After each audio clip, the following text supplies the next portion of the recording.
Hello and welcome to another episode of our Curse of Strahd Aviendahl campaign. My name is Xanni and I will be your dungeon master for this evening. We're just going to do a quick sound off. Going to move back to the old map for a second. We're going to do a quick sound off so we can just introduce our players and then we'll get started. So starting from if you look at our names across the screen, can we start with you, Bob? It's just Bob or Xander or a lot of things actually. Or in this case, I am Timmus Teal, returning relatively soon. I'm a slime wizard.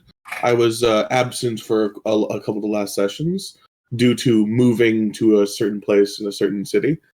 Moving house, essentially. And he's a little bit of a nerd. He has like a little bit of a gummy voice, and he's looking forward to casting some elemental spells and doing some stuff in this spooky place.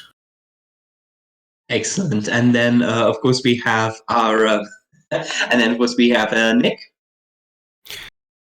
Playing ZARRIEL, a divine soul sorcerer that has gotten quite a pickle at the start of our current session. We also have Luea. Hello, I am Luea, username Luea. I play KENARI. She is a Dragonborn Ranger. Fantastic. And Shadow? Hi, I'm Shadow, Dwayne, otherwise I play SIDARIAN MORITHIL, the Elf Bard. What about Adam?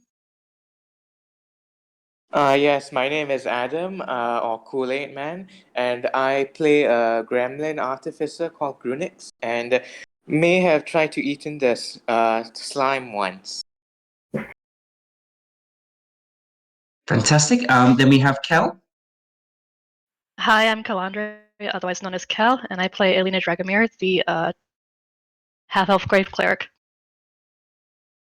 Fantastic. And then, of course, last but definitely not least, Dalamar. Hi, I'm Dalamar. I'm playing Lily, the warlock of the group, and after our last session, she seems to have some sort of anxiety about mirrors. Okay, so I'll give a quick example, but because one of our characters is joining us, I'm not going to give a hugely detailed spiel about what we did in the session because I don't want to spoil anything for our character who's catching up with us, and I can't eject the room while we do this. So our group is currently in the town of Kirkhill. None of you asked what the name of the village is in the last session, so I'm telling you now. It's the village of Kirkhill. And you staying at an inn, the Broken Campus, where you stayed for the evening. You partook in a local festival, and the rest of the town was going to this performance that their taxes are paid for, like a big performance by a very famous bard known as Kiera. And of course, some of our more sort of artistically inclined characters had heard of her. SIDARIAN, you'd heard of her, and were very excited that she was in town, and were hoping to sort of maybe catch a glimpse or speak to her the next day. What happened was, when you woke up in the morning, the entirety of the village was completely and utterly empty. Timmus originally stayed with Arena and a few of your NPCs who were sort of barricaded inside the pair of black antlers, and the rest of you went down to the center of town, where looking around it was completely and utterly empty. But you managed to go into the center of town where there was this large red, black, and white, almost like circus tent. And right in the center was this very beautifully designed calf, which had above it Kiera's Kiss in large sort of gold lettering above it. You met a young boy whose name was Gentry, who told you that his parents and his sister had gone in to see a performance with the rest of the town, but he himself had not gone into the performance because he was scared of clowns. And most of you would have known, and Gentry would have known, well, those of you who know about Kiera know that she dresses in like a harlequin-like outfit. She wears sort of a red, black, and white clown outfit while she does her performances. Said that everybody went the wagon for some reason, but nobody came looking around for the whole of the evening. He'd been on his own all night, and he came back in the morning, and unfortunately, his family was still not there. And so you searched through the wagon. You found a few items, and you found what appeared to be a set of descending staircases that went down into the dark abyss. We're going to not talk about any more that we saw so far, because of course Timmus is going experiencing this firsthand for the first time, so I won't be putting any more out. Let me talk about a few things about our rules, though, because there are a few special rules ongoing. We use a system called Cardic Inspiration. Cardic Inspiration means that everybody gets a card at the beginning of the game, which I'm currently giving to everybody now. And it gets a card at the beginning of the game, and I'm stealing that one that belongs to, well, I can't steal it. I'll be able to use the TMP screen. I get two because there's so many characters now. And these cards can be used in order to boost your, like an ability check or to boost an attack roll. And also, I can use them as well to boost an enemy's ability check or attack roll or saving throw. And that can be influenced by you wonderful people who are in the chat stream. You can tell me when to use it. Also, I'm going to add another little rule in, guys. New rule for you players. If you don't use your Cardic Inspiration or you forget to use it, I get it next game. Okay? So just as a clarification, if you forget to use or don't use your Cardic Inspiration, I get your Cardic Inspiration card in the next game. I feel attacked. However, players can also... I literally just came here to have a good time, and I feel so attacked right now. Well, I didn't put this rule just for you, Luea, but what's a consideration? And so any unspent cards will be mine at the beginning of the next session. We also use the crippling injuries charts, so if you take too much damage or critical hits, you can possibly lose a limb, lose eyes, take damage to your chest, break bones, etc., like that. We also use the critical strike table, where if you roll over a certain amount, you can inflict a certain amount of damage. You could do extra effects, and that's the same for you as it is for them. So both of you guys can be affected in this way. Lastly, but not leastly, we are using a system which incurs madness at the moment, and some of our players have got madness points. Some of the things within this module that we're playing, it affects your mind so much that you become subjected to short-term madness conditions, and these can accumulate in the form of madness points. And if you get too many madness points, you might extend your madness or develop a more indefinite madness condition. So take care, guys, and keep a track of your madness points. Okay. Anything I've forgotten? I don't think so. Okay. Excellent. So, yes, our players. You know where you currently are. We'll be with you in just a moment. But we're going to start our session back in the Pair of Broken Antlers. So if we can put Timmus's token on the board. Lovely. There. Or do you need me to do it? I did it. It's in the middle of the map. Okay, that's fine. I'll put you back. So you're over here. Ah. I'm in the Pair of Broken Antlers. Got it. Okay. Okay. All right. So You're currently in the pair of broken antlers, and you are in the room, the wing that was provided for your characters in the last session. The entirety of your sort of NPC party, Irina, Pedrick, and me, are currently there, as well as I believe Daisy the goat is still there as well. You didn't take Daisy with you, did you, Luea? Yeah, I have Daisy with me. You have Daisy with you. Okay, sorry. So Daisy is currently. I would love to see what a mad goat looks like, but we're not going to do that right now. So you're currently in the stateroom with your sort of the NPCs. Originally, you said you were going to sort of stay with them to keep protected, but you're starting to get concerned. They've been gone for your party's been gone for quite a long time. Kane sees you kind of looking longingly at the doors. Like a little concern on my face. He sort of turns to you and says, "My friend, if you wish to go, I promise you nobody will pass through these doors unless they are a member of our party." I turn I will keep you safe. Tim just sort of turns to he's a dwarf or a halfling, right? No, he's a human. Oh, he's a human. He's a human paladin. He's sort of right. Okay. He's the one who joined you on the road. That I thought this was the bartender. I'm sorry. No, the bartender disappeared with the rest of the town. Oh, okay, that's nice. He was really jolly, though. I liked him. You might. So they. It's Kane. Oh yeah, that guy. He's with. I look to him and I just say,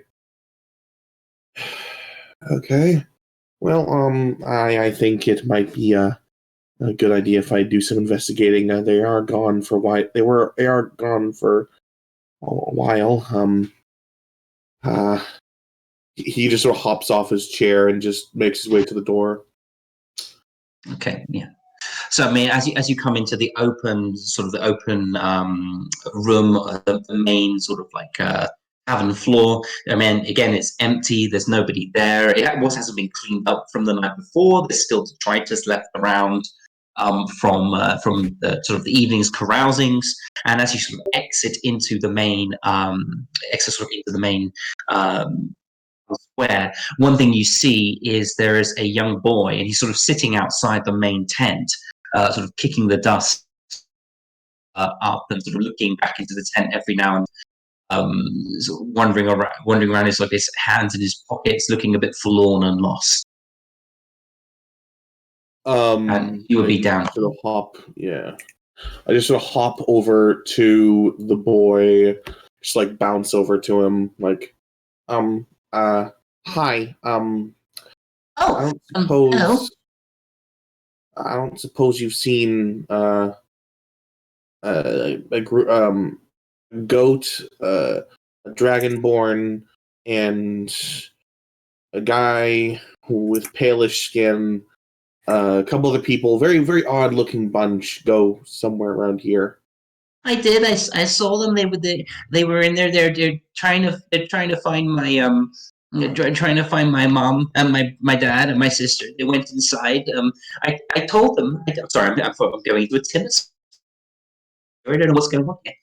So I found them. I showed them the wagon inside, and they went inside with everyone else, and they haven't come out again.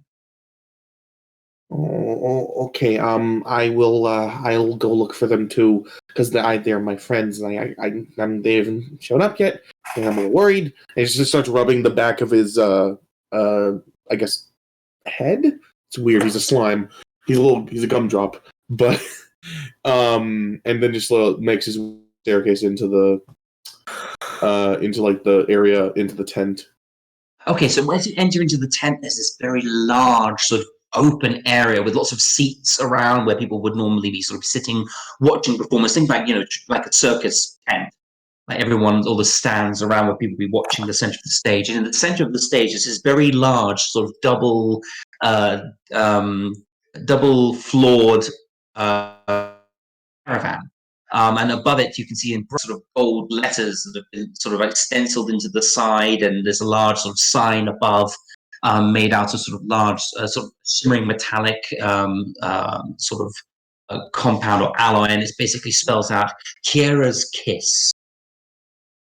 The door is open, and there's like a set of stairs which lead up into the second floor of the cart. It is the door is open. Okay.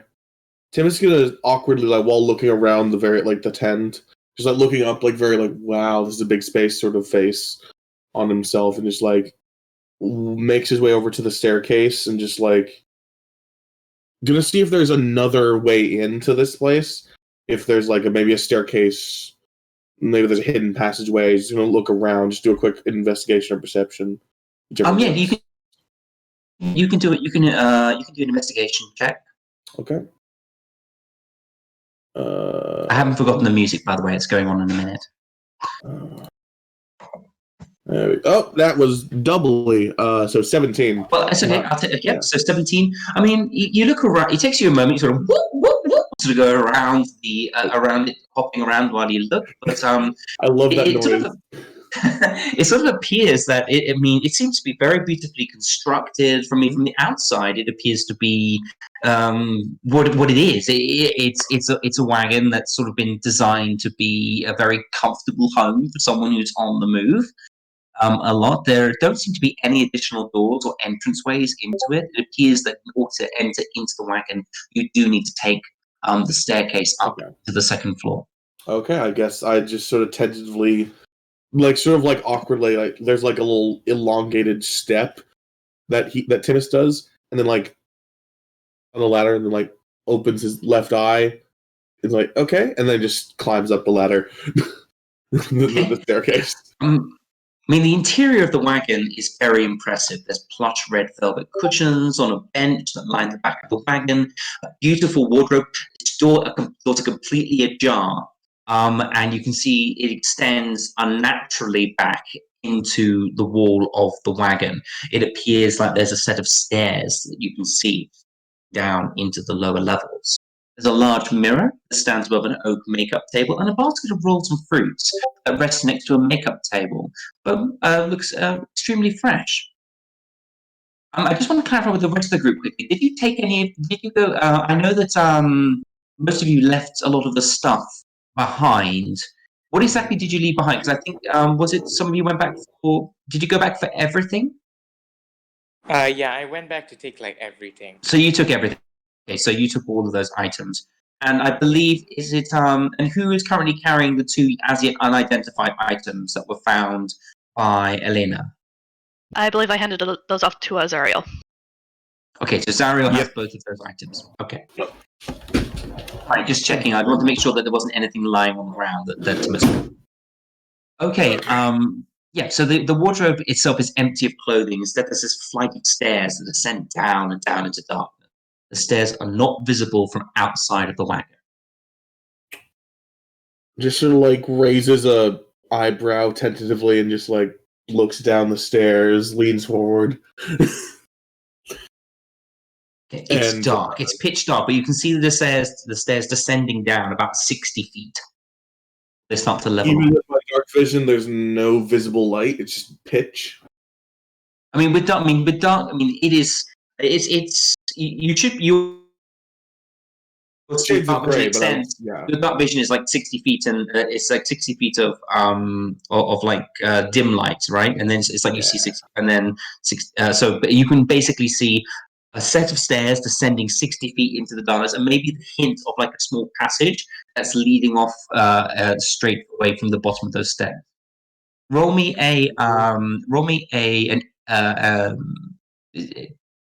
just an intelligence verbal. Oh, I've never actually had to roll one of these with this character.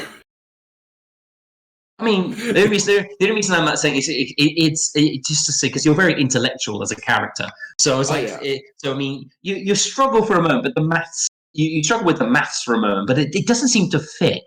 These if you're looking at what you're looking at here, these stairs should descend into the floor of out of the wagon and down into the floor of the tent area.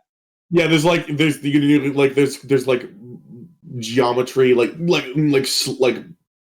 teal colored geometry, like flying by his face, like he's holding his the sides of his head, like, what is this? What is it? Why it don't fit? It's confused, and he just leaves it like that happens for like a good minute, and he's just very confused for like a minute, and then he's like shakes off the confusion, like just shakes his head rapidly, then begins to descend the staircase, like, well, let's do this, okay, and he just starts hopping down the stairs.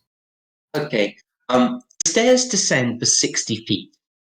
Then they level off and they travel and from a straight line for 50 feet around it's like 10 feet wide. And that is just complete pitch blackness. I mean, reaching out, there's nothing there but the void. If you extend a pseudopod out that far, you wouldn't actually feel anything. Yeah. The void. And then, as you sort of reach the end of that 50 feet section, it starts to ascend again. And as you start to jump up, you realize it's ascending even further. It ascends 130 feet. And so you travel 130 feet before you come to what appears to be a grand glass door. And on this door, you can see the words engraved, Kiera's Madhouse. It's expertly engraved across. Kiera's Madhouse? Okay. Mm-hmm. I just will lip sync the words as I'm reading them. And he looks at is the door open? The door is not open. Okay. He tentatively reaches a tendril-y pseudopod to just reach for the door handle. Okay. Nothing happens. You grab the door handle. It is cool and feels like grass in your grip. I turn it slowly and I push the door open. Okay. All right. So what you see as you open the door. Move the map out. Here we go. What you see as you open the door is a sort of an open room. And it appears to be almost like a library or a sorting office of some kind. There are a number of little figures dashing around all over the place, about the size of a gnome. And there is basically, you can, as you see it, the room has 3 small tables in the center. Each has a wooden chair resting on each side of the table. 2 of the tables, there's a number of these sort of individuals sitting at them. And there is and as you sort of look through the door, one of these gnomish figures walks up to you. So you would be down here to this at the moment. So okay, I should put my token. If you just pop yourself there for me. Yep, there we go. Okay. You're not currently through the door yet, though, are you? So just be like. Let me just quickly let me remove that area. Okay. There's the door. You can see the door there. Okay. And this little sort of gnomish person runs up to you. Her face is an empty palette. There's no features, only skin. And she holds a book and a writing implement. Her body gestures as she speaks to you. She has no mouth, but the words come to you. What's your native language, by the way? Oh, that's a thing you should know. That's a thing I forgot almost. It is actually Undercommon. Okay, so she speaks to you in your mind in Undercommon. And she says, Good. Please come in. Take a seat. We've been waiting for you. Timmus is just sort of taken aback by this, but then for a split second, and just pushes his glasses up to bridge of his nose, tentatively goes through the door. It's as you walk the door closes behind you and vanishes. He sort of just jumps as I'm assuming it's it just sort of slams shut and then disappears. He's like, well, that's ominous. So Josephine sort of stares at you, so the individual just, hello, my name is Josephine. I'm going to tell you that because I've just explained that to you as the DM. So hello, again, my name is Josephine. And of course, you must please come take a seat. We must sort you. We must find out where you must go. He just sort of tentatively nods awkwardly, like, sure, sort of expression on his face. Doesn't say anything, but he just follows the gnome. Yeah. Josephine sort of sits down at the table and gestures to the seat in front of her. Take a seat. I hop into And it. I need to put some music on. 1 minute. I forgot. Let's put the music on. We have not had any music, no spooky atmosphere. Here it is. I love it. And she says, okay. So as you sit there, Josephine raises her hands. And she raises her hands and starts to sort of gesture, almost like she is sort of like plucking at the air around your sort of pointing towards you, sort of like plucking at the air and like just weaving or maneuvering some sort of hidden abacus or something like that in the air. And you start to feel these tendrils of energy invade your mind. And what I need you to do is you're going to have to take a test for me, please. The test you're going to have to take for me is a wisdom saving throw, please. A wisdom saving throw? Yes, please. Wisdom. Okay. Okay. Oh, I love it when this happens. That's not good. All right, Timmus, you start to feel an overwhelming feeling of joy and love and happiness. It's just the most wonderful place you've ever been. It's so pleasant and delightful, and you can't wait to explore any more of this place. Josephine sort of stands, and even though she has no facial features, you can feel the happiness in her tone as she speaks to you. This is your good friend Josephine, your friend Josephine who cares for you and looks after you. And Josephine gestures to you. She gestures to you, and she walks over to the side and says, "Please, this way." He just sort of like with like a goofy smile. So you know the cat face smile. That essentially was on his face. He just has like a deflated, chill expression, and his eyes are all swirly, and just sort of like starts lazily hopping over, like very joyous, over to Josephine. She gestures through the door. Sorry, I didn't mean to move you. She gestures through the door and she points. She sort of leads you to this point here, and she says, "Please, here. This is where you must go." I just sort of nod vigorously, like, "Yeah, it'll be fun." Does she tell me to go through the mirror? Yep, or she's like, going to make. Go through the portal, please. She sort of opens the portal, and it looks like a smiling sort of face, almost like like a sort of like a Harlequin mask, like a big smiling sort of face, and the mouth is open, and there's a doorway inside that leads different parts of the area. Just, this way, please, and you sort of you listen to your good friend Josephine. She knows what's good for you, and you pass through with a feeling of blissful happiness, still clouding your mind. And that means I need to take you to this area now. I'm glad we did it this way. Oh no. Okay, so I need you to pop Timmus down here, please. Lovely, right there. Okay, Timmus.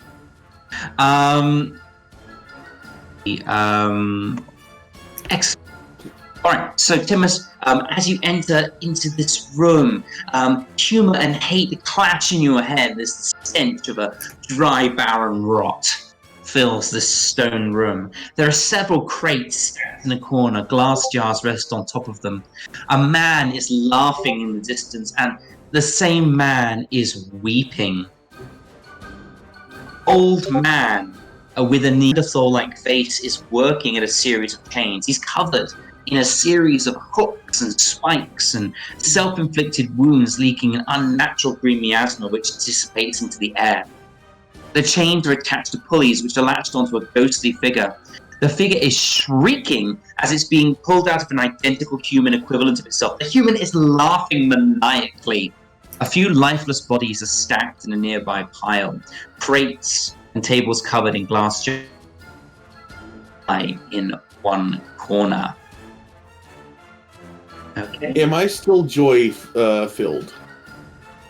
No. So as you sort of enter into this room, you can sort of the feeling of happiness. It's still there in the back of your mind, but you find yourself back in control of yourself. And the individual that's staring this, it looks like it's one of the townsfolk from Kirkhill that you saw earlier last night. Maybe you don't recognize the person, but it's the style, the fashion. Sort of notice it's like from the same individuals from this town, and the soul that's being pulled out of the body sort of sees you and stares at you. It stares at your little sort of pseudopod eyes behind their glasses and. Not pseudopod eyes, sorry, your little sort of beady eyes behind your glasses, and they say, "Don't take me out! Don't let him take me out!" The laughing villager that is being pulled from his let him keep going! Let him keep going! There's just Timmus just sort of like freezes for a moment, like what's going on sort of expression, and just sort of like is there like a pulley system? You said there was a pulley system? Yeah, there's like a load of chains. The chains are sort of attached to a series of they're sort of like attached to pulleys, and they're latched onto this ghostly figure. Okay. Can I tell which pulley pulls them together again?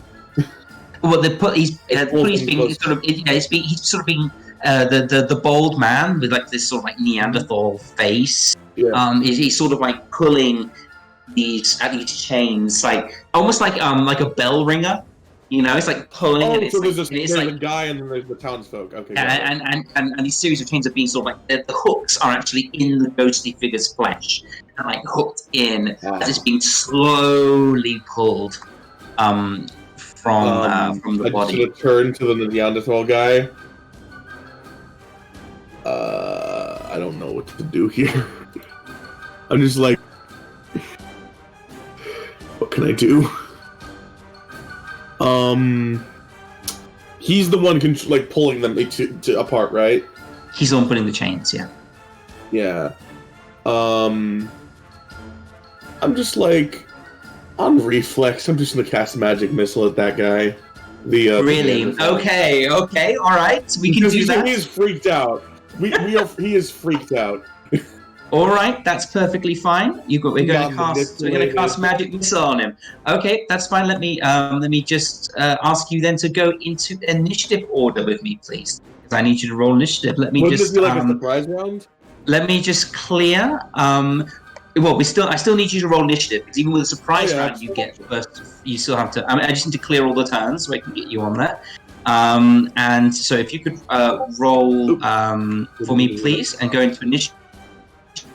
And let me just this individual's character sheet running. It's supposed to be a 16. I actually rolled without clicking the thing. Okay, 1 second. Let me just get my character sheet. There you go. I can do this more easily. I had no idea you were going to do that. Okay. Well, he's freaking out. Fair enough. I need to do that. I need to do that. I need to do. Okay, so he didn't do very well. All right, so surprise round because Dagmir is so engrossed in his work. So I need to go into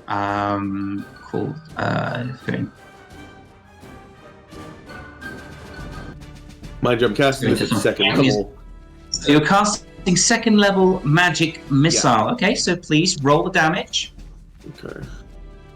I know you don't have to roll the hit magic. Nope, you don't. You move 5 feet so you can see him though. Because you're currently around the corner. I should have probably done that earlier.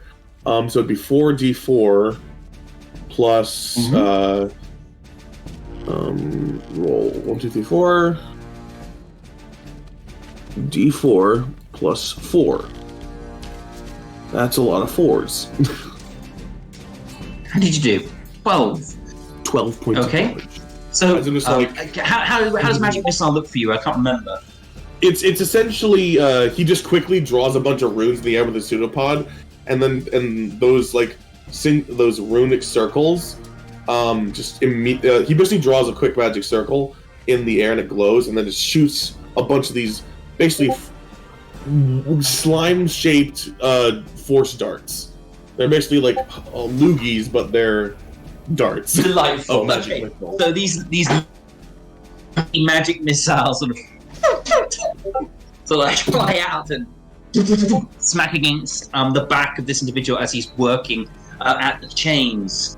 He lets out a roar. He lets out a roar of just shock and anger. How could someone interrupt his work?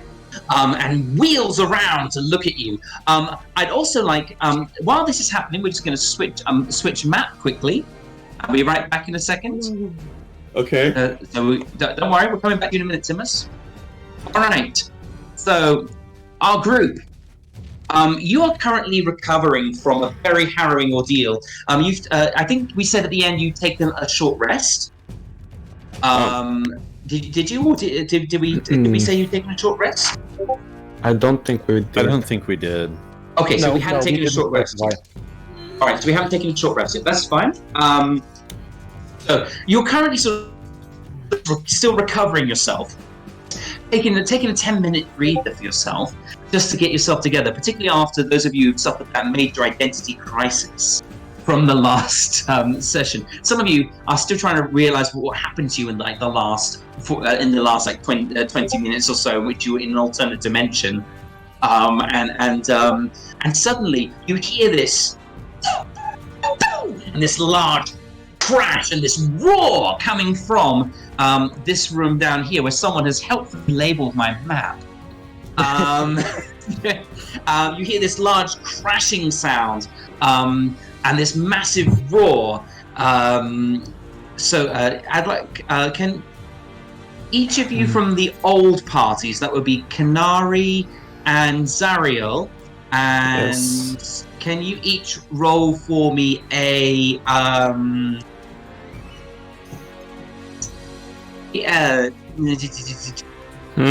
that's a history check. Okay. Oh, and mind you, when I did cast and did the roar, there's just like this audible yelp, like out of fear. I mean, KENARI, the noise shocks you, but it's not something that brought your attention straight away. ZARRIEL, you remember this sound from the last time you were engaged in combat and Timmus was on your side. This is the sort of the you're able to jump to this conclusion based on your understanding. It's not very difficult. You guys have been around each other for a little while. What would you, there's a round going on in there. I'd like to ask what you guys would like to do. Timmus, he's followed us in here. Do you hear that? And he turns to KENARI.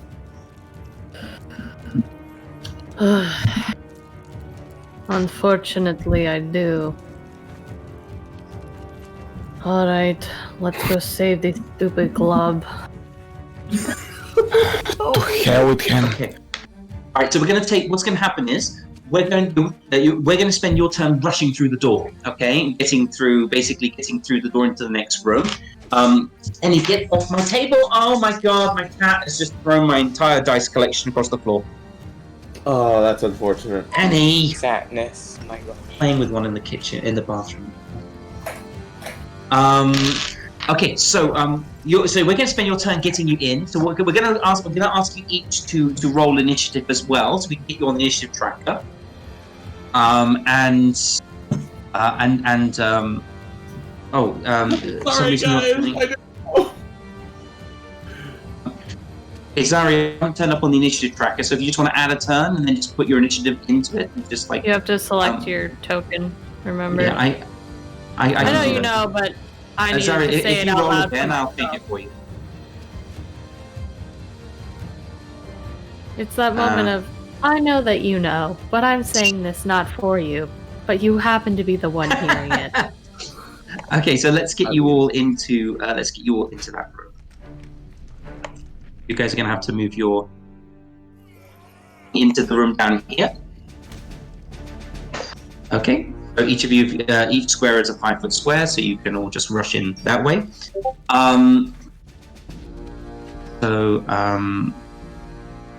Basically, what's going to happen now is Timmus and Dagomir are going to get their first round, and then in the second round, you all join in. Okay. We don't see ourselves on the initiative, or at least I don't. Oh no. It's No, just Timmus because and they the other guy. didn't. That's why. Oh, sorry. I apologize. That's my fault. Can we? Do you remember? We've got the numbers. We'll just, if we can just roll again, we can just add the numbers in. That's okay. I'll just get rid of the old ones quickly. KENARI, Lily, ZARRIEL. So we should have the new ones there, and we can update the. So I've got ZARRIEL, SIDARIAN, KENARI, and we can update it so it's the new one. So ZARRIEL, you were on 21.515, weren't you? No, 22.15 twice. That's not I 20. already put mine in there for you. All right. Okay. Thank you. Perfect. You can all do that for me then. So we're all, and then I can put it into turn order. You click on your token, and then you just roll initiative on your character sheet, and that will in the character. I'm just making people smaller because some people are quite big. Yeah, Let's sorry. get you in there. And Lily's in the doorway. So we've got ELANA, we've got GRUNIX, we've got Lily, we've got ZARRIEL, we've got Sid, we've got KENARI, and then we got Timmus. Lovely. The whole setup. Magnificent seven. Sorry, but can you add like Boy? I can add GRUNIX. What I can add you into the thing. 1 second. Add a turn. And what's your what? 16. 16. So we're all there. So we're going to let these two have their first turn, and then we'll go into descending order. Okay. All right. So Timmus, you still. So he turns around and screams at you. He's still got a he's still disoriented from your first attack. What would you like to do? You have another turn before he does. First things first, I'm going to yelp like and I'm going to instinctively cast Scorching Ray at this guy. All 3 blasts are going at him. Just like you draw another 3 different circles in like a short triangle.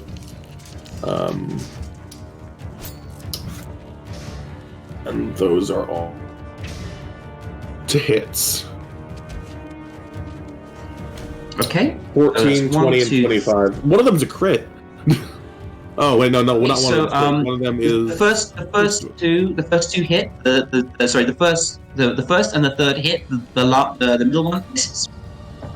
Okay, that is so garbage damage. So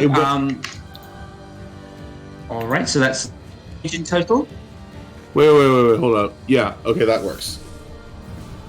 It confused me. Yeah, 9 damage as 3 balls of fire in the shape of slimes appear out of these tiny magic circles as he draws the 3 runes in midair, and one of them he goes right underneath his legs as the other 2 land into his chest.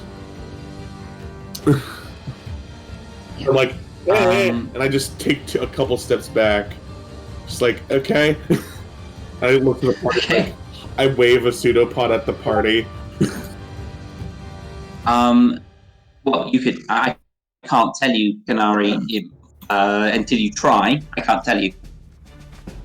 Okay, so first thing the individual does is he takes a jar that's resting on his, and he grabs the jar, smashes it to the ground.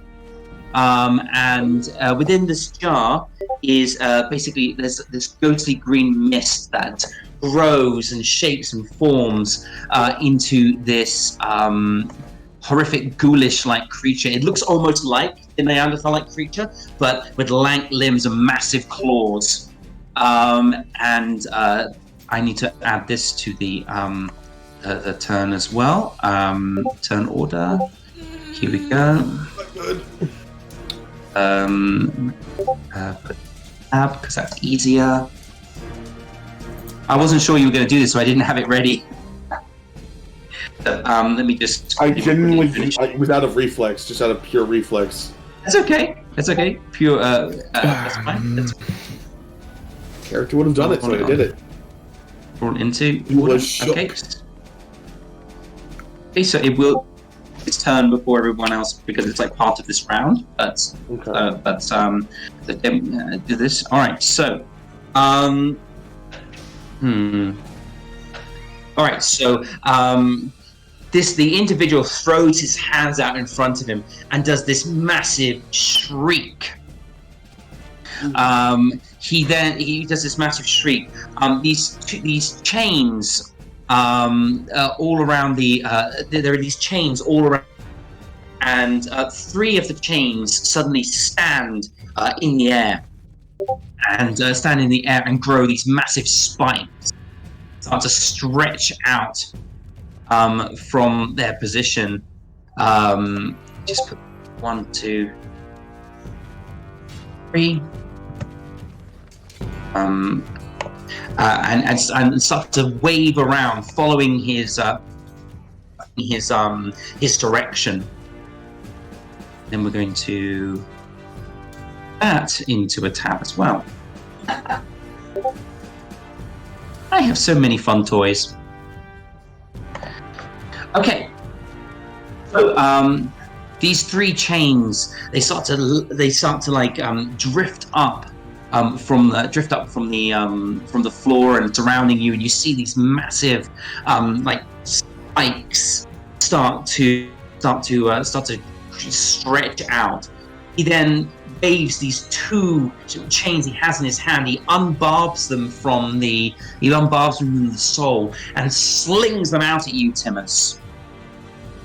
He's going to attack with his chains. First chain attack. That hits. That hits. For 8 slashing damage.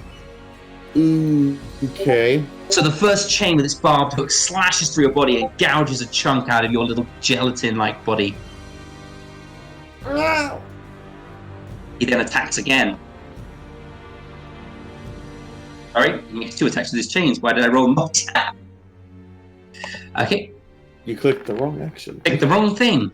An 11. That misses. So the second one swings over your head. He's not used to fighting such a small opponent. But then you notice the other 3 chains start to stretch towards you. Okay, so they have a 10-foot range. So only one of them can hit you at the moment. Oh, that's really bad. I should not have moved there.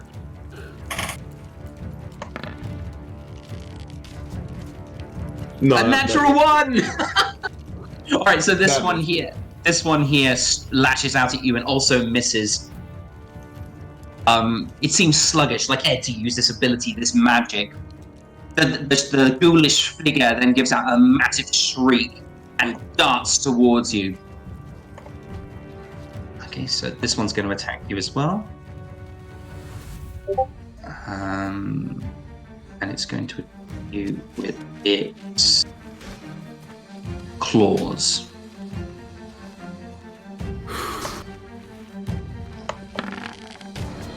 $23. Yeah, that hits. There's no way I can even block against that. For a 10 slashing damage. Oh dear. And I need you to take a Constitution saving throw, please. Since you're not undead. Con saving throw? Mm-hmm. Please. Yep. Okay, you're fine. You're a slime, you're fine. Poison doesn't bother you. My con is my next highest stat next to it, so... Okay. So, that is the round. So we're going to now. So as you sort of like reel back from these attacks that have been coming at you, left, right, chains slashing at you, the claws dashing out and gouging another chunk out of you. You then see all your friends and a few of the sort of newer individuals you don't know quite so well dash into the room and take up a stance. let's take up aggressive stances. Let's go into descending order now, and that means that ZARRIEL, you have the first round. As ZARRIEL sees what unfolds, he looks at Timmus and unsheathes his blade, still looking at him. By my Lindra's light, what have you gotten us into? Protect my allies. He twincasts Shielded Fate at himself and at Timmus. That's +2 AC for you. Okay. So +2 AC magical bonus. Yes. And that's how many meta magic points do you have left? 3 with these 2. Okay. As he moves forward, his blade drawn, and quickly invokes a little power into his swing, casting Green Flame Blade at this undead in front of him. Okay.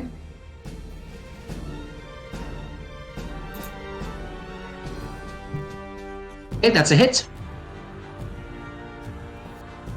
As it takes 6 slashing damage and a burst of radiant flame jumps to the chains. Does that do anything? Yes, it does. So one of the chain. The chain basically takes. You can see like some parts of the chain are starting to flake and melt under your strike. So that goes to right, and that's you said six slashing damage. Yes. Okay. That's his turn. All right. Fantastic.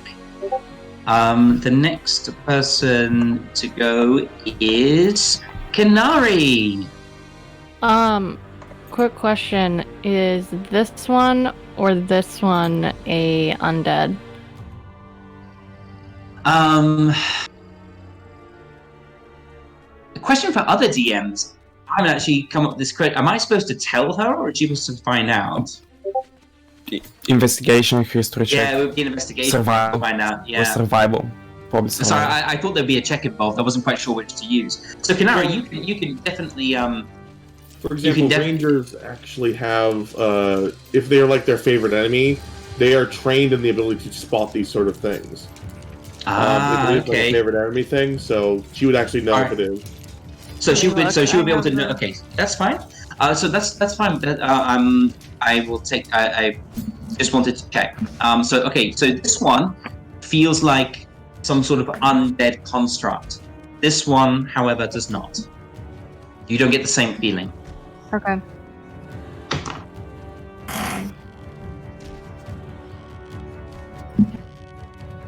Double checking for. Alrighty. So she is going to cast Hunter's Mark on this one as a bonus action. Is it gonna? Oh, it's wrong button. Okay.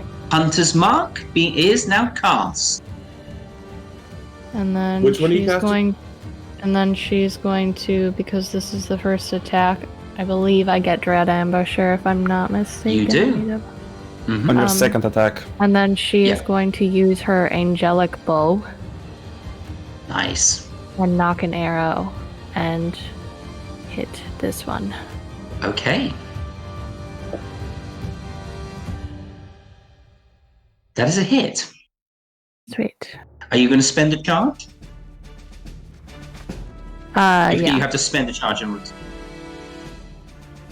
Okay, so you take. I didn't know how the charges worked. I didn't know if they automatically added or. No, you just have to. No, you have to say, I'm spending a charge. I'm using the ability. It's basically like a 3-time ability, and then it recharges in the morning. Okay, yeah, I'm spending the ability. Okay, so that is a so it's going to do a lot of damage because this is an undead character. So it does 4 damage plus 1 for your. I don't think the actual damage is only done on your second strike, I believe. But so you get 4 plus you get to roll 1d8 10 fire damage, and then you get to roll an additional 1d10 radiant damage. 1d8. 1d10. The roll. Oh. So There you 8 go. fire damage, followed by 1d. 10. Sorry, you're gonna have to. 1d10. It is on the description. 1d10. Okay. I think I did that right because I rolled 1d8 and then 1d10. It's 1d10 fire damage and 1d10 additional radiant damage. Oh. So you need 2 1d10s. Okay, there we go. That was confusing. It's okay. So 13 damage. So your bow, you strike out with your bow. There's almost like as you draw the arrow back, there's almost like a shrieking arrow lets fly. Shoot, I forgot to add my archery proficiency bonus. Plus Oh 2 well, damage. skip it. Yeah. So, you can skip it or add it. It's up to you. We can add it. I mean, it's plus 2 damage, isn't it? Yeah, it's just a +2.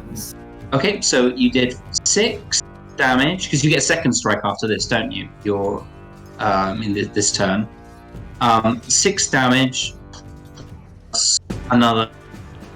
So 6 plus 2, 8 damage, and then additionally another 8 of fire damage. That's 16 damage, followed by 5 radiant damage. That's 23 damage. Okay, and Zariel is typing me a note, which means I've done something wrong. What is it, Zariel? You can just tell me. No, I sounds gotta about right. Sounds about right. I gotta set this up. I did not set this up. I did not know that this encounter was going to happen. All right, so that is 23 points of damage in one go. So the arrow slashes home. The tip of the arrow bursts into flame as it strikes into the flesh of the ghoul-like creature. Then, as the arrow digs deep into the flesh, there's this radiant flash of light as the arrow almost like supercharges and then zooms and smashes through the rest of the body, leaving this charred hole of just like blood and viscera. So 23 points of damage. I need to roll a constitution check for this thing. What about the Otherwise- hunter's mark damage? That was well, already. That gets added that's when already part of it. That's added when she rolls. Yeah. It was Hunter's Mark That 1d6. 1d8, Yeah, that and increases then my one chance normal to damage. hit. It doesn't affect damage, or it does. Yeah, 1d8 you deal an extra damage, 1d6 making damage The strength is on the to base. the target. Everything was added. Everything was added correctly, Okay. and the hunter's mark and stuff was added, but Yeah. she still has one more attack. Yeah, but she gets another attack after. I just want to see what happens to the creature. So I take a con check.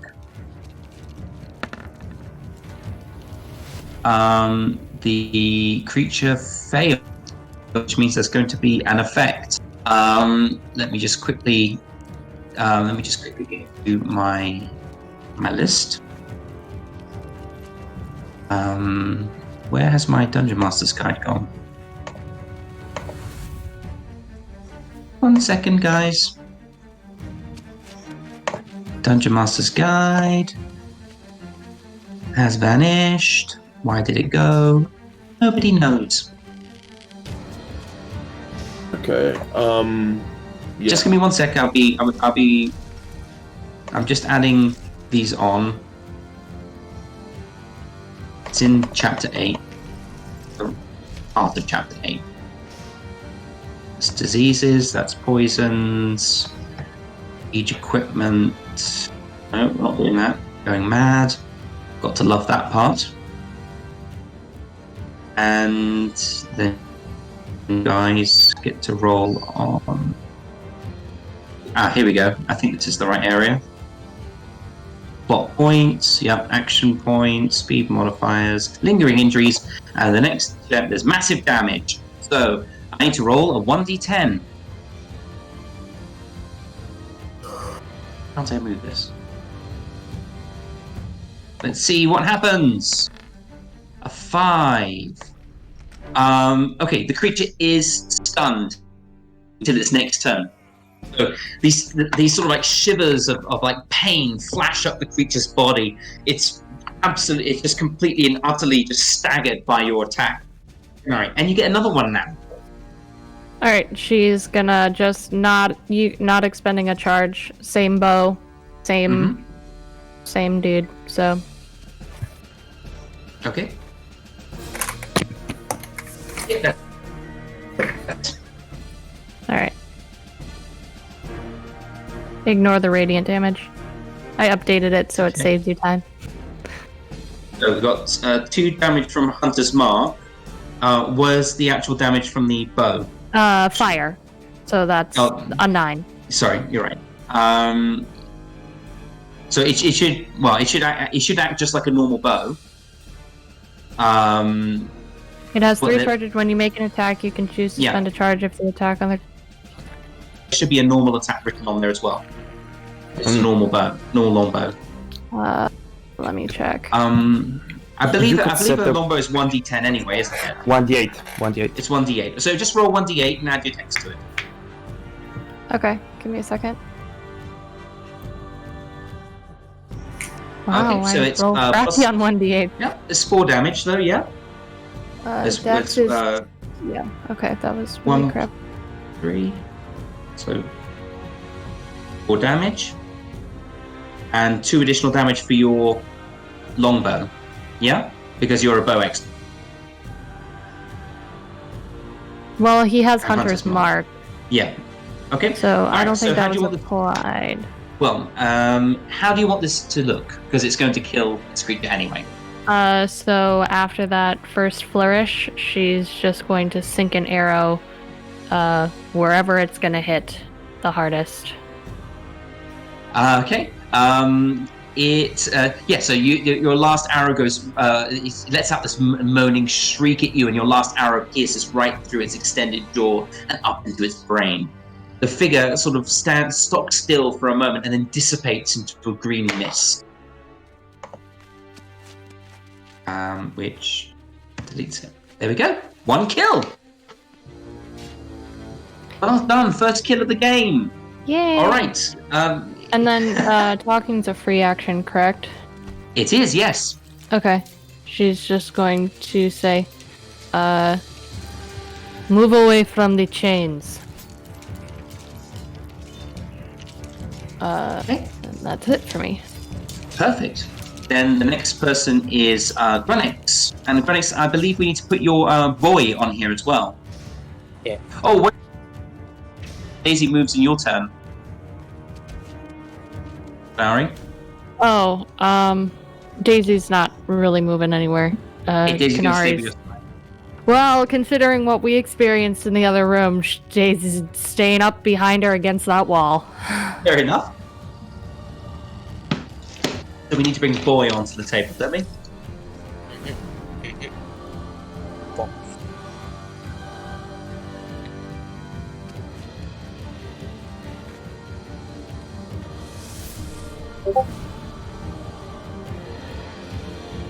GRUNIX, you gonna bring boy over? I mean, or do you need me to do it for you? I'll do it for you. Yeah, because apparently, Roll20 is not working correctly for boy. That's okay. I've got boy there. You should be able to control boy though. Yeah, I can. Okay, there you go. So, what GRUNIX is going to do is he's going to whip out his cooking utensils. It's a pot and a ladle. He is going to stir the ladle in the metal pot in a pattern of a magic circle. Then he's going to take out the ladle, and what you see in the ladle is a liquid that is glowing violet. And then he to throw the liquid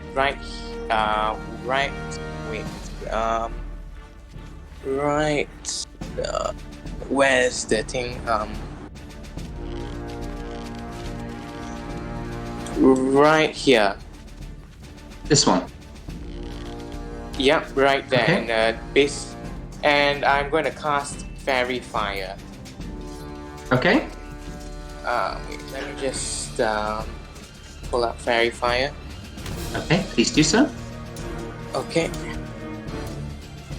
Okay, so every And- object within that section is outlined by blue, green, or violet flames.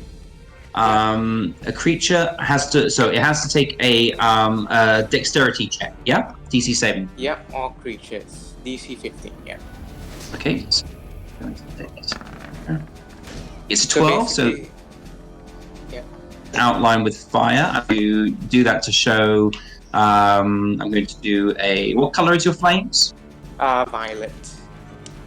Okay, so I'm going to put like a purple dot on him to show he's been fairy fired. This one is going to have to do it as well. One sec. Okay, fails. Outlined by fairy fire. So you cast it. You put it here. Yeah. Yeah, I Right, put it but there, it's- and it's a 20-foot cube. 20-foot cube. So it's there, and there. So it's 1, 2, 3, 4. This is 5 foot, 5 foot, 5 foot, 5. So it's 10 foot by 10 foot. So actually, it's bigger, isn't it? Sorry, mate. So that would Yeah, take. exactly. So it would take these two chains as well. Let's do the chains then. Chains can't really. What to do with the chains? They don't really have a dex. I think they instantly fail because like they're still creatures. Yeah, they're constructs and they can't move. So and they're under his control. So I'm just going to say I'm just ruling that they're lined by the flames. They're not exactly sentient enough to dodge. Yeah, like the wheel. Okay, there you go. Done. Okay. Okay. Next, I will command Boy to attack the big scary guy. As your bonus action, yeah. Yeah, as my bonus. Okay, And as my- just to clarify, because I want to keep a track on which actions are being used. Okay, because some of you have got some really exotic abilities now, and I want to make sure I know what you have left. Okay. And then as my free action, I will wave to Timmus with my hand with the ladle. Okay, so are we going to move Boy into attack then? Yep, I will move Boy to attack this guy. And he will use, what was it called? Force Empowered Rend. 23 to... Does it, wait, 23 with advantage, right? So you're doing force empowered rend. Yes. Okay. Wait, can I- Yes, you have advantage because you have a because it has thingy on it. Yeah. So Oh, all right. so- So it hits. Okay, so it's 1d8 plus 2. Okay, oh, wait. Just roll 1d8 plus 2 if you need to. Yeah, sorry. Because I can't seem to do that. 1d8. Yeah, it's okay. All right. So 5 plus 7 damage. Okay. Excellent. All right. So Boy dashes forward, and with its little hydraulic-powered jaws, clamps onto one of the forearms of this creature. It lets out like a bellow of rage as Boy like tears a chunk out of his forearm. So that's 7 damage. Okay, no problem. Okay, and then it's Timmus's turn, I believe.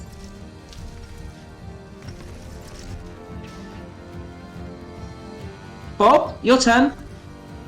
Sorry about that. I was I forgot I was muted. Yeah, Timmus is gonna back away from the chain, like he was told. There is no opportunity attack in this because he has to direct it, basically, to attack you. Yeah. It's not a creature. Can't act on its own. Okay, I'm gonna move over here. He's like he nods and makes his way over. And at the same time, are each one of these squares 5 feet? Each one of the squares is 5 feet, yes. Yeah, I'm gonna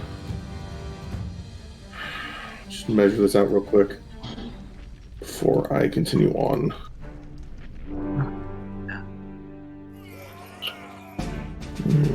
So that 1, 2, 3. So that's within range. I'm just the measuring stick is broken. Okay, I'm going to start drawing a magic circle, very reminiscent to when we fought the stalactite thingy. You remember what's up. Mm-hmm. As I'm going to cast someone is calling me for some reason. And no, why are you doing this? I'm going to cast Witch Bolt at first level. Okay. I start drawing a very big magic circle. Well, it's bigger than normal. Okay, so Witch Bolt, that hits. Okay. And basically this lightning just appears out of the basically 3 points bigger circle. Does 2 points of lightning damage, and it continues to do that as I'm basically the circle stays there, and I'm just concentrating on that. Okay. All right. So the lightning seems attracted to the chains wrapped around and through his arms. The lightning latches onto some barbs, pierce flesh, and starts to spark between them. The lightning starts to scar the skin around that area. So that's 2 points of lightning damage. I can't believe it was only 2 points. Oh, don't worry, there's plenty of time. Yeah. Okay, next up is... Are you finished, Timmus? I believe so. I don't think I have any bonus actions I can do. Let me check. I could have cast Dragon's Breath, but I didn't, so I didn't. Okay, so next up is Lily. Lily will sneak past everybody here and take some cover behind these boxes. Mm-hmm. And then, as a bonus action, target the creature with a Hex spell.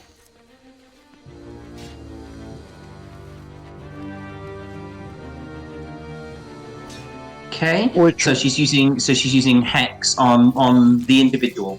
This one here. Yep, on the nasty looking thing.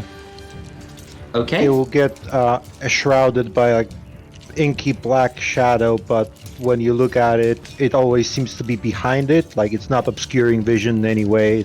It's always on the opposite side of the view. So it is hexed. So it has also when just one of so what ability are you affecting? It has disadvantage on ability checks. Maybe. It will be Wisdom. I believe it's any of those. Yep. All right. So it has I'm just making a note for myself. So disadvantage on Wisdom. And as an action, we'll cast Eldritch Blast at the same target. Eldritch Blast. Not with that roll, though, I think. You have advantage. Because it is correct, lined in I Fairy do. Fire. A little better. Eldritch. Okay, so your blast smacks into the creature, but seems to dissipate due to like maybe the metallic features on it seem to confuse your aim. So and it hits, but it seems to dissipate across its form. Yeah. So yeah, you miss. As Lily is clearly doing the somatic components of the spells for those who can see her, she doesn't seem to be saying the typical arcane words, but in everybody's minds, a deep voice is speaking gibberish. Okay.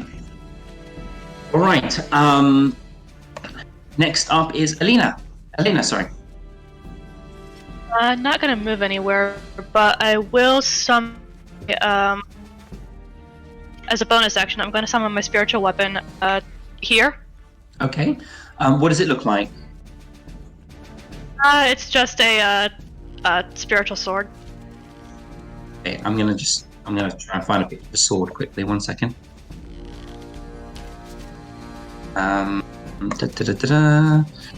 Come on, there's got to be a free sword picture I can borrow. A sword.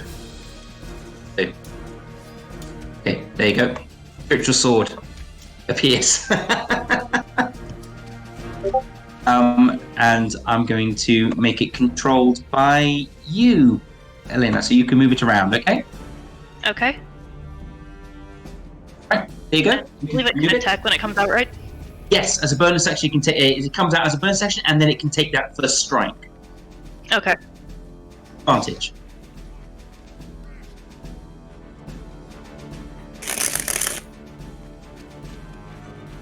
So it hits. Either way, it would have hit.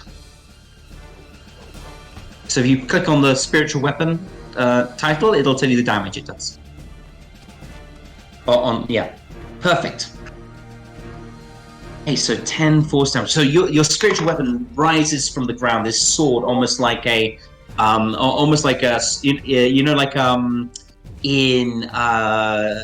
like Merlin, like the myths of Merlin and Arthur, how the sword is like raised out of the ground by the Lady of the Lake. This spiritual arm throws this sword into the air, where it lingers and brings itself down, and this massive slash across the back and body of this creature. The creature shrieks in pain. As your spiritual weapon gouges a massive trench across its shoulder. This foul gaseous sort of like miasma sort of like spurts out instead of blood. It rounds and looks around for whoever would dare to strike it. So you still have your action, because that was your bonus action. Yes. For my action, we will cast Sacred Flame at the, At him as well? Okay. Again, you have advantage.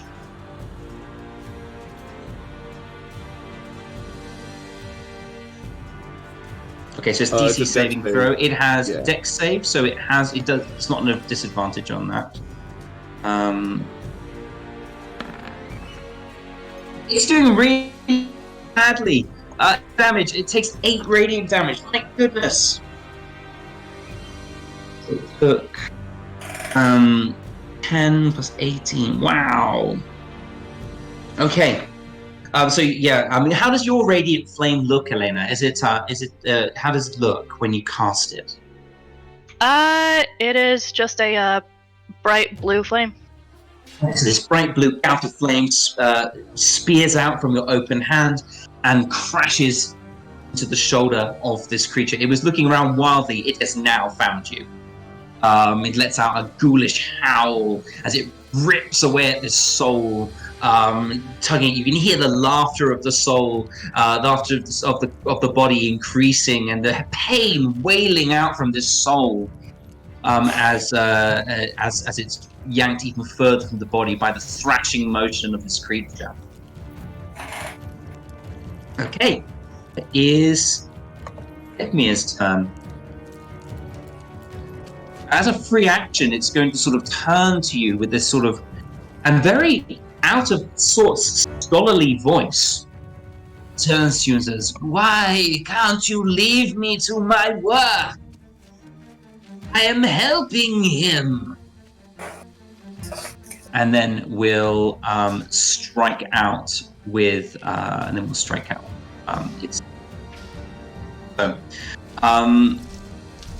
think we would say. Okay, so the first, so he's going to strike out with his chains. The first 2 chain attacks are going to be on you, ZARRIEL. He has a 10-foot reach with his chains.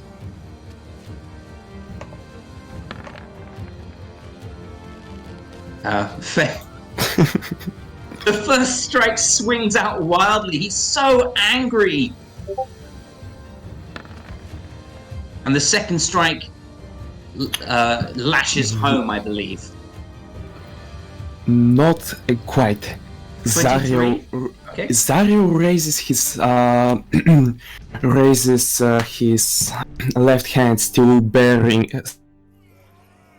William's shield, and whispers, "By the flame of Memina, protect me," as a barrier of interlocking triangles of representing Memina's insignia surrounds him as it misses, and he casts shield.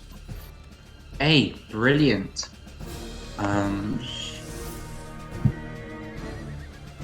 All right.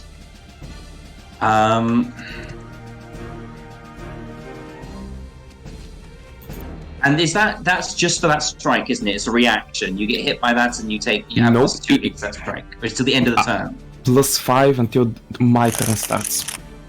Okay. So not very long. Yeah. Okay, start of your next turn. Fantastic. All right, so in that case, this chain is going to try and strike you. Chances it's going to hit you are very, very, very small. He gestures, and this chain from behind you raises up and strikes like a viper.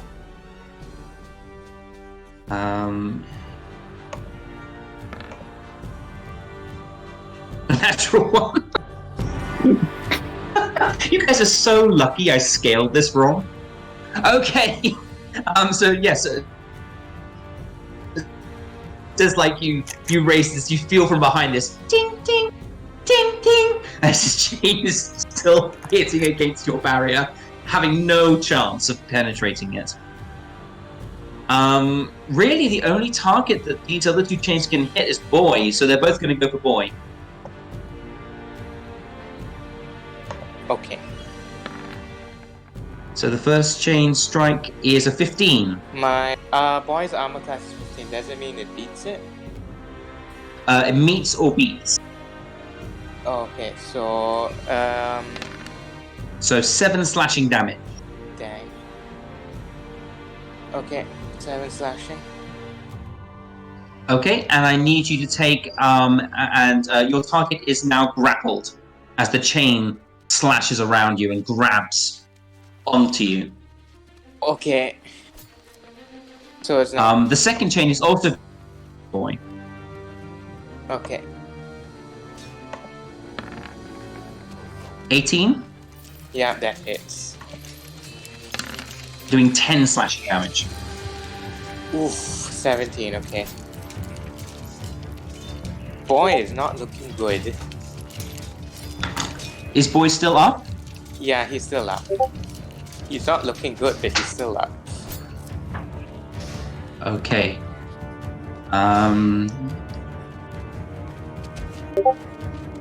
So, Steel Defender. Steel Defender only has 15 HP, is that right? Or does it get more depending upon how much life you have? He gets more depending on my intelligence modifier. Oh, excellent. Okay, so, alright, so Boy is now grappled. We're going to put a lovely. No, he's going to And die. the other one here is not, so is not damaged. That one, that's fine. Only one chain can grapple you at once. So the next up is SIDARIAN. Sid looks at that soul-sucking creature thing and shouts out, "You big nerd! You sound like a nerd. You can't even kill that. What's wrong with you? You're weak. Your mother is just disappointed with you." Cast vicious mockery. Okay. Okay, so has a disadvantage on this because of wisdom saving throws.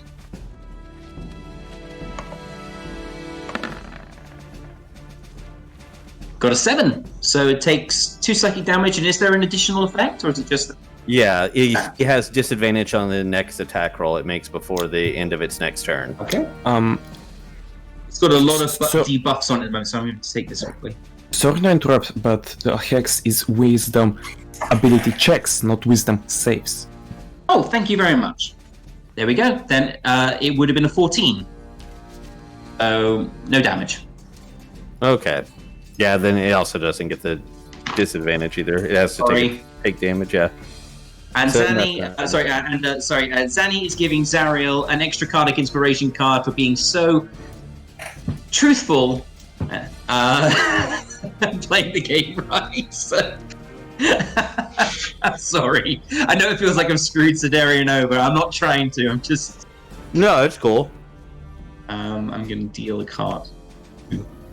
One card to ZARRIEL. Yeah. All right. Are you doing anything else, Sid? No, that's gonna be his turn. All right. ZARRIEL's turn next.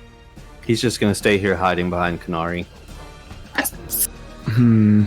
ZARRIEL, seeing the undead fall before him by KENARI's arrows, shall move forward a few steps towards this demon and will invoke a little magic into his as he goes for a slash across this thing's chest with booming blade as a faint sound is heard from it, the blade. Okay. That is a miss, I'm afraid. I'm going to use one of the Cardic Inspirations you gave me. You have to do that before I say it's a miss. Oh, sorry. I'm afraid. Sorry. So on the next my one, fault. Maybe using it. next time you can do it. Yeah. So next time you want to use it, you can add that on. But it's my fault. I should have given you more time to say it. But I already said it was a miss. I apologize. Well then, I'm going because you said it's a miss. Oh no, I used that already. That's the end of my turn. Okay. All right. Next time, sorry, ZARRIEL, I'll make sure to give you a chance before I say what it is. Okay. Next up is KENARI. She's going to move her hunter's mark to this dude. Yep. Bonus action. Yep. And then she's just He's going got so to many use dots on him. use the same bow. Well, how are you ruling switching? I said you can use your free action if you wish to switch your weapons. Okay, she's gonna switch it to her longbow instead. So. Okay. Alright. Gonna hit him. I'm kind of seeing your character a little bit like what's his name from One Piece. You know, he's got the three swords. I've never seen One Piece. So one character's got three swords, and he always seems to have one too many. He's like, you've got two bows and two axes. You're becoming like a walking armory at this point. Yeah, people just keep giving her stuff. It's just like, I'm not gonna say no, but also stop giving me things. Does a 12 hit? It doesn't, I'm afraid. No, your arrow skitters off the hard sort of chains that wrap around him like armor. Okay. I don't think I used my bonus action. Okay, yeah, no, that's... I will say that after watching Lily fire off an Eldritch Blast, she'll eye her very, like, aggressively before moving over. I can do distance. Yep.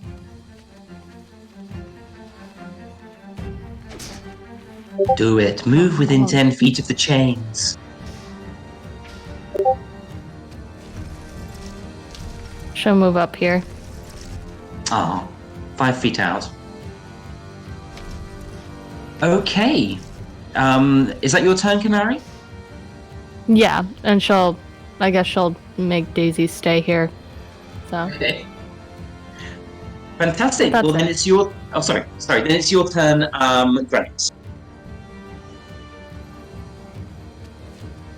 GRUNIX is going to go on 5, 10, 15, 20, and he is going to use his dagger to slash at him.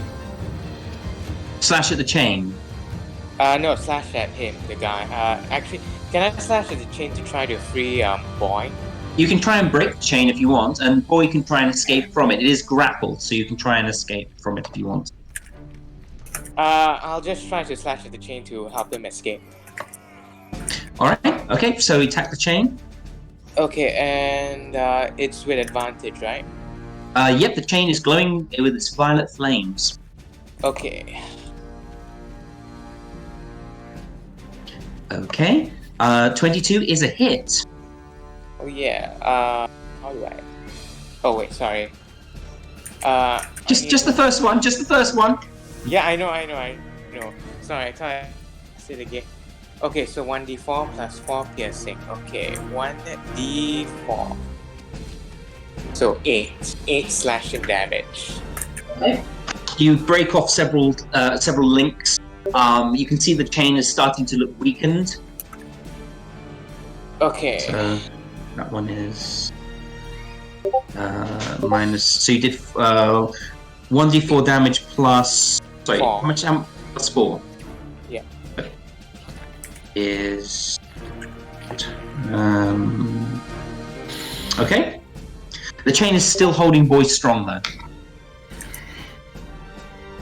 Okay, then that's my action. Then for Boy, can he try to break out? Okay, in Boy's turn, he can try and escape. It is grappled. I need you to roll an athletics check. Okay, athletics. It's Or strength. acrobatics, whatever's easy. I'll do athletics, which is strength. Okay, yeah. Okay. I'm afraid that he's still grappled.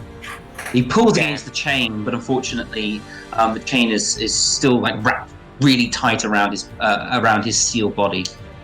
And that was his action, right? Yep, that would be his action, Okay. trying to get out. Then that's my action also. Next up is Timmus's turn. So first thing, I gotta use my bonus action to continue the lightning damage. Okay. So there is the 8 lightning damage. Okay. And I'm gonna use my action to cast Chromatic Orb as another, while like right next, the circle of lightning just sort of moves to the side a bit. That's producing the lightning, and then another similar in size and multiple mini circles within it creates another one. As I hold a diamond, a small diamond in one of my pseudopods, as I'm casting Chromatic Orb. That's a 15. It misses, I'm afraid.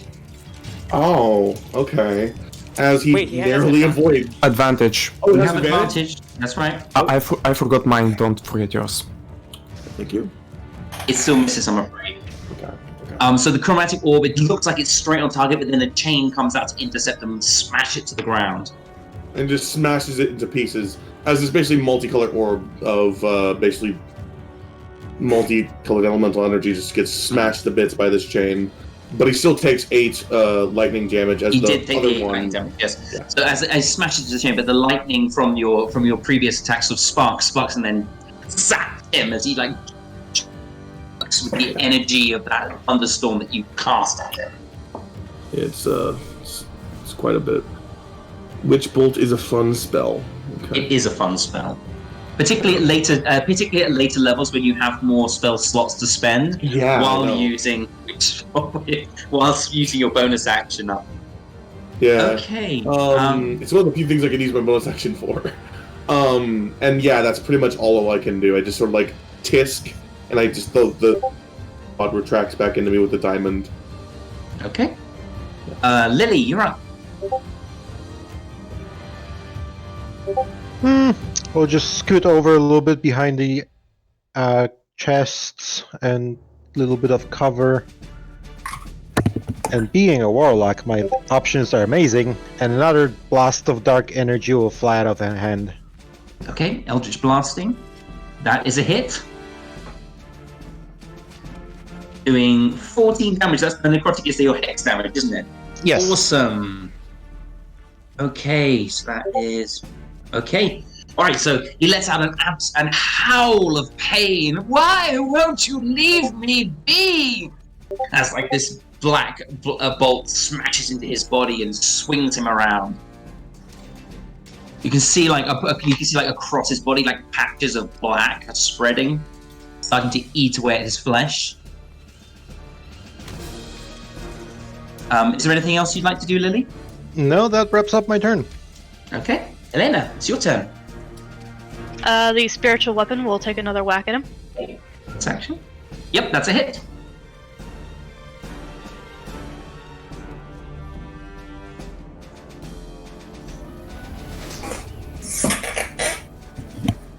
Wow, okay. Alright, he's starting to look pretty worn out, guys. That was that second slash with the spiritual weapon. You can see it sort of carved out another ghostly sort of like slash of the ghoulishly green mist from his body. And as my standard action, we will shoot another Sacred Flame at him. Okay, and he's going to try and dodge. Let's see. Sorry, well, either way, he gets an 11.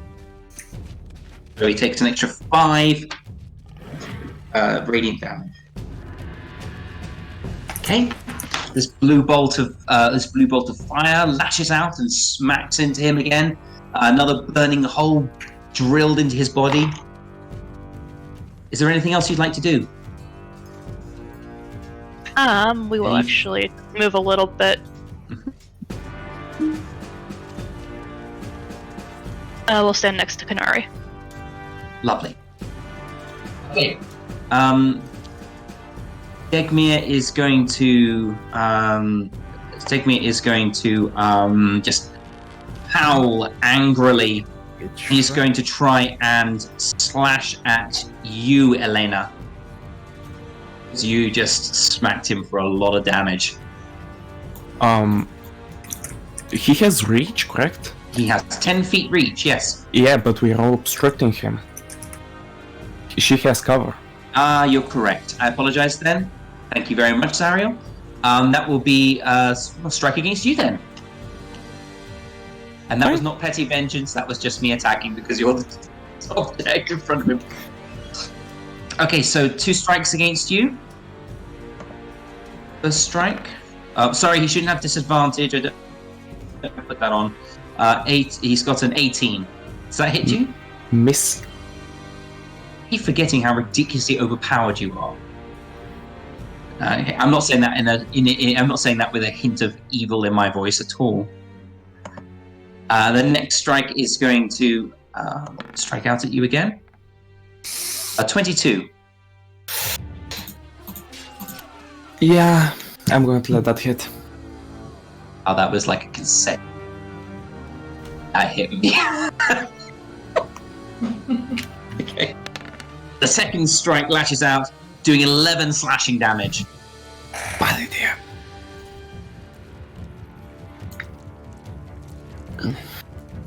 So the first one, you managed to. How do you block? What is your standard way of blocking? Do you use your shield, your sword? Do you like duck underneath it? What's your sort of motion? For these, he tries to catch them with his kukri and blocks whatever he's not able to catch with the shield. Right. So the first blow, you sort of lift up your kukri and dash the chain to the ground. You then raise your shield to try and block the second, but it like curves at an unnatural angle and gouges a slash in your side. The chain behind you is also going to try and strike you because you're the only one in range. Doing a 21. Okay, at this point, yeah, it hits barely. Okay. Doing a further 8 points of slashing damage, and you are now grappled.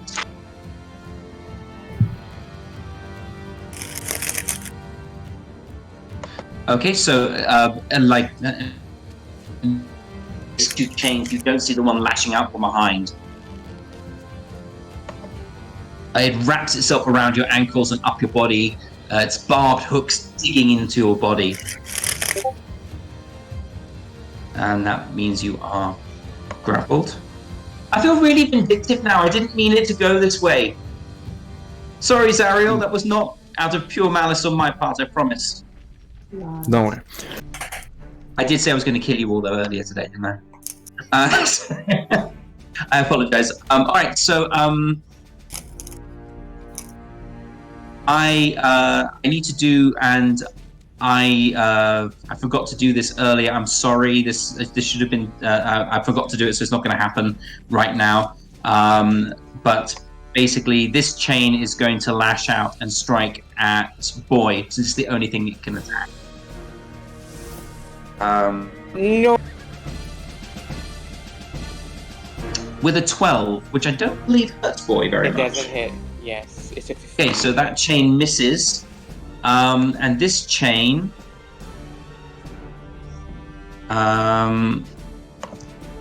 you're very lucky I forgot about the rule, otherwise Boy would have taken some more damage. Yeah, but he won't right now because I forgot to do it. Okay, so that is everything. Sidarian, you're up. Okay, so start with Sidarian kind of cups his hands and calls out to ZARRIEL. Oh, don't you could beat this nerd. He's got nothing on you. Don't worry about that chain. You got this. And I'm going to use a bardic inspiration for him as a bonus action. And then as he's still got his hands cupped, he's going to turn a little bit and yell to this creature thing, the soul-sucking creature. Okay. And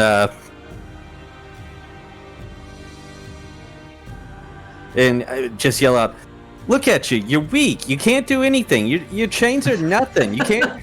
This guy's gonna whoop you. That crap dog right there that doesn't even have like a real soul is gonna beat you. You're gonna get beat by something without a soul. Like how pitiful is that? You're weak."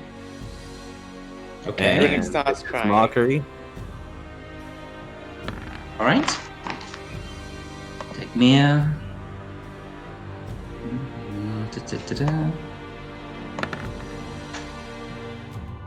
Natural 20. Go to 20. Unnatural 20.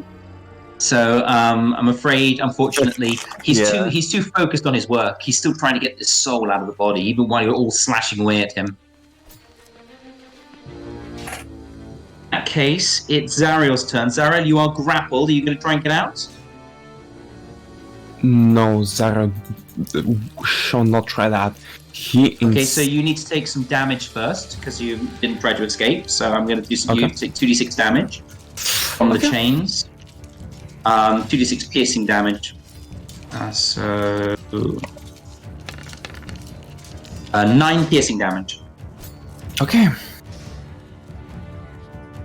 ZARRIEL shall So like spikes start to grow out of it. ZARRIEL is going to use his bonus action, and his eyes start go pure gold as 3 burning triangles are being burned as with radiant flame into the chest of this creature as he uses the Divine Reckoning onto this creature, aka Hexblade's Curse. Okay. As he... Divine Reckoning? Yeah, as he's going to use his action and swing with his kukri empowered under a booming blade. And first let me go. That's with advantage. Mm-hmm. Okay, and that hits. Yeah, I was going to say I'm using Kartik on that. Oh, well, I wanted to let you know anyway, because you got advantage in hits, so that's fine.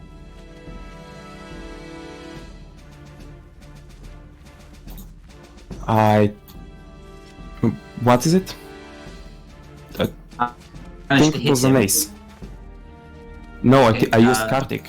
Okay, that's fine. That's fine. It's basically critical hit. Ace was a critical hit, correct? No. Ace is a face card. It basically it lets you add a +10. That's all that matters. I don't do critical hits with aces. Sorry. I remember it wrongly then. I'm sorry. I'm sorry. I'm not allowing aces to be critical. Maybe I did earlier, but I feel like basically having a free critical is a bit overpowered. So I apologize, but I'm not. That's plus 10, but it's not.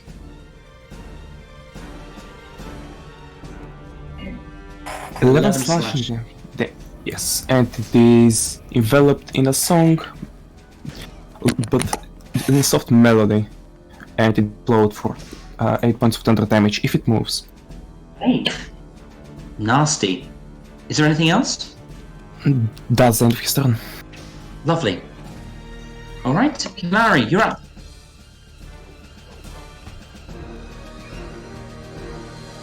I was just adjusting my band-aid. She is going to knock an arrow. I know, it's so shocking, the ranger firing a bow at the oh, my clicky's not on. Okay, there we go. I got a clicker now. And it's the longbow, we're gonna bling. And you have advantage, so if you want to roll again just to see whether you do get a critical. Okay, that is a hit. Hunter's mark is 6, and then the actual hit is 9. Oh, twice in a game. Wow, that's never happened to me before. I'll let you decide. Alright, so your arrow lashes out, and as this creature's thrashing about, trying to grab the chains, and it's got the chains and is like crushing some of your friends, your arrow almost seems to like curve and zip through one of the links of the chains that are lashing out. It crashes directly into the chest of this individual, and there's this massive eruption of green light as the body of this creature falls to the ground. And within, you can see this ghostly figure. Let me just quickly do a little music change because that doesn't work for us anymore. This ghostly figure, which it looks nothing like the creature that you were looking at before. It is a very thin, spectacled man. Wearing what looks to be like a physician's coat and a small like symbol of the Lord of the Morning, like under his like around his choker, around his neck. He looks down at you and he says, "Thank you for releasing me from this odious burden. I can now rest." Collapses. The chains also fall to the ground, releasing those who were grabbed by them. The chains that were pulling the soul out of this man collapse, and you recognize this is Bart from before. You know the man who the front room with you, who was happy to be sort of directed towards the portals. He's sort of still laughing, tears going down his cheeks as the soul snaps back into his body. He sort of looks over at you, and he looks over at you, and he just sort of begins to weep and cry and wrench and sort of pull himself inwards and curl up into a ball as he sort of just becomes dead to the world and shakes. So you can hear under his voice, thank you, as he's just like crying and sort of sniveling and holding himself, trying to comfort and trying to keep that soul in his body that's being wrenched from within. Okay. So this is what you're currently seeing.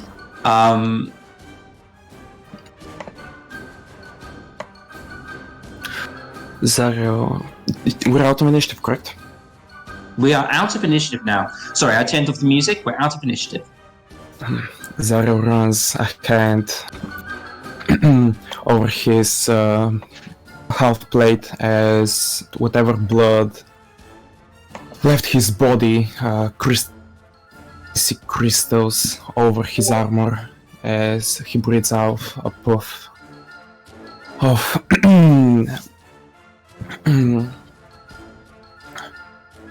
okay, this should keep me going. As he casts a second level armor faggots on himself. Okay. KENARI walks over to Timmus and just like stares down at him aggressively.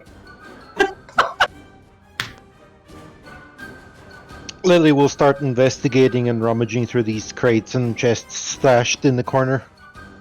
So Lily comes across. Go ahead. No, you go ahead. And then I'll tell you what Lily's going to do. I just sort of look up at KENARI, just like, yeah. Just like a little confused, like.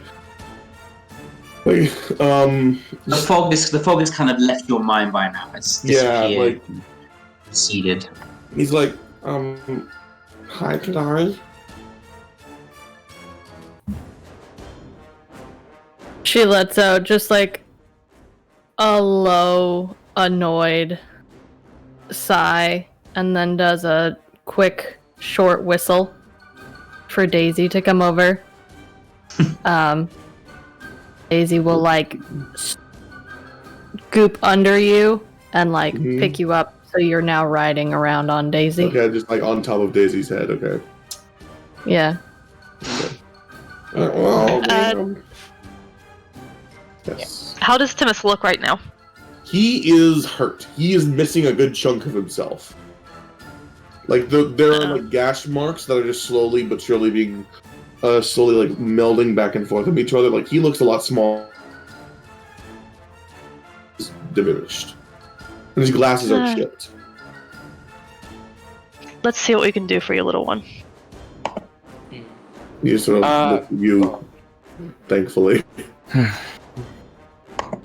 We'll cast Cure Wounds at 2nd level. Oh, thank you. So that is how much damage? That's 15 points of healing. She's almost back to full. That is great news. For me at least. And heal. Yep. Oh, okay. Yeah. Okay. Yeah. Can I go up to Timmus and can I just take his glasses that are broken, that chipped? You can. Okay. Timmus, your glasses. Are you going to let him take your glasses? My glasses. Yeah, they're chipped. You were trying to take his glasses. Yes. And do what with them specifically? Do you just no, take them? Yeah, I just want to take them. Okay. So he's roll sleight of hand, I guess. Yeah. No. I mean, I'm just wondering. Are you actually going to contest it? I don't know because he's kind of frazzled right now. Okay. Roll a sleight of hand to see if you can grab them off him without Timmus noticing. Yeah. Okay. Sleight of hand. They kind of are important to his character. Yeah, Timmus, do a perception. Okay. Can you? Would it be against my passive? Yeah, do it against your passive. It is against your passive. Yeah. Okay. Can in that case, react? It meets. Okay. My passive is 15. Yeah. So you can grab the glasses. Okay. So I just like as you reach the glasses, you basically pluck them off his face. Like he just like puts it. His pseudopods just like pat his face essentially. Like wait, what? No. Can Sid react to try to grab his like GRUNIX's arm by the wrist, like when he grabs for the glasses, or even you can try. Yeah, I mean you can redirect. I mean you can try and grab them to sort of like take them back off him after he's covered. Yeah, but when the glass Timmus's face, this is the first time this has happened. His whole form just deflates like a balloon or like a softball or like a dodgeball being like crushed, like one of those cushioned dodgeballs. Like it looks flat, like a puddle. Daisy now has a slime saddle blanket. Stupid. Okay. Yeah, he basically he looks like he has lost a fair bit of intelligence by removing those glasses. Alright, so He looks. He Wait, just wait, starts wait. bubbling. Sid, you can do a Before sleight of hand as well to see if you can grab them off. See if you can sort of slip them away from GRUNIX. Da, da, da, da, da, da, da, da, da, da. We'll use GRUNIX's 15 as your contestant. Yep, you managed to palm them away from him. I was going to fix them Then why don't you say that before you just go grabbing things? because I wanted to fix it fast. You could just ask him. It doesn't take that much time. Okay, You already fine. just tried to take part of his body from him before. I'm keeping an eye on you. You discount goblin. How dare you? You Goblin, insult my dog, goblin. then you insult me. Okay. Yeah, because you're a thief and not even a good one. Here, have the glasses. Now fix them. Okay, I will. Here- They're just like letting him fix the glasses. Okay. I'll So you just cast see mending. Timmus is just dumb for like a Alright, you cast mending on them. Okay, so over the course of that, over the course of, I think, isn't it over the course of 10 minutes? Of a minute? Yeah. No, A no, minute of it's just a concentration. minute. It's just a Okay. minute. Alright, mending. So over the course of a minute, you managed to fix most of the cracks and sort of dings in the glasses. Hearing Sidarian say the word thief, Lily will just look over her shoulder for a moment, and after realizing she's not the one being called thief, she'll get back to rummaging.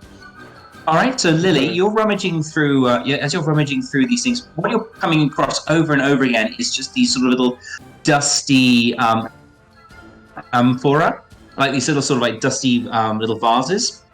Each one of them is sealed with each one of them is sort of sealed with like what appears to be like almost like a wax seal over the top.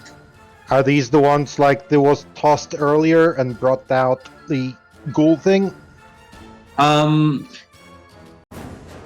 They look similar, but they're much smaller. Elena will hear a voice in her head. We found something interesting here. Come take a look. Elena will shudder at the voice suddenly in her head and wander over to Lily. Who is currently next to Timmus right now? Me. What is your armor class? I mean, like, just in general, like, who's facing Timmus? Like, I know there's two people next to him, but I gotta roll a d4 to see who's hit. You are on a goat, by the way. I So if you know, are going to but hurt my goat, Bob, I am going to It's warn not you. an AoE effect, I can guarantee that. Okay. Okay. It's because he's done it, so I'm sorry.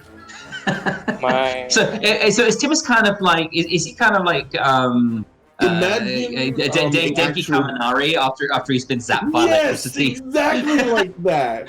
Except slime and more stupid. So not how to control. Yeah, more or less, like yeah. And he essentially burps, and a fire bolt just shoots out of his mouth.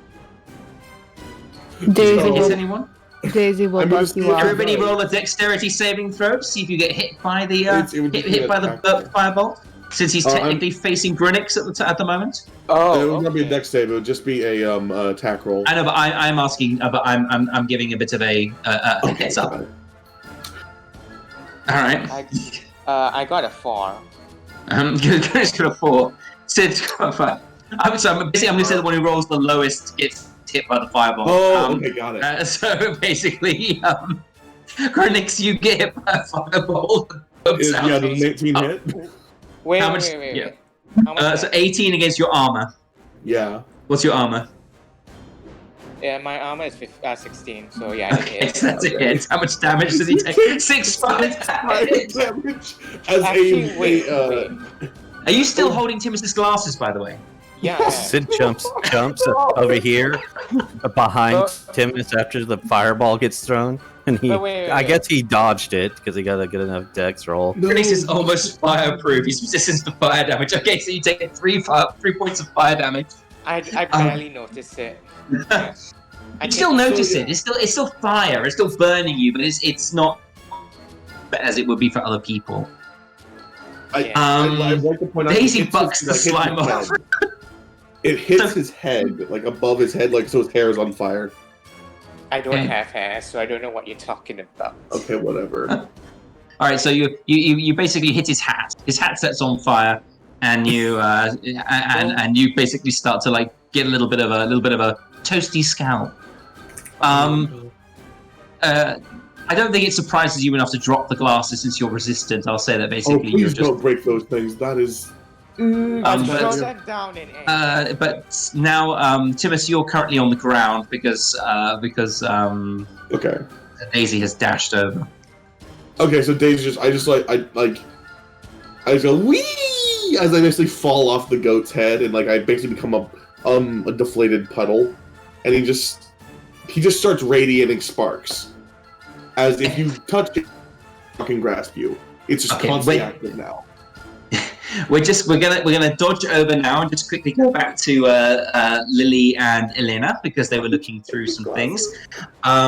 So Lily and Elena's come over to you after you called her. What are you going to do? We'll pass over the amphora and point at the dead body of the ghoul, indicating possible connection there.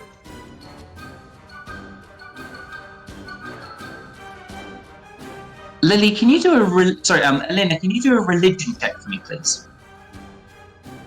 Sure. I'll give you advantage as well. Because of what you are.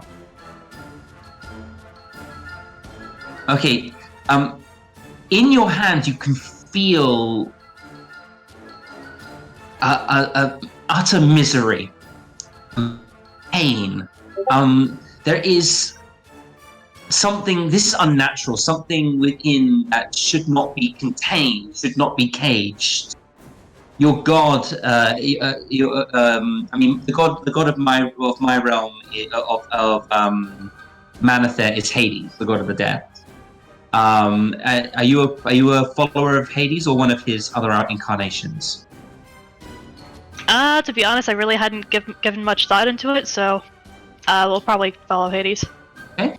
So this is an affront to the natural order of things. You can feel the shard of your god that speaks to you is radiating disapproval and rage.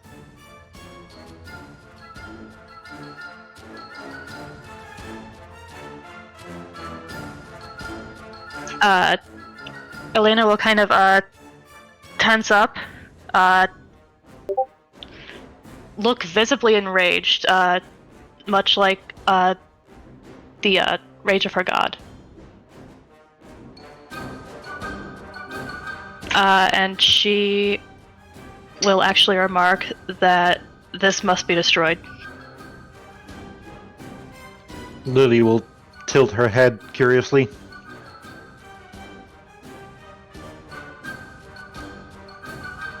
Why must that be?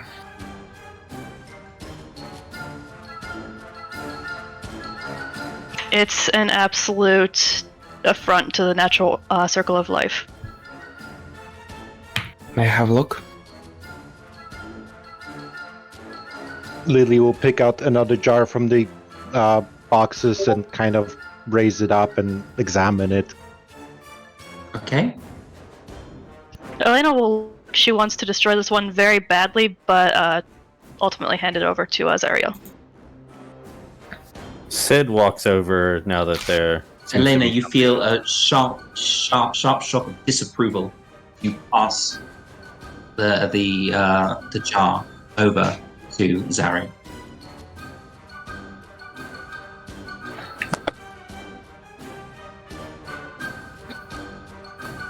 What does it feel like? What does he get from it? You're not as inclined as... You're not as sensitive in the same way. Roll an Arcana check for me. Arcana? Yeah, Arcana.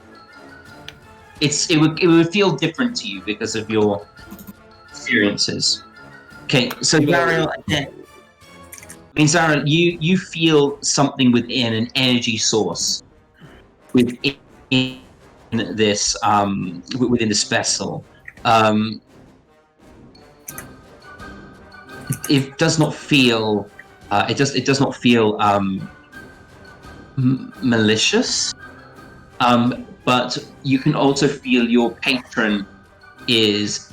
You can feel like a sharp heat spread through your chest, as if there's a righteous anger burning within you. I agree with you, Elena. We're going to burn all of these things down. What are those things? They contain power. But it appears that, at least in my case, the gods do not like what power is held within them. I cannot pinpoint it, but I believe it's not something we should leave standing.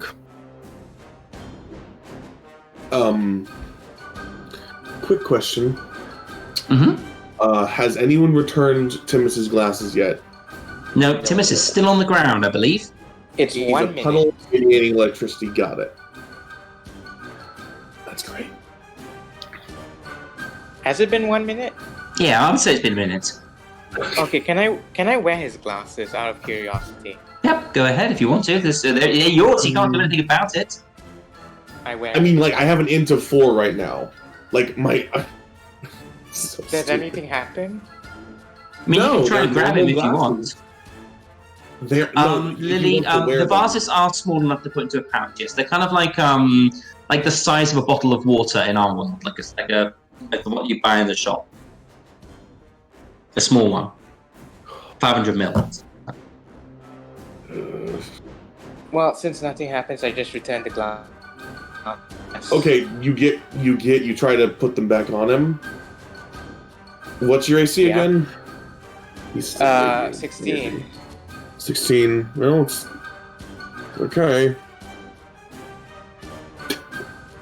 We just see if that. Do you hit? No, you don't hit. No, it doesn't. I just put it on him. Oh, that was the wrong spell. Remad, that's the wrong one. Let me do that again. Well, it would still be the same. I know it would. AC, It would. Yeah, it would be a different effect though. Yeah, okay. So you somehow narrowly avoid Volts of electricity. Yeah, jump in and you place them back on the bridge of his slime face, and then he just starts to inflate for like a moment. He begins twice his size and then back down to his normal size as he basically starts to he basically goes to his normal space with like a big frown and like. What? I take What it is away that? from him again. I take the glasses away from him again. Oh god. All right. I'm going to say that Timmus, you're wise. Yeah, I know. I'm action choosing now. your turn. It's a placebo. You managed to just reach out of the way. You duck out of the way. Yeah, I just sort of like As I he sort just of goes hop on his head and I across. basically poke him in the face, and I actually cast Shocking Grasp. Oh my Dead. god. I'm just like, do not do that. I am dead. Okay, Yeah. roll shocking grasp then. I am working on it. Hold on. Well, if you're doing shocking grasp, you're doing shocking grasp. Yeah, there we go. You didn't click fully. That's 20. Your Yeah. AC is that's more than your AC. 16. Yeah. So how much damage is that? It is. It's just 1 point of slash of basically slap pod, dealing a single point of electric damage as it tases you essentially. And there's this big basically this red mark on your cheek as the sparks of electricity bounce off, and I land on the floor. I'm like, hands on hips essentially with pseudopods, and I'm like, do not remove my glasses. I start crying. I go to dog for emotional support. Dog is currently lounged on his side in severe pain for a non-sentient creature. Sparks are flashing out, rents in its armor. It's not. Remember, it's definitely not in good order at the moment. Then can I cast mending on it? Yep, I mean, for the next 2 minutes, if you want to cast mending to get it back up to full, I'll say if you want to spend 5 minutes just mending, then you can I'll get it just back do up to that, full. Yeah. Okay. Okay. KENARI responds to ZARRIEL will say, "Then let's burn it and be out of here. I'm tired of this place." And she's I going can to take move care of the over to where burning. Daisy is. Lily would tap Elena's shoulder to get her attention.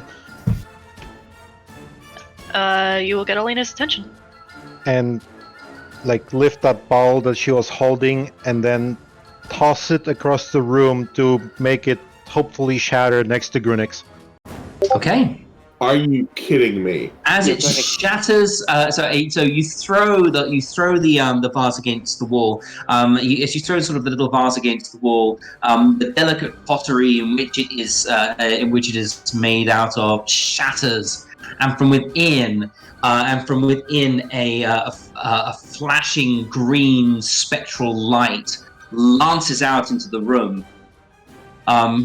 It forms itself into this ghostly, ethereal shape, coming to sort of coalescing into what appears to be the form of a young orcish male wearing almost like a reed's outfit, quite delicately clothed.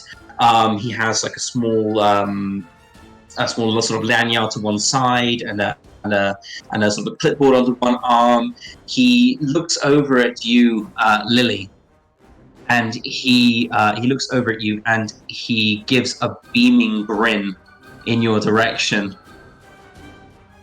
Thank you. You have freed us.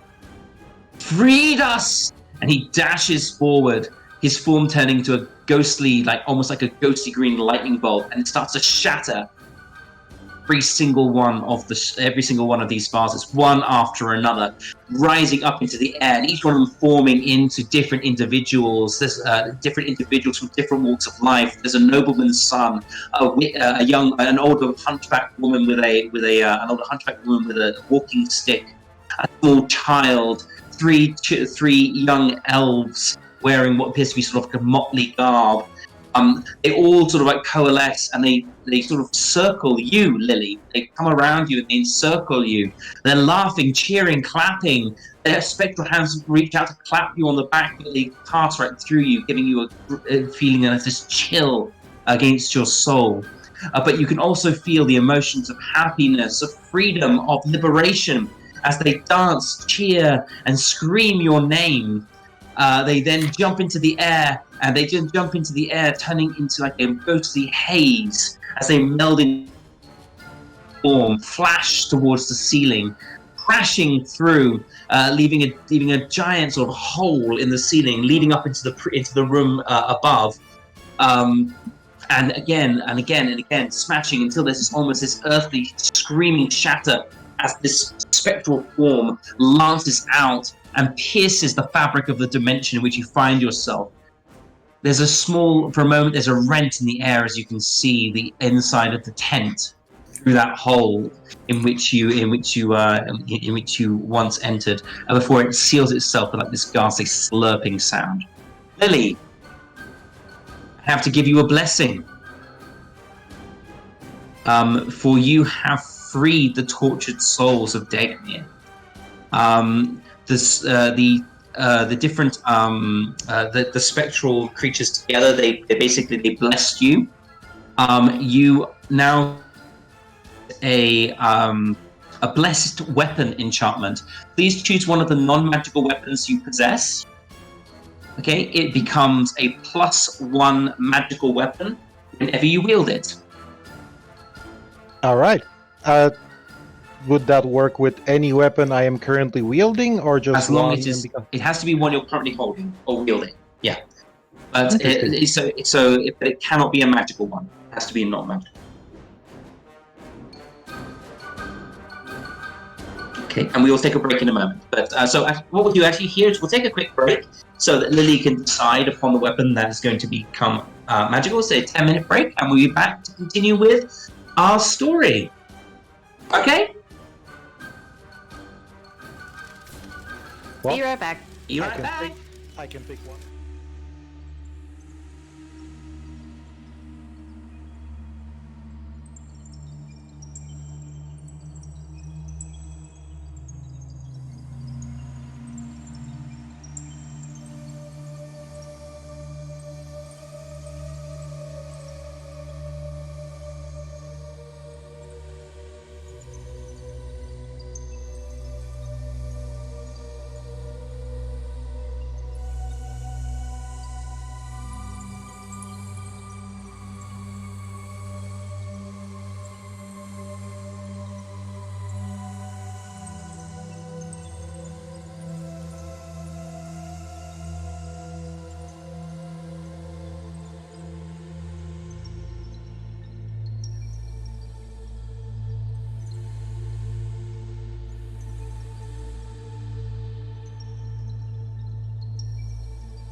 Stormclaw, what's that? I'm just testing out my act.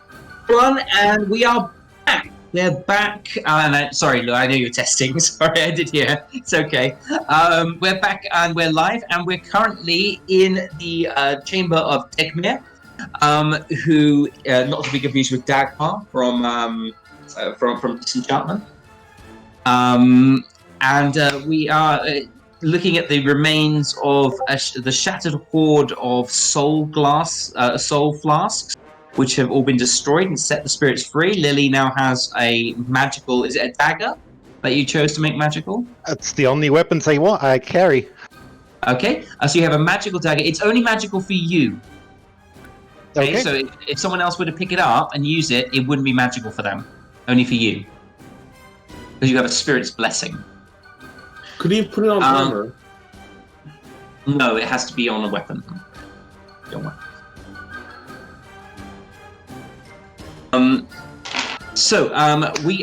currently Boy is mended now, I believe. You've over that 5 minutes. Boy's been mended.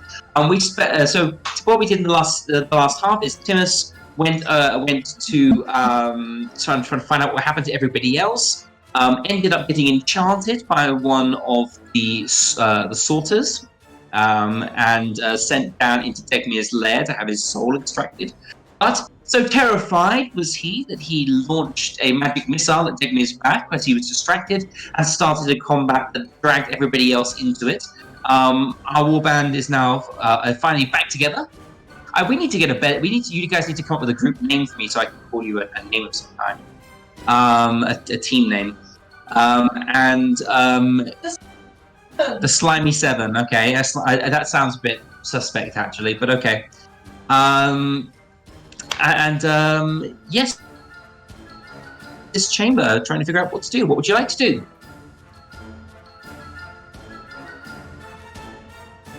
When the guy died, did he like leave a corpse? Yes, but it's sort of split open, almost like a skin suit, collapsed to the ground. There's like nothing there but a bunch of skin. Can I put it in my bag of holding?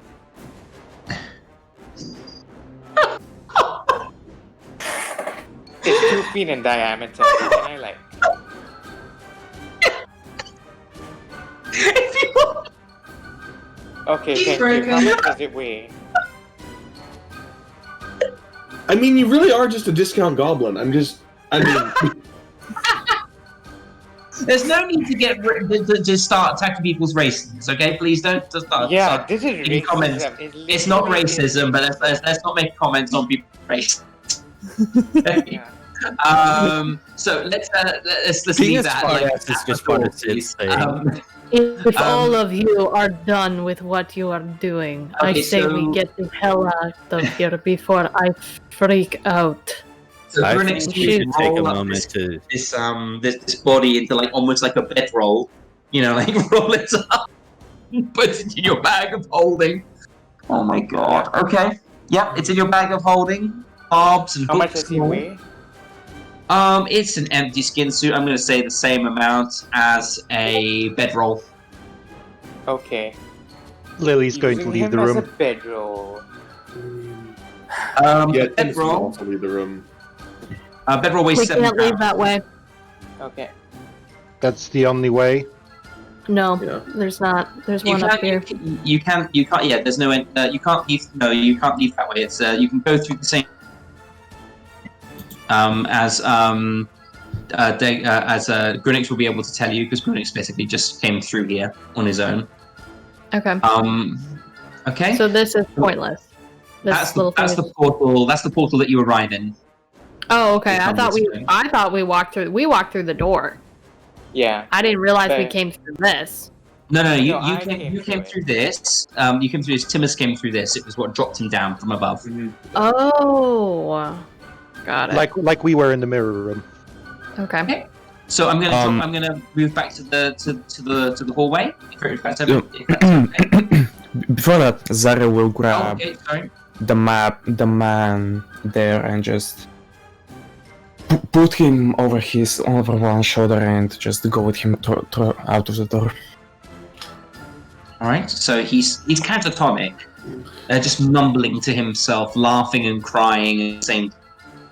But yeah, you manage to gesture him towards the door, and he follows you. He won't put up any resistance, and will just follow you wherever you go. I'm gonna hand him a piece of I just take a chunk of myself and I just hand it to him. It looks like a piece of Jell-O. I just like gesture for him to eat it. Isn't this cannibalism?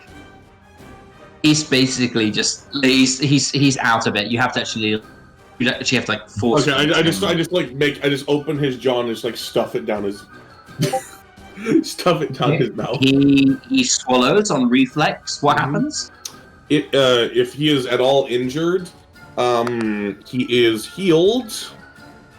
One of my hit dies worth of, plus con worth of hit die worth of damage, which is Okay, a he D6. currently has the long-term madness. So at the moment, well, I don't know if that was restoration on him or something like that. I don't know if that'd fix him. Then no, I you didn't need, know that. I you thought he need was to just spell like restoration. But isn't he like battered and bruised and stuff? Yeah, I mean his wounds will heal. If you wanted to heal him, that's Yeah, fine. that's His what I wounds- wanted to do. That's what the main goal was. Mentally, he's still out of town at the It moment. also feeds him. So, okay, yep. So he gains some. Oh, nine. that's not what I wanted to do. It is a D6 plus 4. So I meant to. Hold on. D6 plus. Just roll a d6 while I quarter it. Oh, sure. 5 hit points because I rolled a 1. Okay, so he gets 5 hit points. Some of his cuts and bruises. I mean, he wasn't really intensely hurt. It was more like torn out of his body rather than physical I didn't pain. know that. But yeah, scrapes and bruises, things like that start to sort of heal up on him. He sort of looks around for a moment in shock, but then starts to descend back into like his internal mental. You said a lesser restoration would help him? Something like a restoration spell or something along those lines probably would help him. Okay, I can do that while we're walking out. Okay. Question. Yeah. No, never mind. I'm not going to interfere. Okay. In that case, then, so if you want to cast restoration on him, lesser restoration, that would definitely help him. That's fine. So he will, for the time being, yeah. So he will get Sanity. Yeah, he gets sanity back. So he basically turns around. This is Bart from earlier, and he goes, "Where am I? What is this place? I was watching the show, and then I ended up sit up here and my ache, so much pain. We'll just quickly move into the next room if we're going to go into that. I pat his head. So let me just quickly move Bart into the room as well with you. So he's using. Lily will continue walking ahead towards the one door we haven't been at yet, but stop at the threshold and lean against the side wall, waiting for the rest. Seeing that ZARRIEL turns, just trying to the party. Let me go first. If something comes up, I'll be able to be the first one to take the brunt of whatever it is. I'll stay in the back and I'll beg this man here. I'll stay with him and try to keep him safe. Okay, so he's sort of like he'll follow you if you direct him. He'll be like he's completely confused and out of it at the moment. So he's just sort of he's not insane anymore because ELENA, your restoration, has sort of brought his shattered psyche back together. But he's definitely in a lot of anger. He's definitely feeling a lot of terrifying things at the moment. He has no clue where he is. Waiting for the group, Lily will cast a spell and she had when they first entered the tent. Okay. So Sid will just lead him along. So. Okay, are we going to are you wanting to go into the other room, or are you staying there, or what's the plan, guys? I see.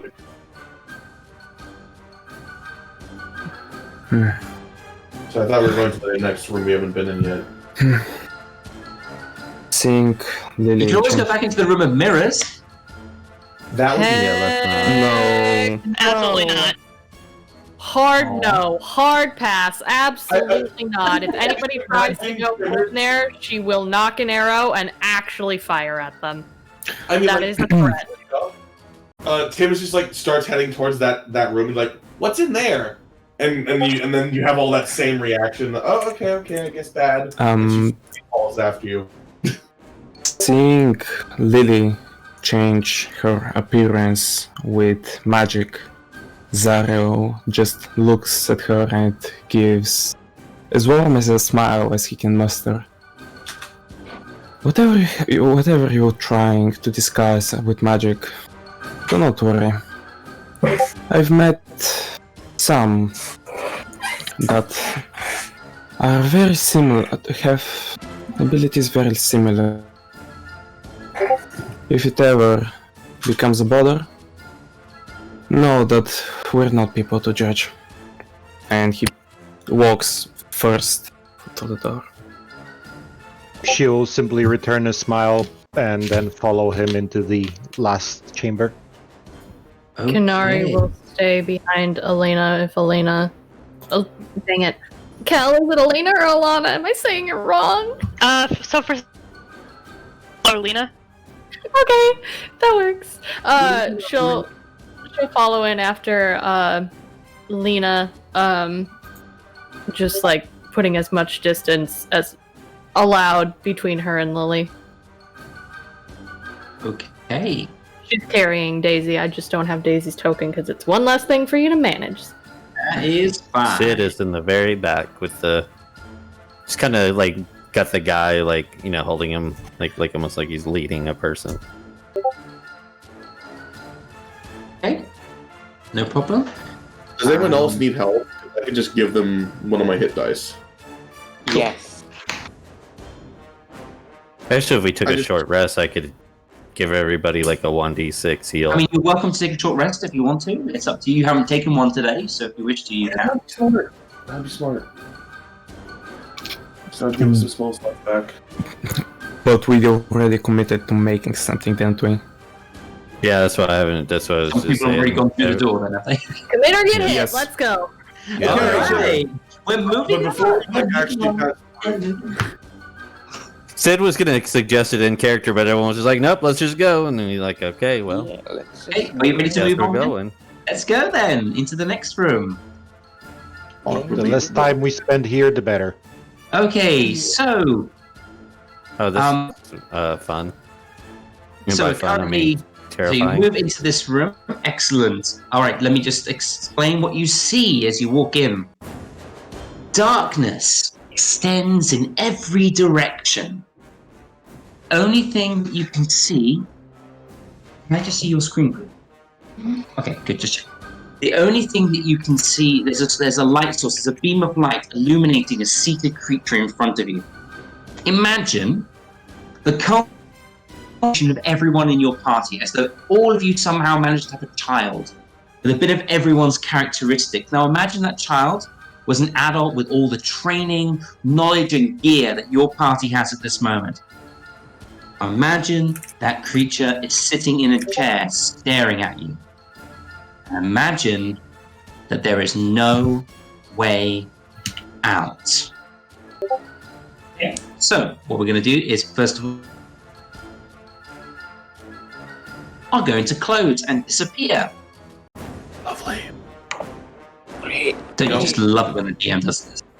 Time to imagine a way out. I love Yes, being yes. trapped. Oh my god, GRUNIX is huge! Sorry, it's just massive. I don't know how to make it small. It's okay, it's alright, I'll sort it out. Do not worry, it's just funny because it's I think so huge. large creature. One of the smallest characters is massive compared to the rest. Sorry. 1 second, I'm just going to reveal that square so you can be seen. And this square here. So,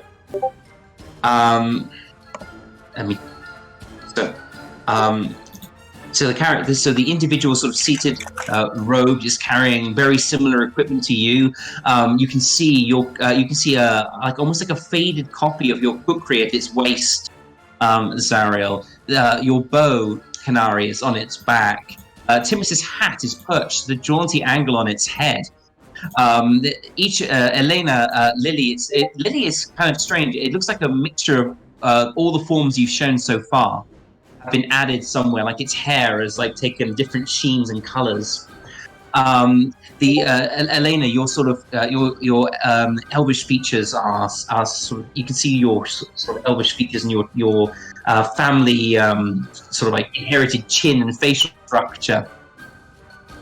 It's a bit shorter than the regular person, and it's got what appears to be a sort of silver outline of a dog at its side. Sid, you know, it's got your sort of sparkling smile as it stares at everyone, your charm oozing from within as it looks at you all and says, "Welcome." Its voice is an echoed tremble of like multiple layered voices, each one sounding very similar to your own. You can pick out your own tones and nuances, and it's very discordant. It's very discordant because the different ways in which you speak sort of clash with each other. Silver-tongued tones of Sidarian are clashing with sort of the dull, grating tones of KENARI. And there's that hint of accent, sort of ZARRIEL's soft-spoken tone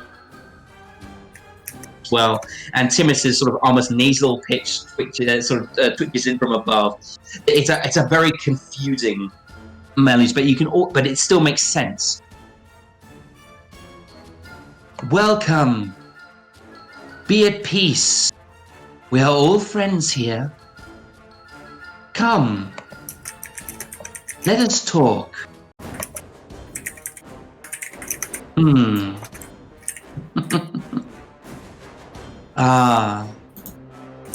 Some of you are very interesting indeed, my parents.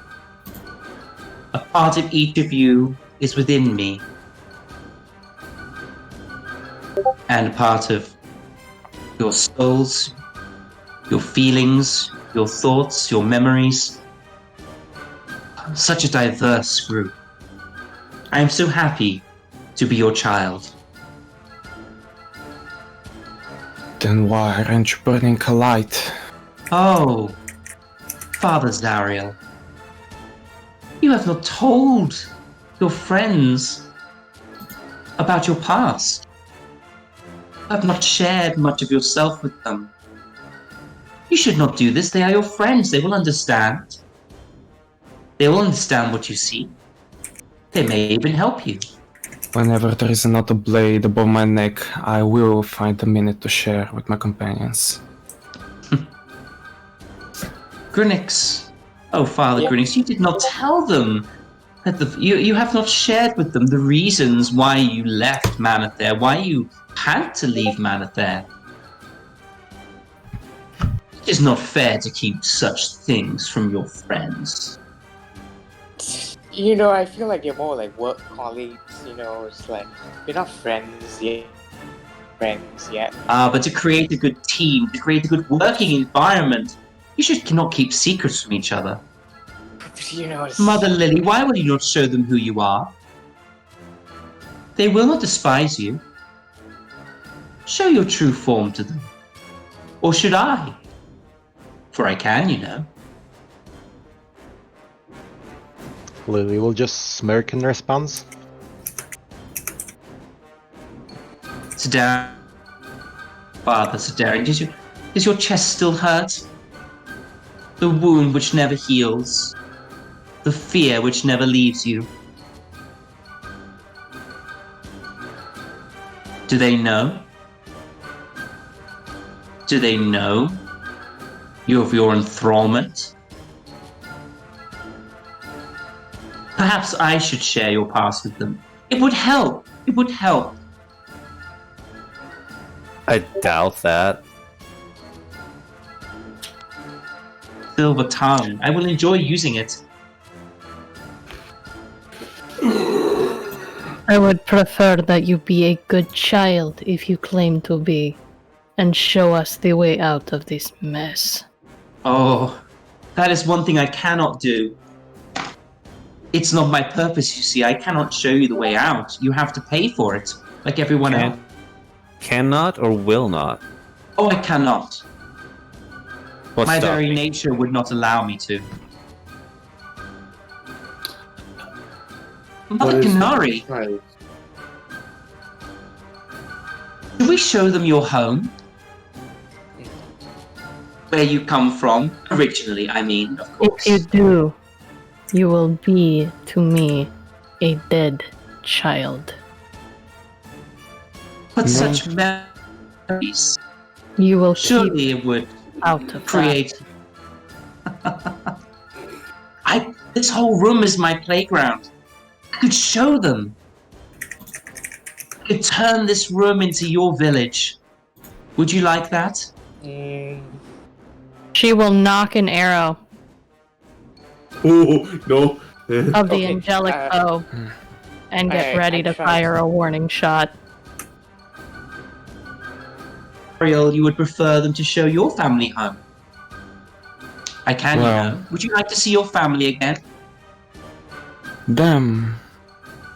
Yes, I miss them. Would you like to see him? Them. But yeah. I have no idea what Okay. that crazed assassin is doing in the city, but I would like to see him.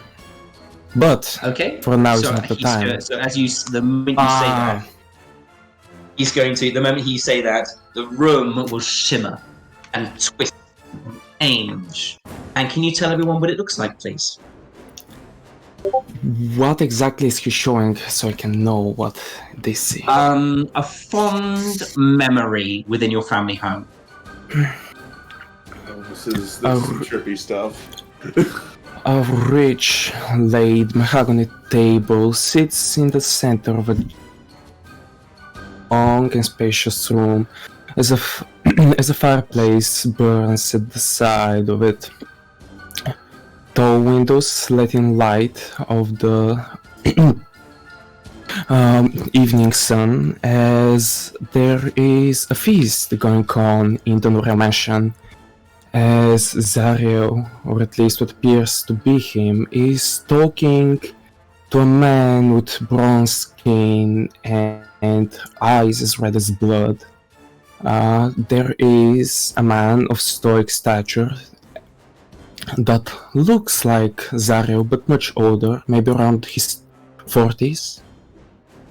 He appears to have been forged in trial, as he still bears the crest of the wayfarers even in his own home, right next to his own noble crest. Next to him is a young woman bearing strange resemblance to a familiar picture that anybody could have seen, but it's not concrete. As if a woman with 1,000 faces. She smiles warmly, looks at the man who appears to be his father. As there are dozens of guests around him, ZARRIEL just looks at the scenery and smiles. He looks happy.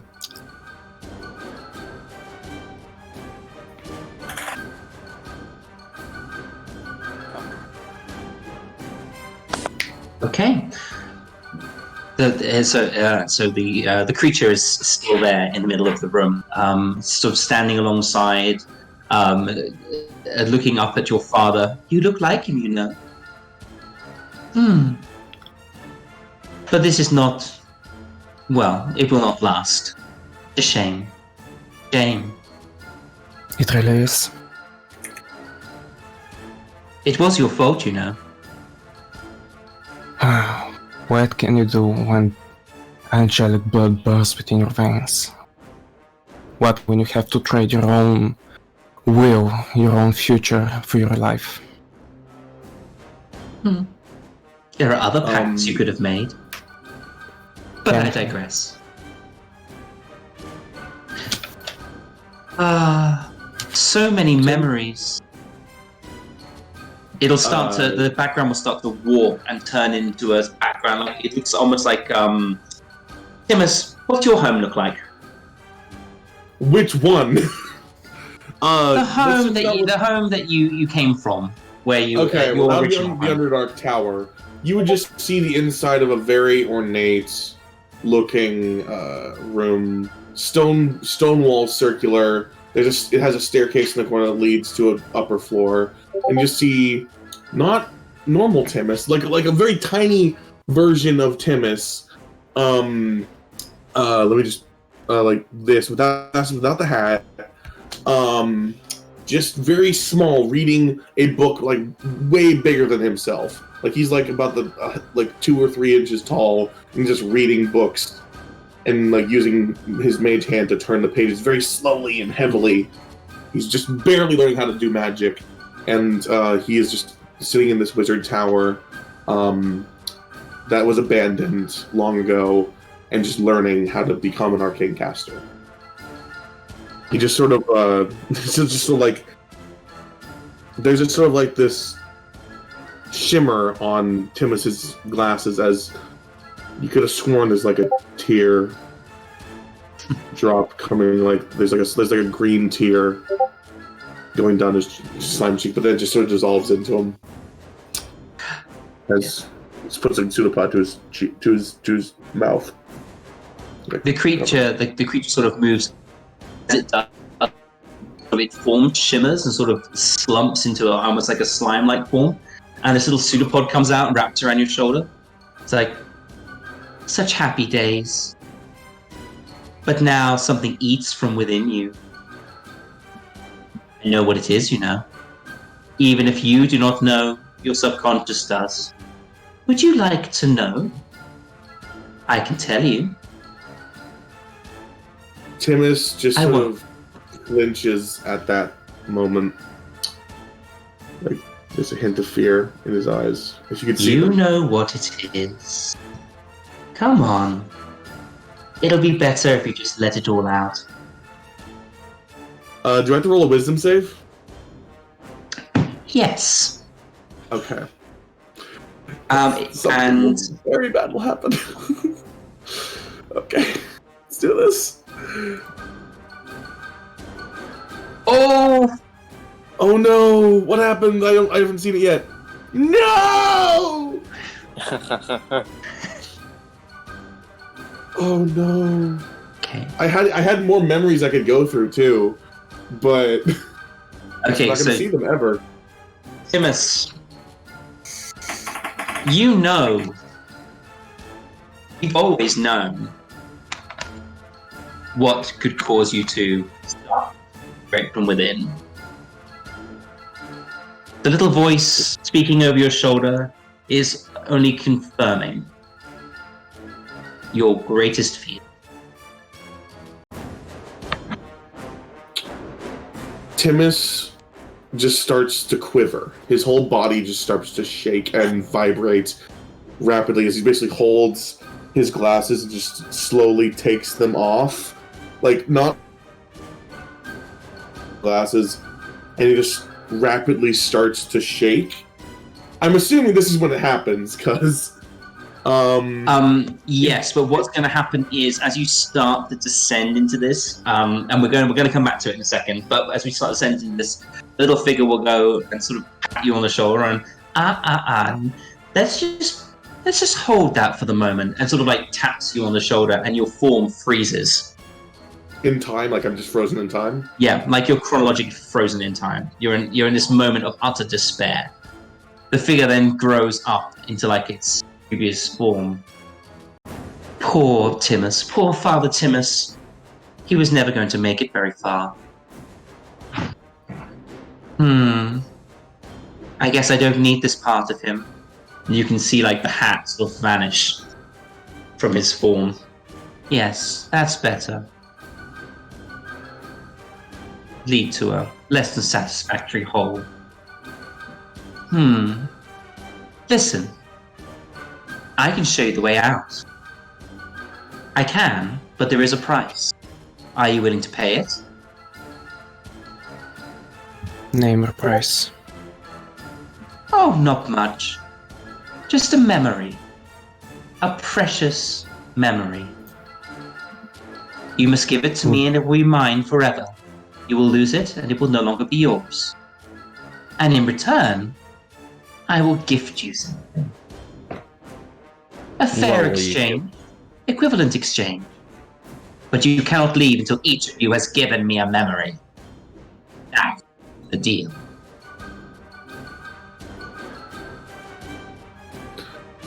Well, does this include Timmus? Because Timmus is frozen, no. Okay, so this is excluded. Timmus does not have to give me a memory. Yeah. Sid narrows his eyes and just kind of looks side-eyed, like doubtful. Oh, let me clarify. It must be a significant memory. An important memory. And what exactly do you do with these memories? She still has her arrow knocked, by the way, and like... Oh, it's my purpose.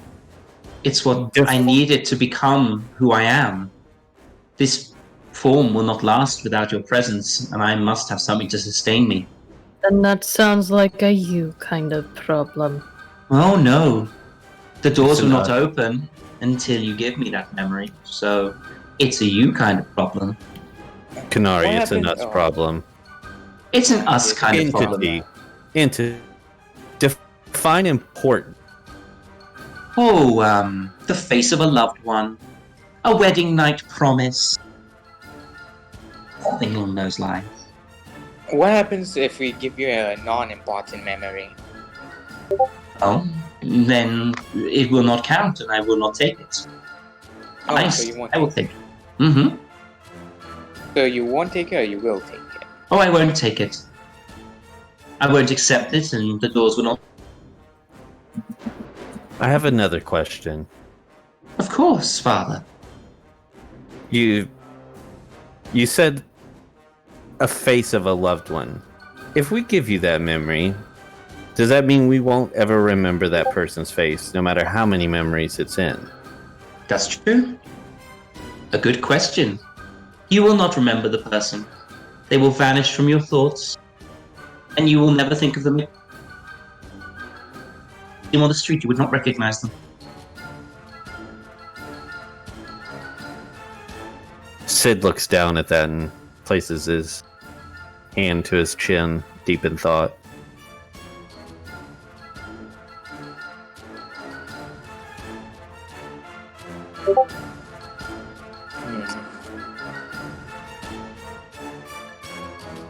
but it's I'm just. just going to clarify to all of our listeners. I'm looking at Discord chat as well, and I'm loving some of the questions that are coming up.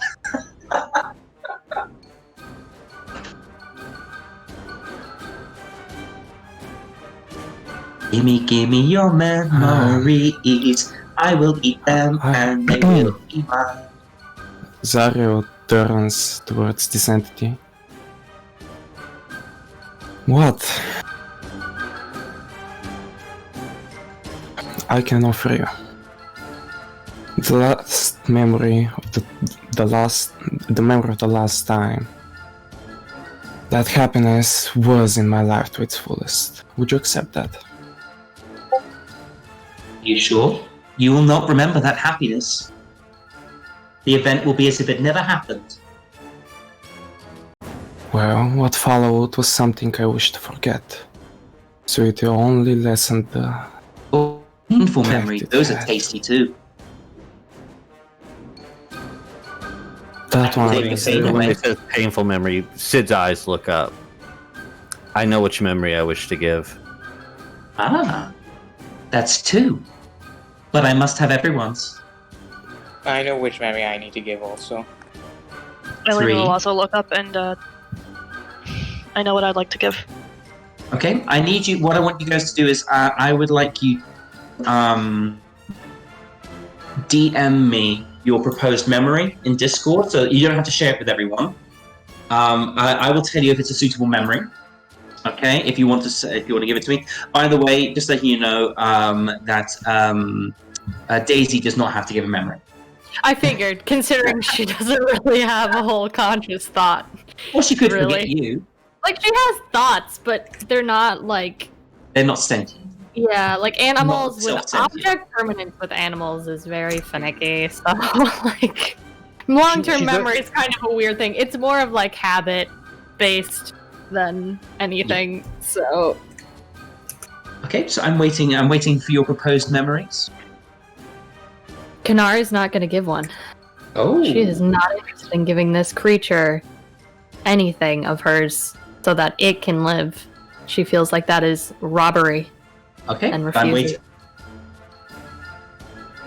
That is fine. They do not know. The rest of you don't know this yet. That's fine. But ZARRIEL, are you going to step forward and give a memory? Yeah, I'm just writing to you, so you can confirm. Lovely. I am writing something for you. I'm going to ask my lovely girlfriend to roll a d20 for me. Oh, baby. Do you want me to say out loud? Mm-hmm. No, don't. Yes, shout it, kid. No. Please. Just, I feel like this role's for me. Save me. okay. It's Oh, that's all. she took No, this. yeah. Okay. All right. All right, so if Star actually doesn't want you to say the role, the then don't way say it. this works is I'm going to send you something back.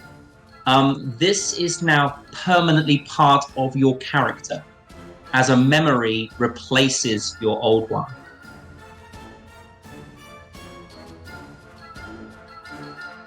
Okay, so if you gave me a memory, Nick, I accept that memory, and this is your replacement. Okay. Okay, Shadow, let me see your memory. Okay, I will accept that. I need a dice, please. I have to do this for each of you. I'm gonna get. This becomes part of your character. The one I'm sent you. You have you have to believe it. It's part of who you are now. Even if it's completely false, it now feels real to you. Shadow, your memory.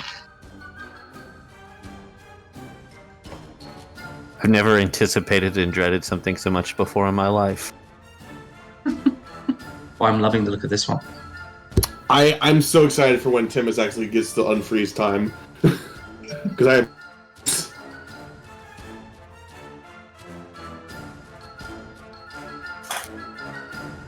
Sid actually like tactfully Here you go. thought out his memory thing he wanted to give. There you go, Shadow. There is your replaced memory. That is now in your mind, and it is as real to you as your previous memory was. And you do not remember the previous memory you just sent me. Okay. Oh my god! Wow. Okay. Okay. You're giving up a painful memory, Kel. That's fine. Of course, if that might be your motivation to become what you became, you might want to think of a little identity crisis that might happen because of that. Think about what might have led from that memory. Okay, let's roll a d20. I'm using my lovely assistant. I have a quick question. Ooh, a natural 20. You meant to say that out loud? I can say what it is. They don't know what it is. One had a question. There was a Yes. dice amount of rolls for something in the memory you give. Do I need to roll those many dice, or is it just? Yes, it will. If you can roll those dice now, then I'll know how many it is. Do you want me to roll it in the? Yeah, roll it in. Roll it. No, just roll it in. It's okay because no one will know what it stands for, so you can just roll it in roll 20. Okay.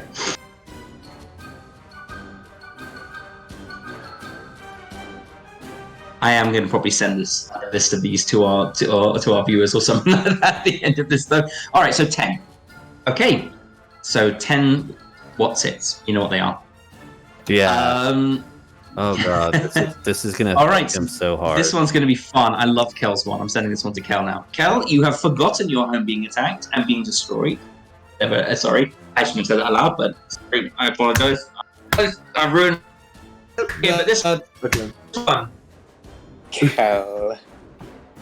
Shame. Okay, sorry. Shame. What? But what's replacing it is fun. Yeah, what do you mean?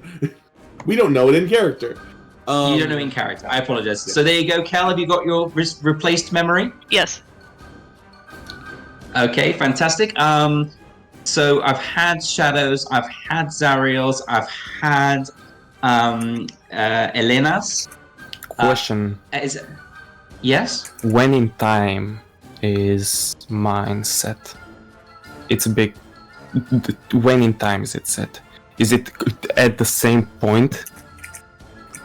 Yeah, so I mean, basically it becomes as real to you as if it was before. So literally, like now, you feel the urge, you feel the haste, you feel the so sadness, that happened. You know, you feel all those things. So as no, that it hasn't happened. It's not real. It's not real. It's just what you feel. Yeah, but when does Zariel feel it through? The moment you transfer memory. Okay. Okay. Okay. I'm going to write it down so it's going to explain more. Oh boy. Just ahead of time. So I'm just clarifying. So the individual looks at you three and looks at you and says, "I'm so glad I could share part of myself with you. Now you have new things to consider. How about you, little goblin? What will you offer me?" I offered.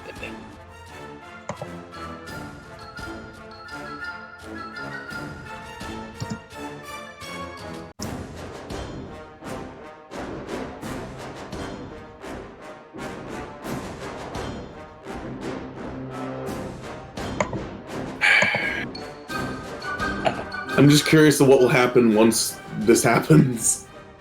Me too. This is some trippy shit. Oh, sorry. Trippy stuff.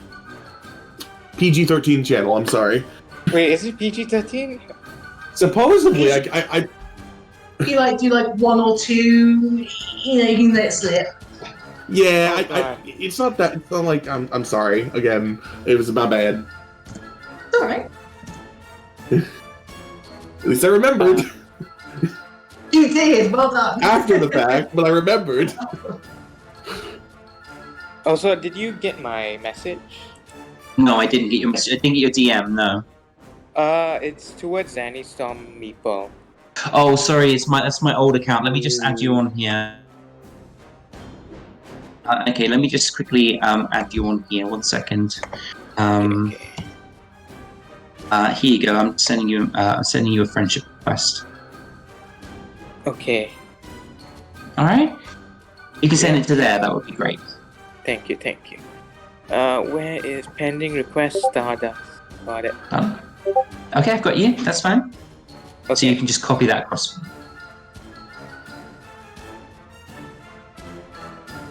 Okay.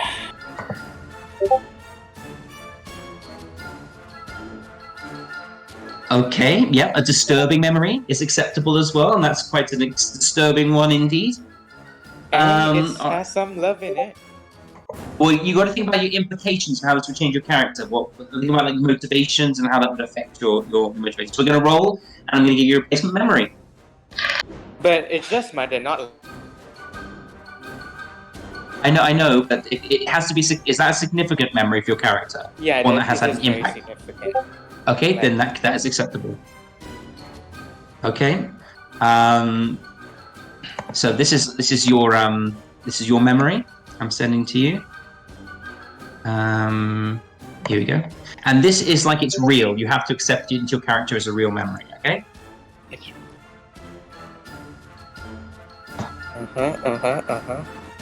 Okay. Wow. The creature then turns to you, Lily, and then you, KENARI. Do we have a pact? Mother Lily, Mother KENARI, I cannot open the doors without your memories. I think that you can go to hell. Oh. We'll attempt to reach the thing in its mind and say, are you able to see our memories? See them, they become part of me. And I you will would become know part we of have you. nothing valuable to give. Oh, there's always something of value. How about... Have you ever loved anyone? I have not. Sorry. We have not.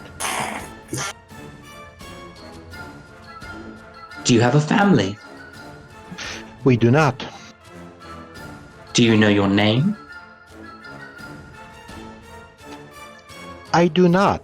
Not our real one.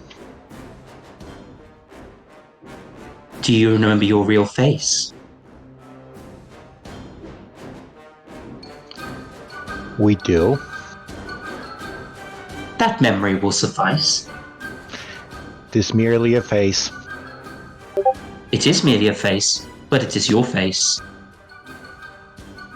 It would be Just one interesting to among see many if you others. remember which is your faces. Oh, this is gonna be fun. I will accept the memory of your original appearance. In fact, I will accept your original appearance. If you give this memory, you cannot transfer back into your original body. Oh, that's. I know technically that's not how the spell works, but I'm going to say that you can't remember the exact feature. Right. So there. Oh, that's logical. Actually. Now, was it? That's more of a question towards how would that be played out, because being an illusion, there are certain things that are not changed by it. Would they suddenly go away? They are taking your appearance and letting you keep the one that you currently have. It will not change your race, but it will mean that your body, the one that you're currently wearing, will be classed as your original body from now on. Looks are merely surface level. You can have them. Okay. All right. So, in acceptance for returning for the original Lily body, this is now your original Lily body, the one you're currently wearing. Although technically your race still stands. Okay. Let's roll the dice and see what you get in return. I'm gonna get attacked from everyone. It's all her fault. Oh, we did it on purpose. There you go. Sorry. Did you see it? Yeah, I saw it. Okay. You're funny. And yes, this is the same individual from the last game, okay, Lily? Here we go. I want to consider. Dalamar. Here you go. Here's your Yes. memory.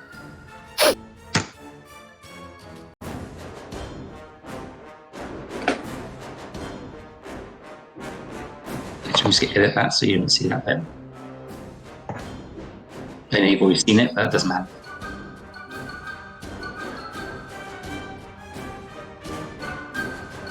You got it? Mm-hmm. Okay. And so finally, the creature sort of turns to you. Timmus. I mean, we've still got Timmus. If he's No, Timmus is I'm frozen. last. I am last. Well, technically, I will be last. Timmus has been discarded. More or less. So it turns to you. Just I one would memory, rather- Mother Kenari, and then I can open the doors. You can be on your way peacefully. I would rather give you a single year of my life than something that belongs to me. I will accept the memory of a single year of your life. Give me your childhood. I'll take it No. away. You'll feel no pain anymore. No, He will be as your father. Your real parents won't exist to you anymore. I will shoot. Well, I cannot open the door. Your friends will have to convince you. I will allow them to discuss it with you, but if we do not sit, then I'm afraid I cannot open. I really want Timmus to be able to speak right now. Not now. He would argue this tooth and nail. Okay, characters, it's up to you. You can talk to Kenari, speak to her. Zariel goes over to KENARI and just looks her in the eyes. She's still got a What? bow knocked. I'm just gonna remind all of you casually. Yeah, Zariel is aware and of how murderous she can be. What is that you do not wish to bargain? My people believe that there is nothing that goes to waste in a life. You're not wasting anything, you're using one as a currency to get And another. you know nothing of my life. I do not know nothing of your life, but I know something of life. He's right. You're just using it as a currency, so it does have value. You're paying for your own freedom. It's And like none of saying you an think old that coin this is- doesn't have value, just because all it's useful for is trading for things. None of you Exactly. think this is bizarre. The fact that this thing has to live. This thing may need to leave, or we may try to kill it, but what's the point? If we do, who knows if we're going to go down with it. It itself said it has part of us in it. Also, Don't you think it's going to bring harm to us if we kill it? what if we do kill it, but then we can't escape this room? We'll just starve to death in here. Do you want to take that chance? Yeah. I'm a character. She'll relax the bow. She still has it, but it's not like pulled like as tight and like it's you know that thing when archers when they like relax and then their they bow. Yeah. yeah. You could always go back to the House of Mirrors and try to escape that way. Ah, true. But no, we're trapped You're like, frozen. all the way.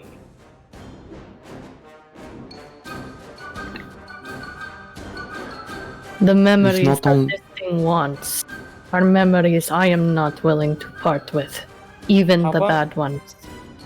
How about you tell us these memories of yours? Then, when you switch to the other memory, we will tell you all the real memories, and say it is the real memories, the ones you traded for with the ghosts. Or you could write.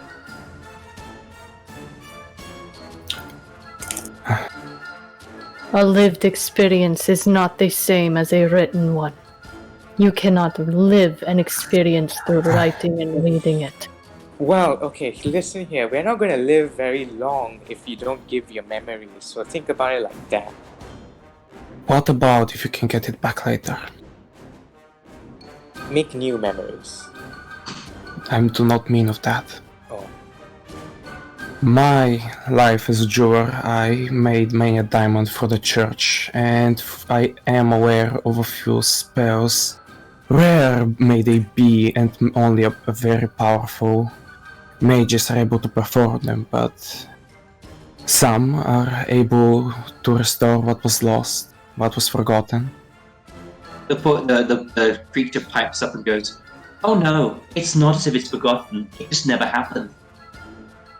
The memory no longer exists for you. It cannot be brought back." What about... It's not a case of lost memory. This is a case of a deal, a bargain. Once struck, it cannot be undone. And I am no warlock. I do not make pacts. And she spits on the ground. If a dragon Shame. can spit. But at least I get to spend time in all of your company. Forever. And ever. And ever and ever and ever. Then... Calm down, King George. Could you spare us from singing? I'm so Yes, glad one of please. you got the reference. I'm screaming the same thing. It's King George. Anyway, sorry. Whew. You'll be back once you see none of the doors open for anyone but me. Right, what were you saying, Zariel? I was stopped by this I'm creature. so sorry. Yes. I wasn't trying. Well, we already are this deep. What can we, and I gesture towards everybody, We can't go back. We already know this. So Yes. we can't go back the way we came to escape. The only way out of here is forward. This What- is known. Thing I could probably give. is... She's been scanning. I'm gonna tell y'all. She's been scanning her. We've been scanning our memories and just going like, nope, not that one. So, But it depends on if the creature is actually going to take it. It seems a little more greedy. Bear it before you give it. The worst you can get is an answer is no, and then you have to pick Yeah. another one. Send me the link if you want. do you want it on Roll20? Yeah, on DM to me in Discord, please. That way I can Okay. keep it secret. I also DM'd you something on Discord if you didn't see it already. I'll have a look. Yeah. Oh, do I send it to your new star thing or the? Yes, please. Yes, please. Okay. Please send my new. Got it. My new Okay.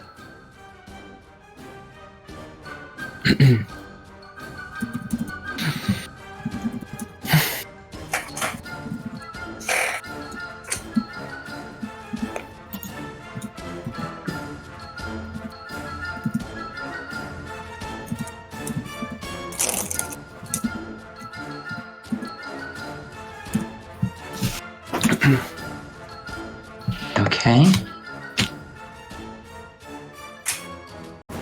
Ooh. Hmm.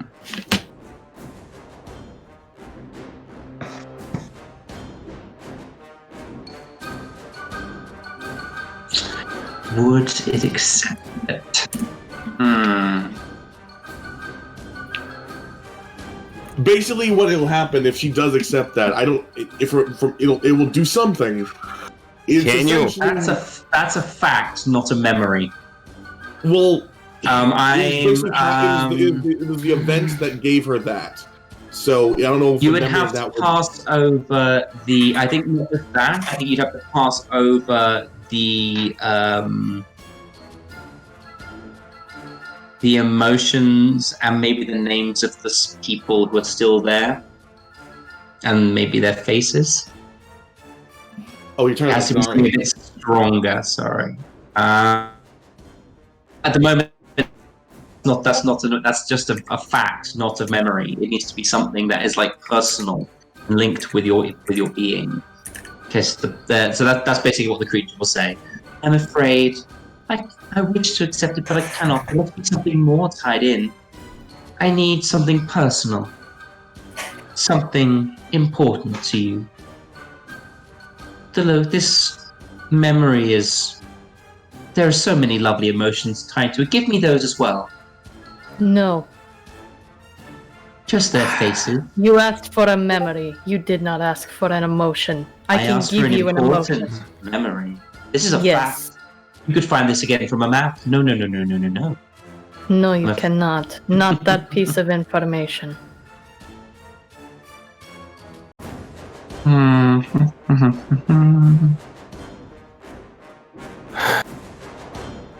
Do I have charm person?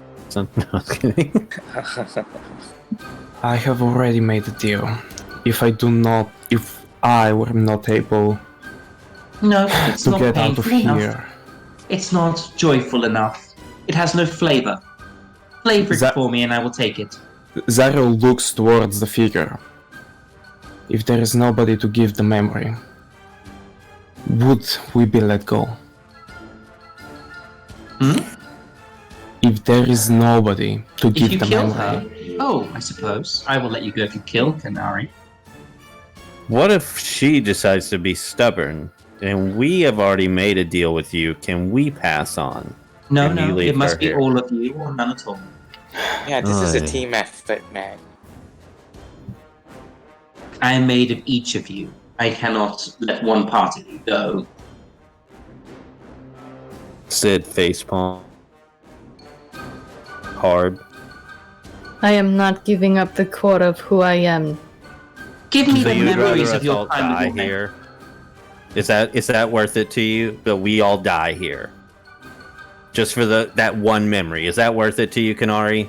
I would rather die knowing exactly who I am. With all Can of we- my memories intact. Give I me mean- the face of your mentor. You will never see No. him again. What does it matter? You will never see him again. He taught you nothing of consequence. Every memory of mine has significance. Or you would not want them so much. Apparently not, since the one that you offered wasn't worth it.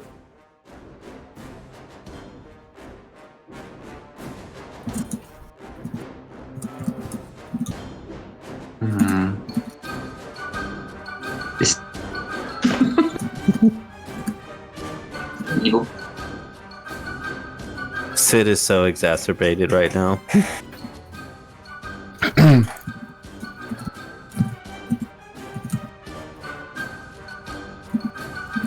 Give me the face of your first love. a second, Xanni.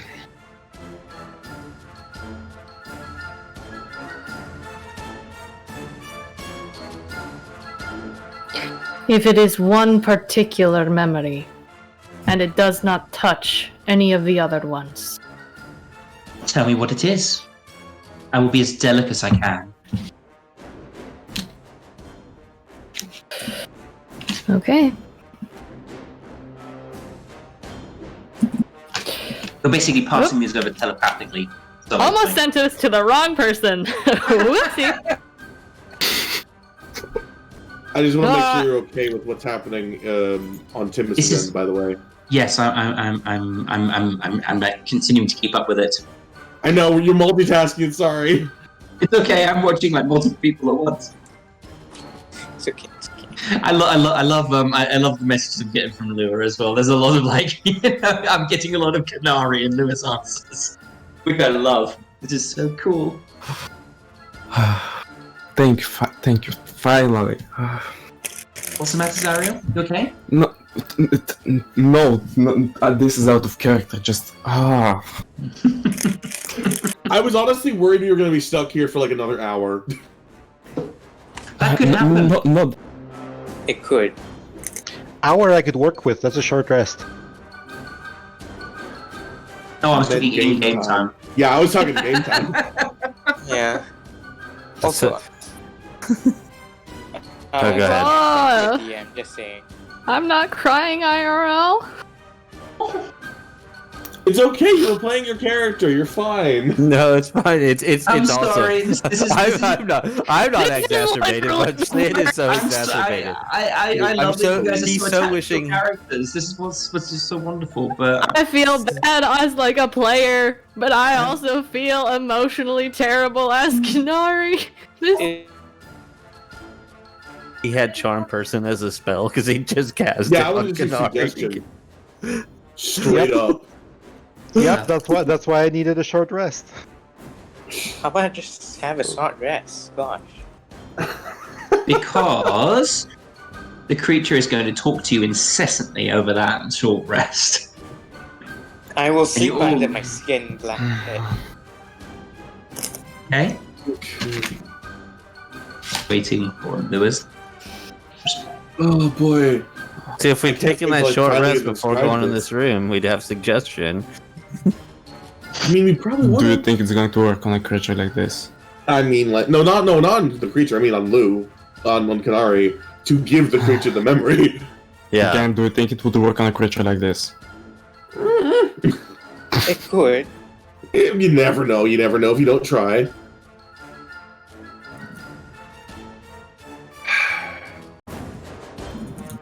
I mean, Sorry, I can't type fast. It's okay. you're Don't worry fine. about You're fine. You are fine. it. If it's all because of you, Bob, curses, my guy, curses. I mean, like, Happy! so, Xanni, while Lou is typing your thing, can you read the thing I sent you? Or have you already? I've already read it. Did you read my thing?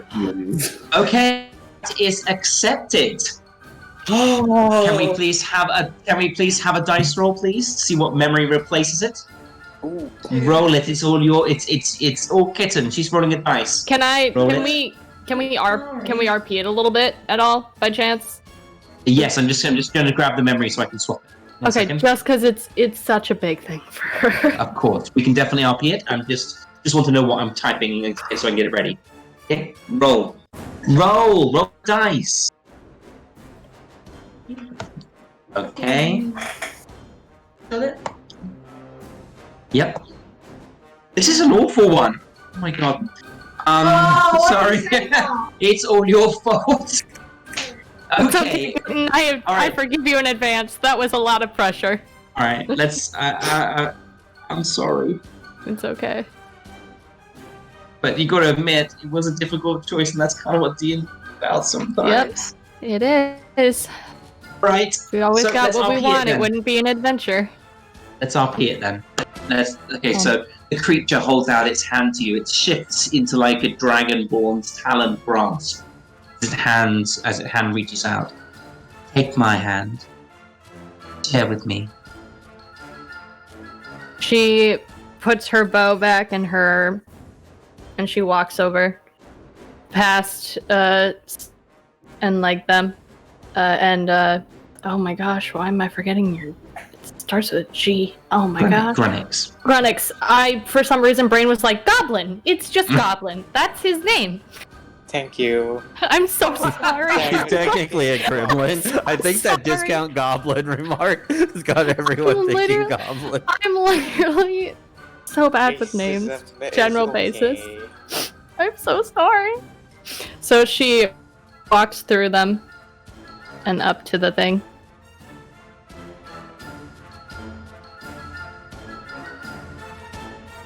Just take my hand.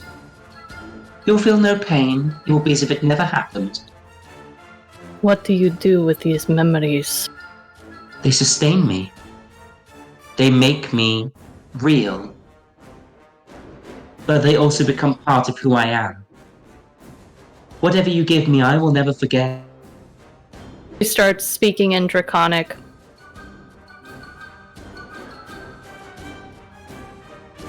You remember that Sid does speak Draconic, so he understands what she's saying, even though he hasn't let her know that yet. Elena also speaks Draconic, but she hasn't made it known.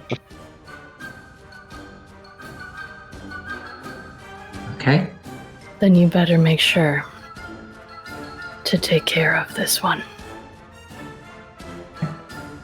Creature. She reaches out her hand and she takes it, and the edge Do you want me to describe it? Yep.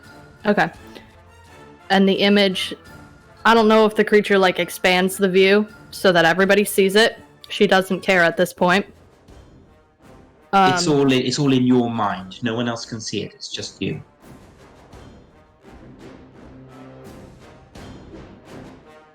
But you can explain to us what KENARI is seeing.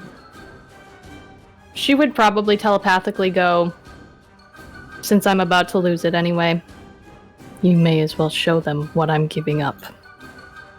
Okay. To save He them. just nods, and there's a hint of a smile as the creature goes, of course, pain shared is pain halved. Pulse.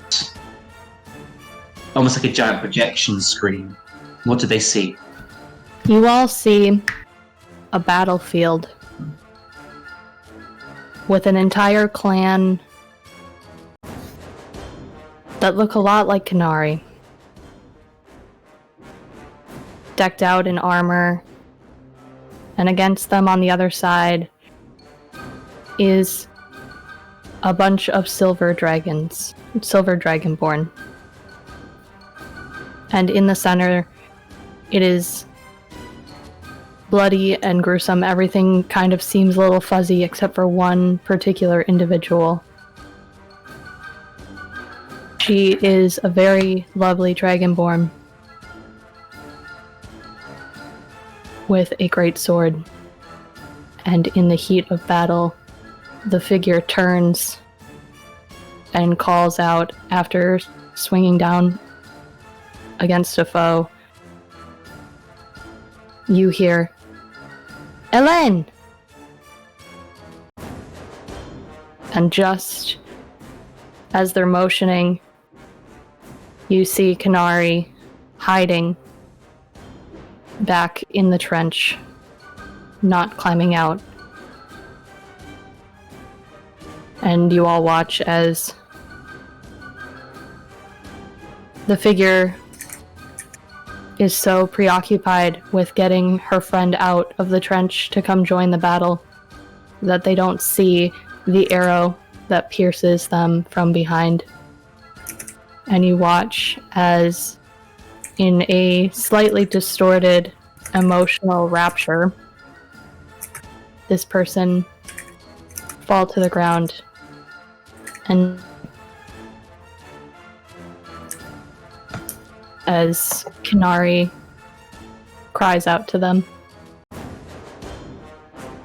She just watched her childhood friend die because she didn't get out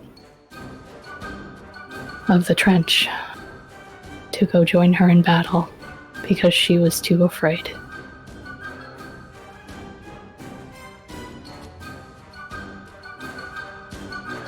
Okay. Thank you for sharing. I need a tissue now. I'm going to send you your replacement memory. Okay? I'm legit crying right now, partially, and my tear. Oh my god! I love it. Oh my god.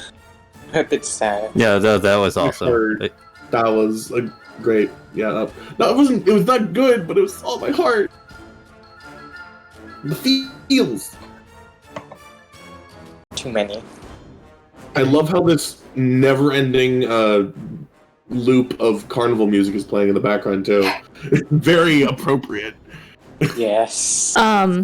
You guys watch, I'm assuming, as the memory fades, as the new one is replaced, and you watch a single, for those ZARRIEL and Sid who can see, you watch and see a single set of tears begin to stream as her eyes, she basically is saying goodbye twice, so. The memory in your mind begins as if it's being drained away, pixelating, breaking apart, vanishing, and emotions tied to those memories away with you, the guilt that you felt, it drains away with those memories as well. You still feel the hole where that guilt was, but you don't know why you once felt guilt. The image vanishes on the walls as well before anyone can show you the image. See, and the creature nods its head, and in your own mind, this memory cements itself in its place.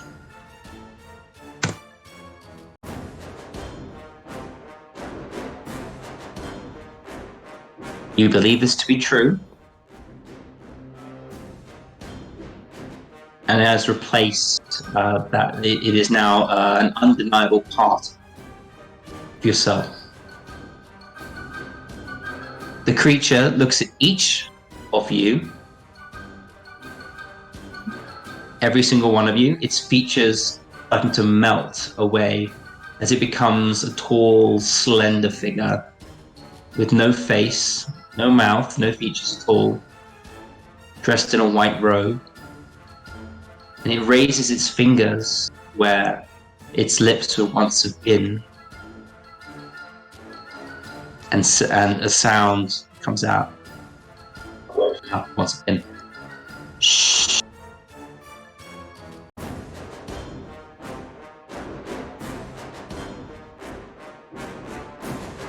The side begin to open and appear and then begin to open.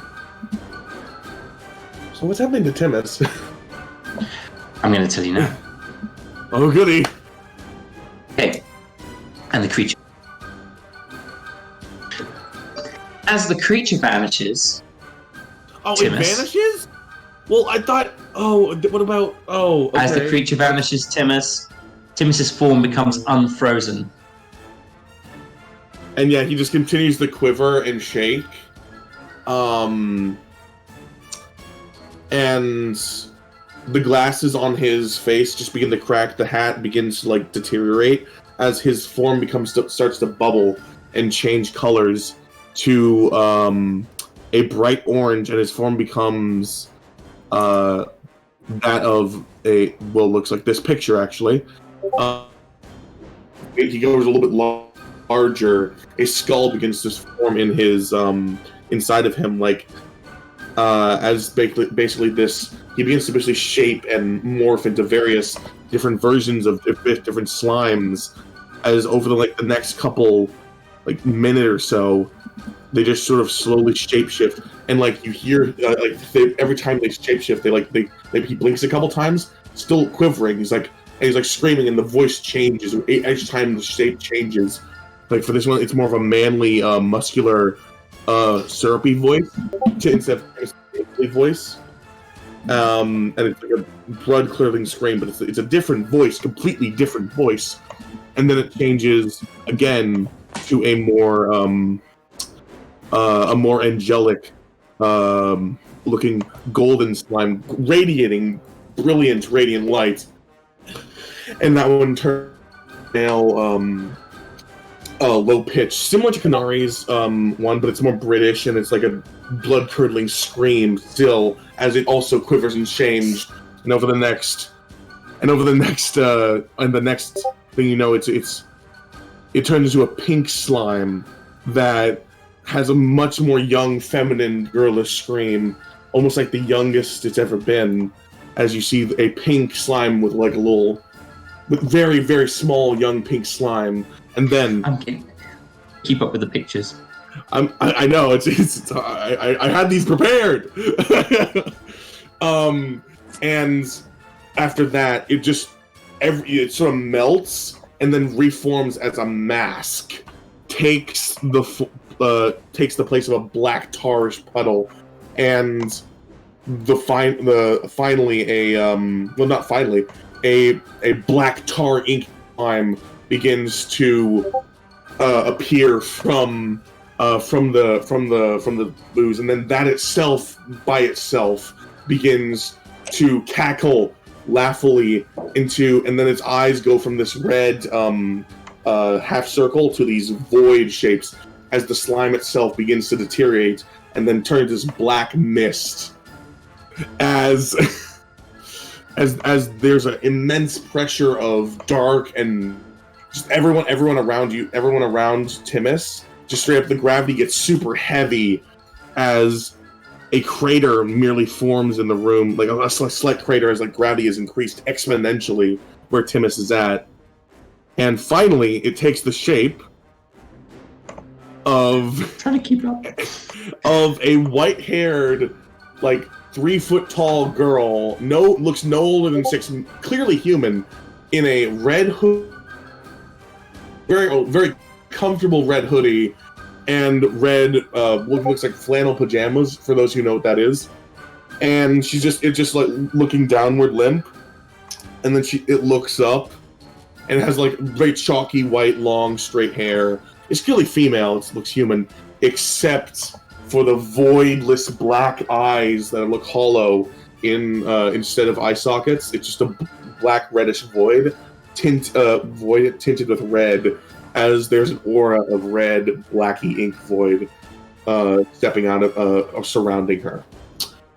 As she looks, there's an immense aura of fear, of pressure just emanating off this entity. As she looks around, is the other creature back? No, the other creature is gone. One part of the plan was that I would give a memory. That's why. You were sort of. Well, it kind of allowed you to allow them to move on because you were a different entity now. So it's. Can she come back? Because I had a plan here. The only reason I'm able to use this character in the first place. We can say that there was a deal struck. Okay, so that's why I'm able to later. You can explain it later on to everybody else, sure. maybe. Yeah, and as this pressure begins to die down, and it just sort of the void in the voidless eyes begin to the pressure begins to emanate as it just feels like it's being leaked out of this plane as the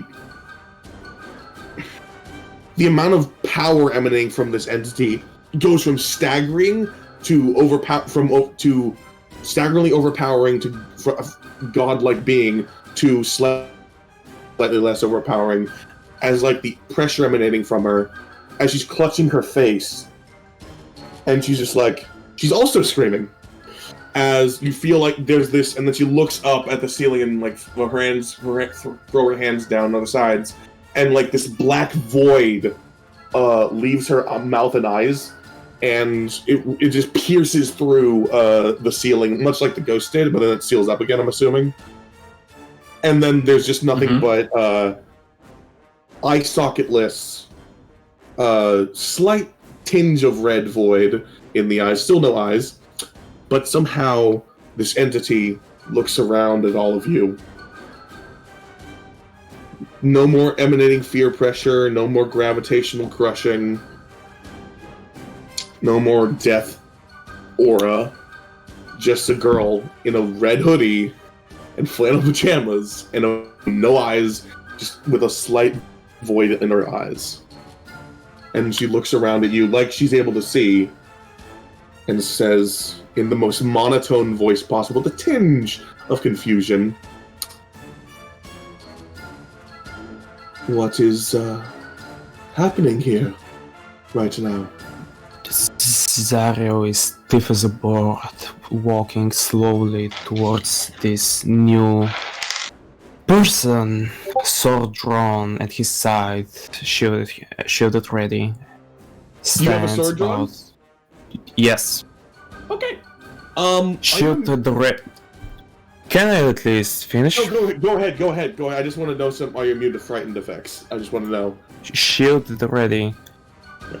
Walking towards this person, and he reaches, or at least points his kukri towards this creature, person, and asks, "Who are you?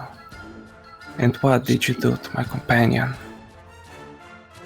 She just sort of puts her, she sort of tilts her head cocked sideways, like in confusion, frowns a bit, and then does the aha hand and fist, hits her hand in palm, fist in her palm, like aha. Oh right. It looks like Timmus died. That's a shame. I liked him. He was one of my favorites, or was one of my favorites. Hi. Hi. And she just sort of does like a slight wave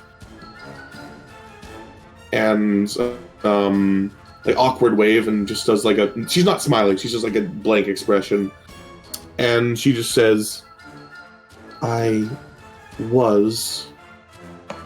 guess I sort of still am. She looks confused herself. And she says, I am D. D what? I think.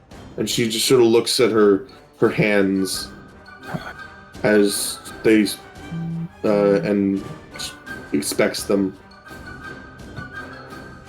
I am an extension of D, the evil god.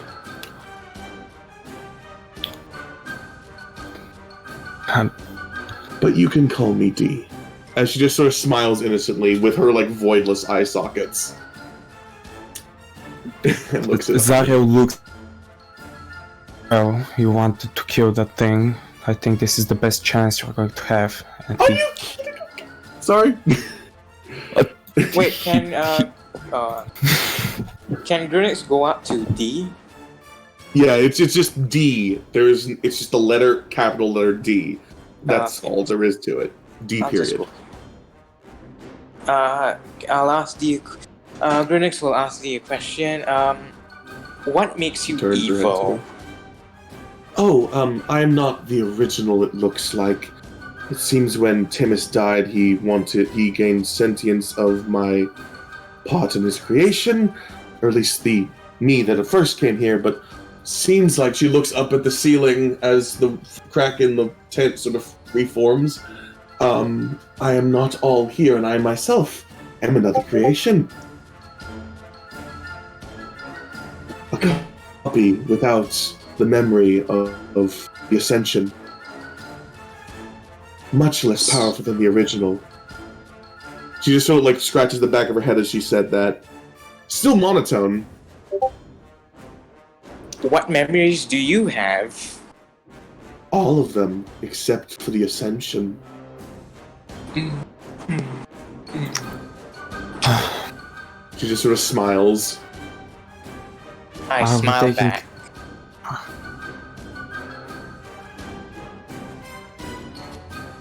Okay. Sid speaks very softly, so just Lena and KENARI can hear. I am really not comfortable with this situation now, with whatever that thing is now to come. Shadow, I am so sorry. Could you repeat that one more time, please? I literally took a bite of something and the crunching just blocked. Yeah, okay. I was like, okay, I have a moment, I'm gonna eat, and then I was like, wait, what? Sorry, that's okay. One more He's time, speaking very, very like softly to the, so that just they can hear.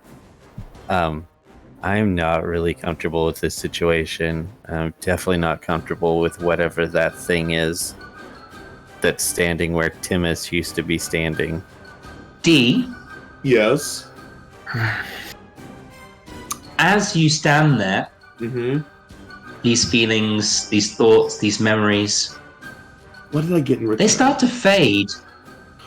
No! Oh yes. You can't take away all of the memories. I can take away some. I can take away them. They become like a dream, a hazy mist that, if you really, really think hard, you might be able to remember some details. But the majority of these memories is now like Oh, it's basically like waking up from a dream. Yeah. Okay, It's hard so, to recall. Yeah, it's very hard to recall. Like, it would require serious study. Could I use my my racial ability to recall these memories? Like, no. Like the Reborn has a memories from the past feature. Nope. No. Oh, come on. No, I'm sorry. It's not the same. We have no godlike beings. No, it's not a godlike being. It's just the memories. I understand. Yes, I understand, but nope. You're not gonna let me tell the full origin of how Timmus was created? Dang. Okay. Nope. Sorry. Maybe that could be your quest. Yeah. Okay. Sorry. Like as you're then in that case, like as you're speaking about this, the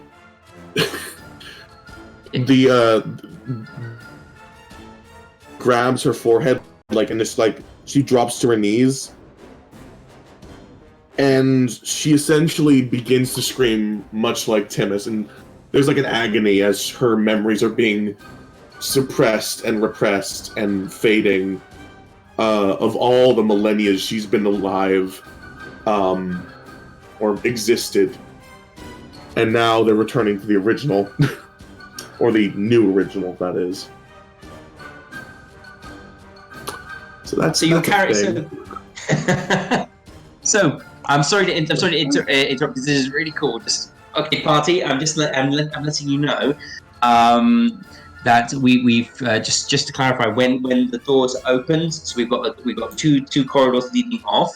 I'm just saying this because, of course, a lot of people got some new characters still playing and things, so we're just gonna make sure we free as well.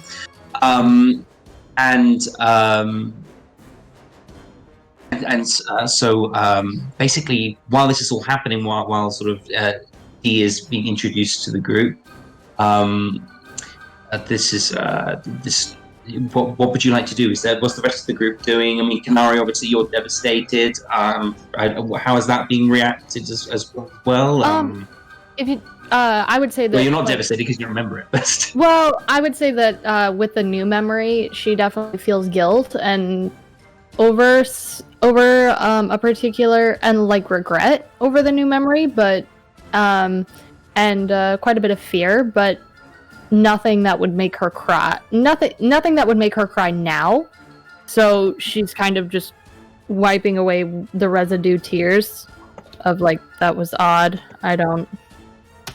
And hearing what Sid said, she would look over and see, and then just her instinct would be to knock an arrow and shoot it. Because what was described does not seem like a human being or any sort of creature that it looks said like it was a remnant of an evil god. Yeah, in the Underdark. Put on the spot. I mean, not so much a remnant. This is not so much a remnant of an evil god. This is more like an echo of a memory. It's a memory. Basically, it's basically not. It's not like the entirety. There is still like some creature, something attached to it. But again, this is like something that you guys can RP out. Was it something that he? Because from what I got from what was going on, when that phrase that D actually said that. No.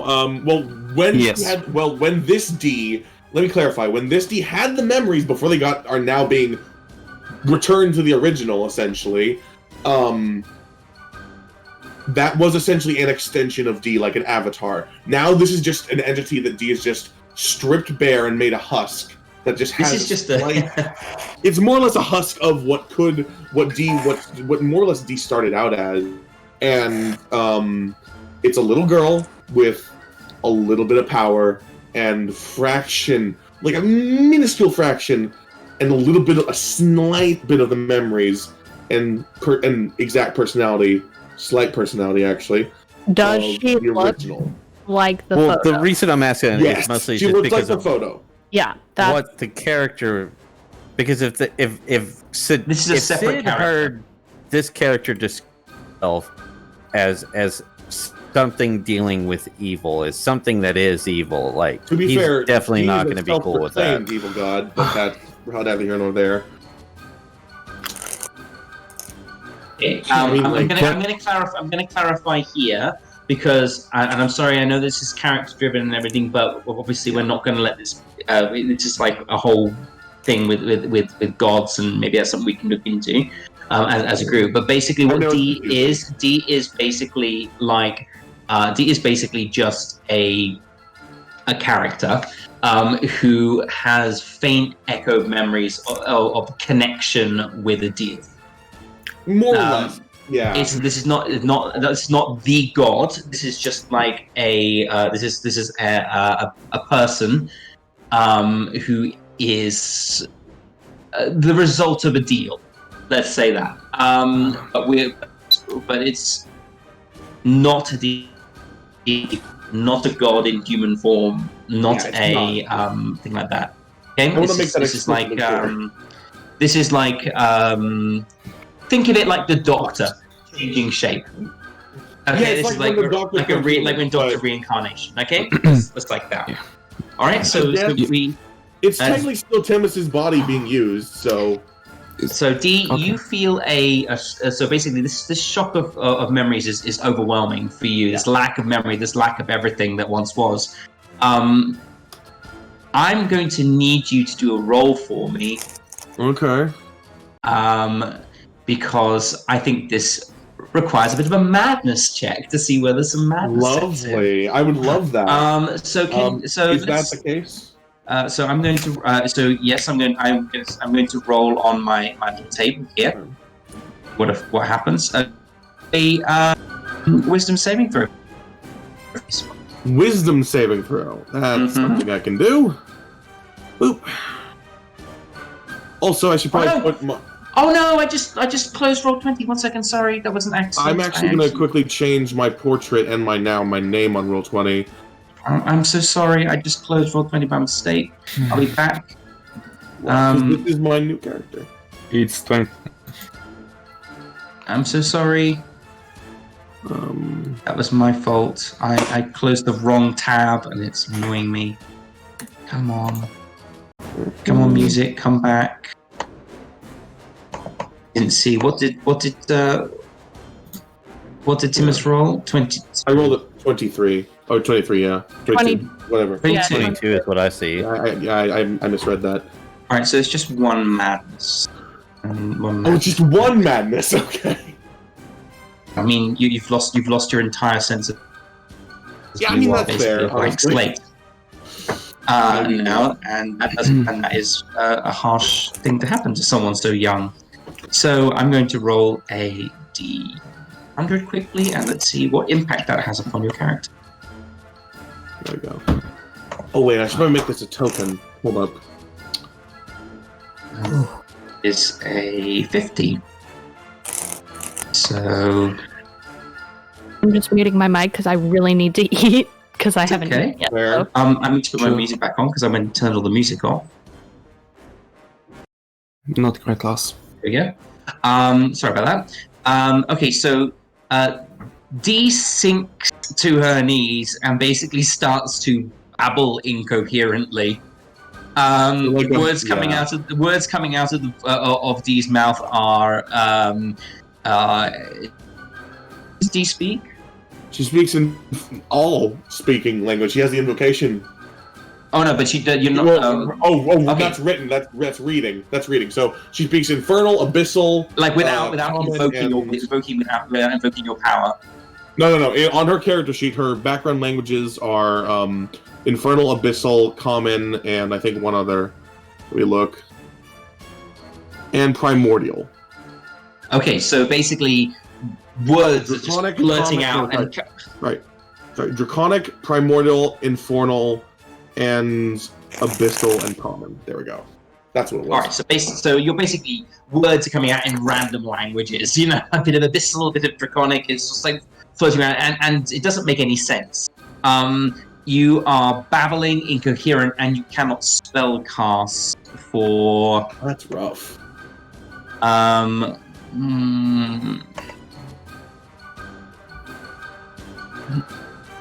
minutes. Okay. Dee is basically babbling incoherently to herself. And Like, please it's- add it's one very good. please add one. Please can you add one madness point to your character, please? Okay. Just 1 second. So how do I add a token of madness? It's just a resource. You can just add a resource to your sheet somehow. Okay. Madness. Okay. I'll put it in notes because I use the D&D Okay. on sheet. All right, guys. What would you like to do? We're currently standing in this now empty room. The illusion has vanished. It is the chair is still there. There are 6 pillars. It's made of stone. It's the room lights up as the torches that were lining the way relight themselves. It's an empty room. There is a to the left you can see a hallway, and to your right you can see a hallway. Both see. And then to the south, there is the door from which you came, which leads into the corridor. So, ZARRIEL pulls KENARI, Sid, ELAN, and Lily aside and just tries to get all of their attention. We have 2 options. We can either use this person as we no longer have one of our party members. They can be an asset to our group. Or we might risk with ourselves and whatever it may be capable of and fight it. If we take it with us, the chance of on the right path would be reasonable. I think that for now, until we get out of this place, we should at least take it with us. At the very least, it could be helpful. Once we're out, we can revisit this conversation. Yeah. I agree with Silvertongue here. Yeah, I also agree with Sid. We will cross that bridge when we see it. What about you two? And she looks over to Lena and Lily. I agree. Probably the first time she's actually made eye contact with Lily, by the way. We think we should find a way out of here as soon as possible. I cut you off, Kel. Go ahead. But I agree. ZARRIEL turns to Dee. Do you need help getting up? We're getting out of here. Dee's still bumbling, right? So she's just like, Yep. she looks at you and she's like nods slowly, shakily, and she's like still mumbling incoherently. Like all these languages that I don't know if you guys speak any of the languages I listed, but Even if you can, you're speaking gibberish. This is like nonsense words. yeah, it's basically concepts that belong to Dee, and things that are now escaping her are just like melding together into words that don't make sense. Left or right? Odd left, even right. He does a one-handed cut with his cards, flicks one of them out so it spins and catches it with his other hand. Fuck a face card. Queen. We want to make that 10. 10, 11, 12. We'll make 12. this. We'll make it 12. It's even. King would be Yeah. 13. So we go out the right door. You think that thing for everything that it took would be nice enough to have told us which direction? Daisy bounces out after you, GRUNIX. Yeah. Hey, we're going in that one. Okay, great. Yeah. So we're going in number 7. That is right? Yeah, Yeah, that's fine. the right Did side I of the get it room from right? when we came in. All right. That we can do as well. For all y'all that are curious, I did actually just do that. lovely. I was like And that- the way you were describing it, I'm like, he's either really actively imagining himself doing it, or he's actually doing it. In You which have case, to, you have to film your Oh. hat. props. I feel like he deserves inspiration for that. No. Yeah. Yeah. I feel like Some you should kind take of video of inspiration. something. Let me see if I can. I've seen no trick. I already gave him inspiration for doing it for doing a trick in town and explaining the entirety of the trick. I know. I'm joking. I'm joking. I'm joshing you. All right, let's get the heck out of this place. I'm really looking forward to getting 1, 2, 3, 4, 5, 6, 7, 8 Cardic inspiration cards at the end of this session for next session. I mean, like, Are we ending we didn't here? have much of a. Oh no, not I yet. mean, No, we're gonna go for a little bit longer, but Okay, thank God. All right, so let's move over into the next room then. Oh no. Just let us out. Okay.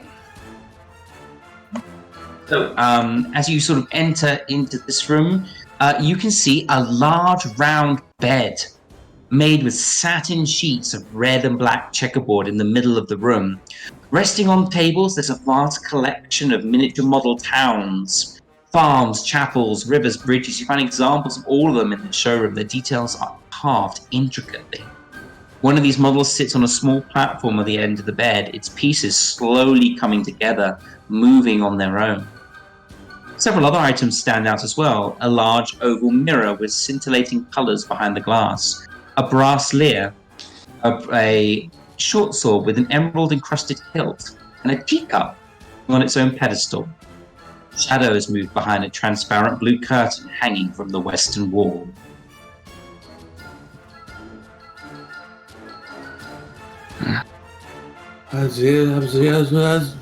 These falling Massive goblin.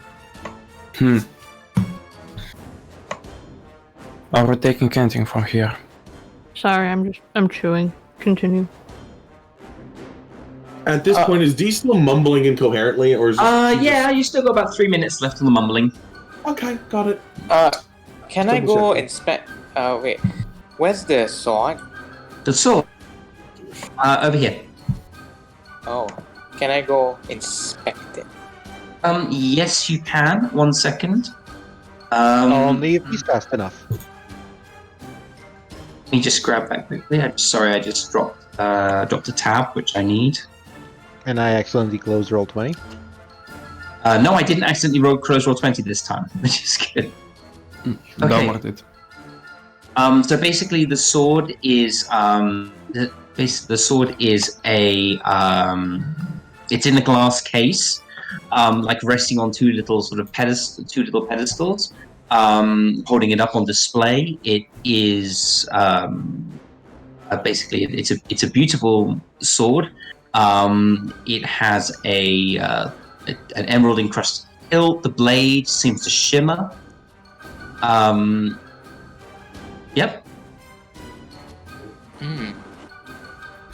Is there a lock?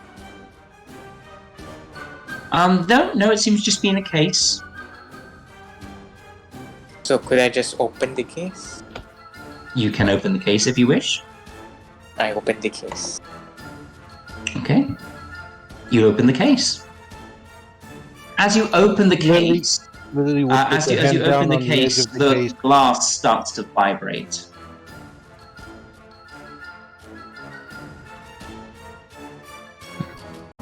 Okay. But no sound emanates. The glass seems to be shaking, quivering.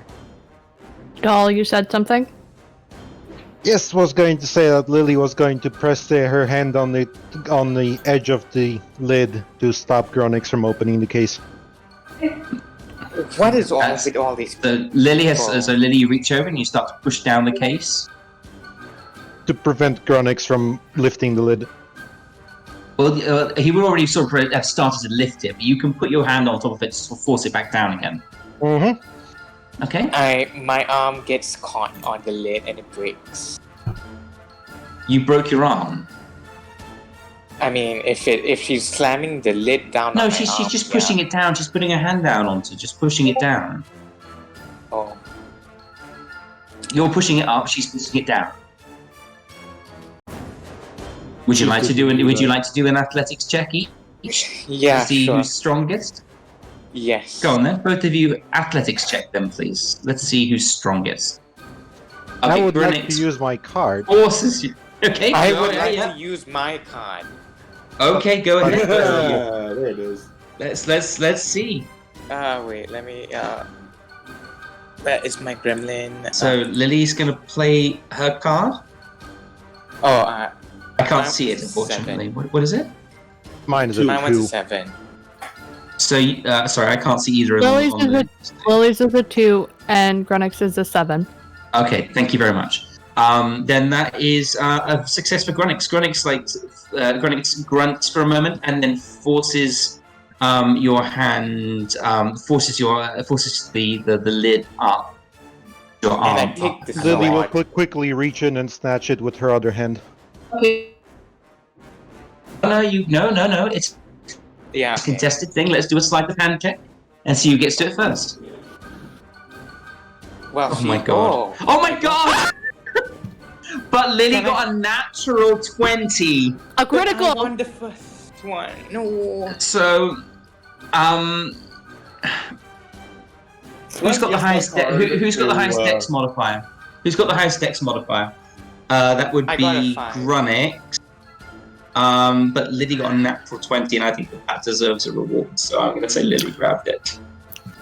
Yeah. Sorry. No. I was rooting for you, Gremlin. I was rooting for you.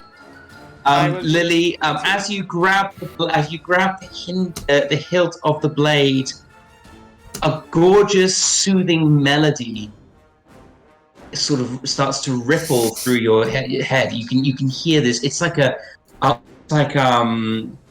wish that Journey was here because you would feel like there's a song that was here. But no, it sounds like the most relaxing, soothing humming with a gentle beat, kind of like almost like a meditation music. It's like sort of one of those relaxing sort of meditation tunes.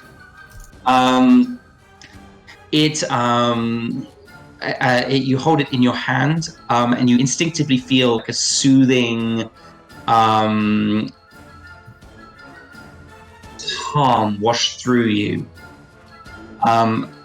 And you instantly know what this blade does, because it's a very special blade.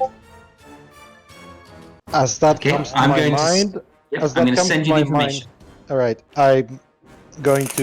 Lily's going to move the point of the blade towards GRUNIX, and everybody within 30 feet, because that's the range of her telepathy, will hear, "Stop grabbing everything and everyone." GRUNIX will take out his knife and also threaten her with it, and I say, "Why did you steal that from me?"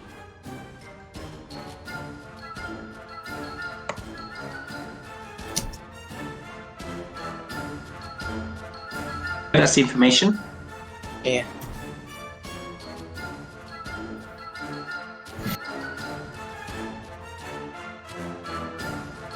Did you manage to get it?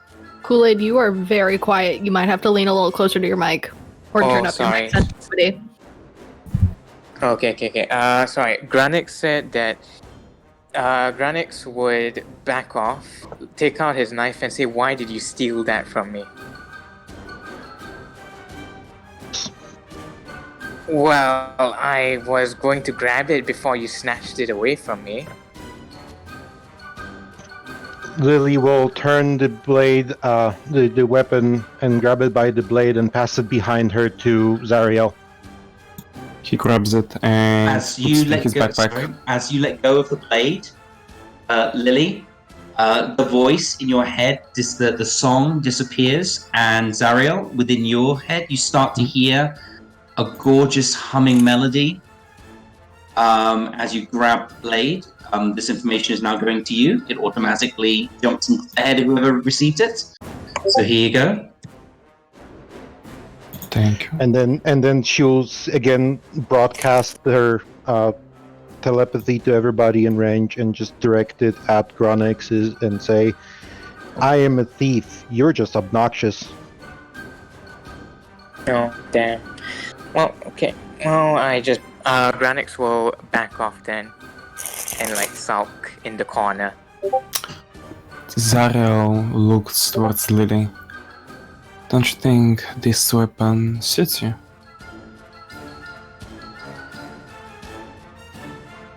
Me? Or us?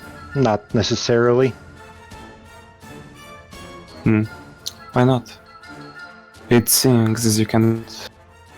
It can whisper to you as you can whisper to others.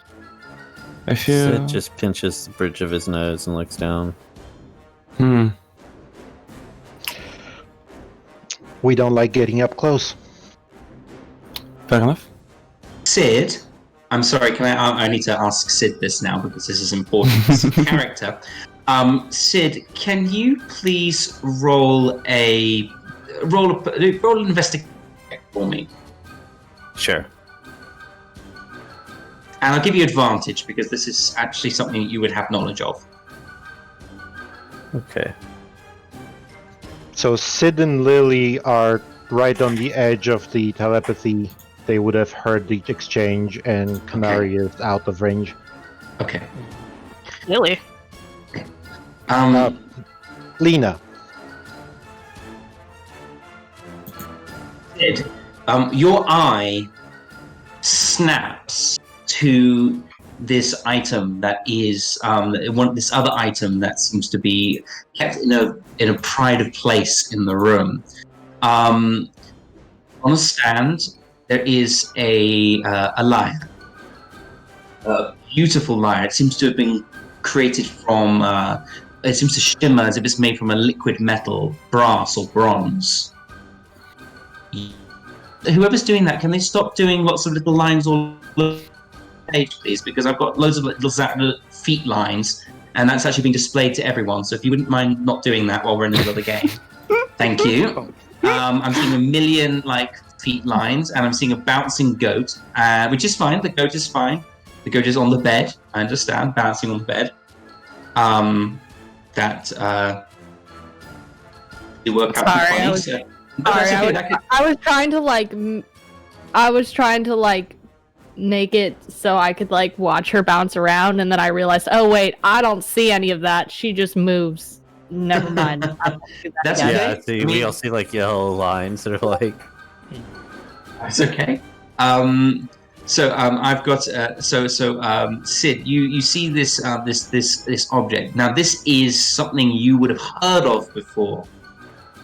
Okay, this is a very famous Hera's instrument, and it's the talk of many bards throughout the different towns and villages in which he's passed. This is Maestro, the brass lyre. Sorry.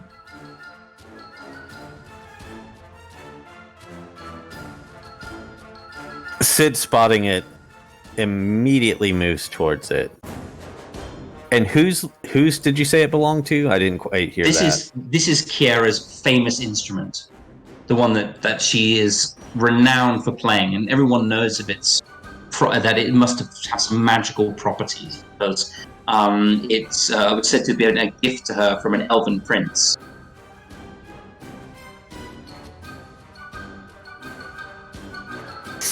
He approaches it. It's there in the middle of the room, right? Basically where the goat. Here in this sort of case. Okay. Because at the moment you're both bouncing on the bed. Oh, okay. I thought that was a stand or something. No, that's a large circular bed with a pillow on it. Oh, okay. That makes more sense now. So, but at the moment Daisy's been bouncing on the bed, and no one stopped her. So that's fair enough. All right. So yes. So he looks at it for a moment. He's not quite ready to touch it yet. He wants to inspect and see if there's any alarms or traps. Yeah, go ahead. Go ahead. Do investigation check.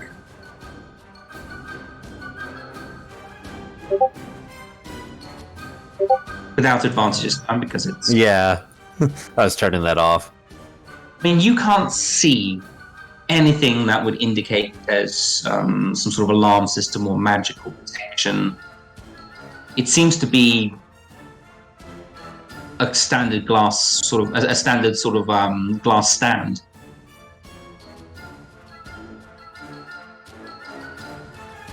Sid looks around the room and considers the place they're in, what's happened, the knowledge that she has some connection with Strahd, and looks back at the lyre,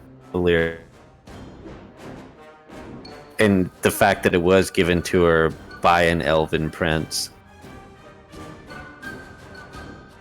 You don't deserve this anymore, he says almost to her, even though she's not in the room. And I think this would be more helpful in my hands. All right. And he quickly takes it, just in case, like, there's something he couldn't spot. Okay. Just kind of. Okay. You find yourself holding the instrument, and you can feel its potential beneath your fingers.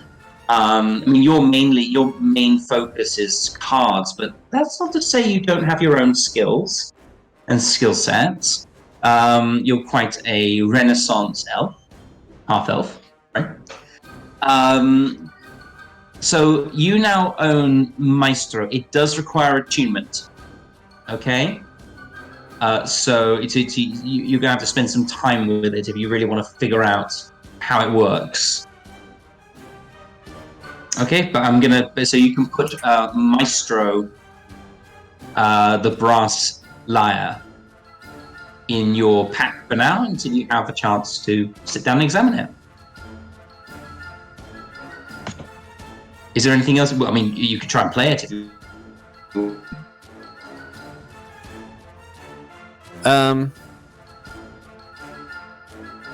He tries to play just a simple chord on it. Okay.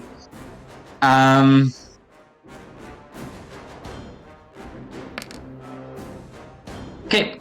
You feel a sharp shock slash through your mind, as if you didn't quite understand how it worked.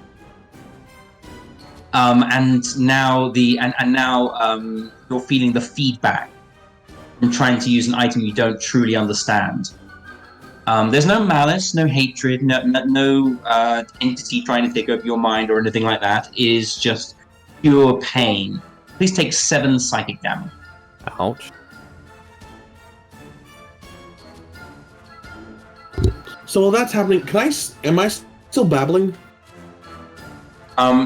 You will finish babbling in a moment. I just had to do what KENARI sent me a message, so I have to do what KENARI. I want KENARI that's to fine. do. I was just wondering how long that's going and to then you will be able to get your. Okay. Yeah, and then you'll be able to get your voice back. Where on the map again were those models? Were they over here? They're all around the room. They're all around the room. So okay, she would all over the place. She would inspect one and then go to the next one and go to the next one. She's just looking for why are they there? Kind of is it one of those things where are these towns that this place is stopped in? Are these like what are they? She wants to know. Beyond the basic they're models, Yeah, no, the I'm gonna use my cardic. That's fine. Investigation, and what did you get for your cardic? A king. 10. So that's a 15. Okay. Okay, so looking around these towns, you can looking around these models, you can see little towns. There's some farms. There seems to be an orcish encampment. There's a there's an orcish encampment. There's a little sort of tower. There's a small castle. There's a number of little hamlets and villages. They seem to be different types of architecture. Some are older, some are newer. And with a 15, you would also, you would also see there's a dwarven tunnel, an elven glade, and you can also sort of see at the foot of the bed, there is like a model that's kind of under construction, but it seems to be forming into a there's several things now, and there are 3 very distinctive towers that seem to be forming in each of the corners of this model. With that investigation check, I'd say you would recognize certain features that would lead you to believe that this is Kirkhill, the town that you're currently residing in. And even more terrifying, there's hundreds of blank tiles set up around the room, is where all these towns are currently located. There's a lot of towns, and it appears like there's a plan for a lot more. She's gonna reach out and she's gonna just touch the tavern that they were in the town that they were in. She's just gonna touch it to see what it's made of. It seems to be almost like a perfect replica. I mean, it feels like thatch. Okay. It's like miniaturized straw strips and reeds. Can any of the buildings come off of the model? I guess she pulls it. Yeah, I mean, so you basically as you pull a part of the model away, it starts to crumble into dust in your hand, and you can see that at the base of where you just pulled it away, there are small tiny specks starting to form, which would indicate the regrowth of that location. So if you want to pull off the wizard's tower, it will break into dust in your hands. Dust will spin out of your hand and coalesce back towards the model and start to slowly build up that tower. Okay. Is the tent in the middle of this model? The tent. No, sorry. The tent is not there. It's one feature that is missing from the model. And it's missing from all the models around. If she puts her finger where the tent was... You all die. Okay, well, sorry guys. This giant draconic finger comes down and squashes you all. If she puts her finger there, what happens? Nothing happens. Okay. Just a model. Although that was funny, I would have liked to do that. You drop the model. Oh my god, when you just said it's just a model, it made me think of... My idea was if you touch the models, it's like a transport spell, it brings everybody back. I'm afraid not, no. But, okay. Alright, that's all I wanted to do. I have another game at 9. I'm just gonna slightly remind... Oh, do we have to finish? How long do you have to finish? Right now it's 8:11, so we have 4. Alright, so we'll finish in about 20 minutes. Perfect. Okay. Alright, so the babbling ceases with D, and suddenly you can start to speak coherently, but your mind is feeling empty. I mean, you don't know these people. You don't even really know why you're here. You don't feel dislocated, but you do feel like you're missing a great deal. Okay. And suddenly you're surrounded by these people you don't really know. And I mean, they look like adults, maybe people you could trust. So I'm you just can feel a sinister presence in the back of your mind, but okay. But you can't quite hear the whispers. They seem to be sort of trying to speak, but there's no whispers. Yeah, there's a faint wind, but it's not quite there. Okay. In that case, D is just going. Well, her name. Yes, remember your name is D. Okay, so she sort of blinks a couple times, which is weird because she doesn't blink because she doesn't have eyelids. Her mouth just opens and closes, and gets frowns, her eyebrow just scrunches, and just I am D. Where am I? She looks around the room. What does she see? Could you give me a quick description? Yes, of course I can give it. So there's a large round bed in the center of the room, satin sheets with a red and black checkerboard pattern. In the middle, resting on tables, which are being currently examined by the Dragonborn with the 2 axes and the 2 bows. There are a number of miniature model towns, farms, chapels, rivers, bridges, tunnels, goblin camps, elven glades, human outposts, different types of architecture. It's very intricately designed, almost lifelike. And one of the models is slowly coming together, piecing together on its own, like it's moving bits and pieces to create, like building itself, which I could do sometimes with my models. Several items also stand out. You can see there's a large mirror with scintillating colors that seem to be dancing behind the glass. There's a brass lyre, which is currently being handled by the half-elf, who seems to be sort of looking to stow it.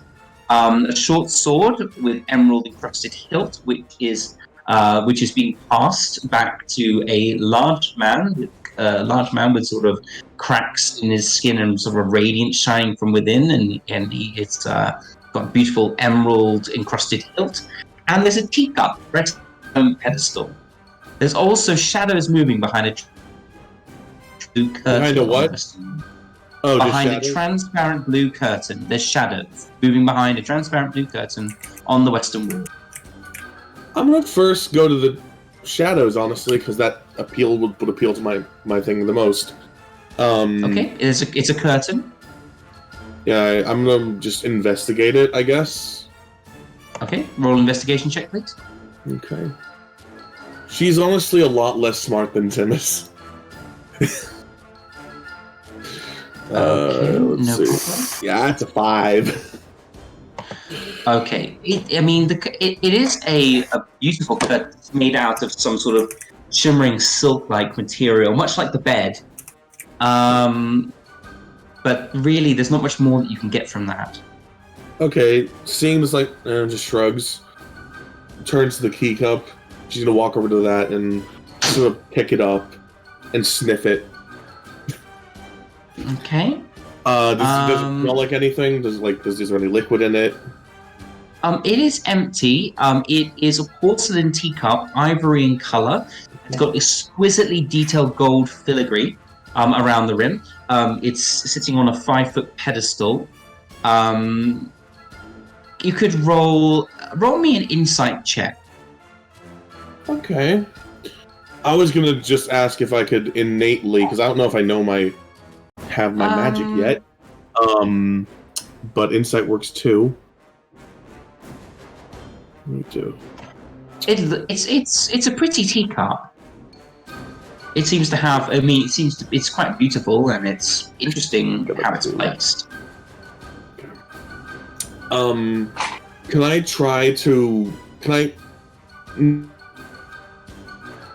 But try to remember how to use my abilities. You know how to use your magic. ability. Your magic is innate, so you can. Okay, so you can use it. Basically, as you want to use an ability, the whispers will come into your mind, and you'll be able to use it. Got it. Okay, I was just double checking that. You're not unable to do anything. Okay, I was just double checking that. So Dee just sort of holds this teacup. She's going to start ritual casting Identify.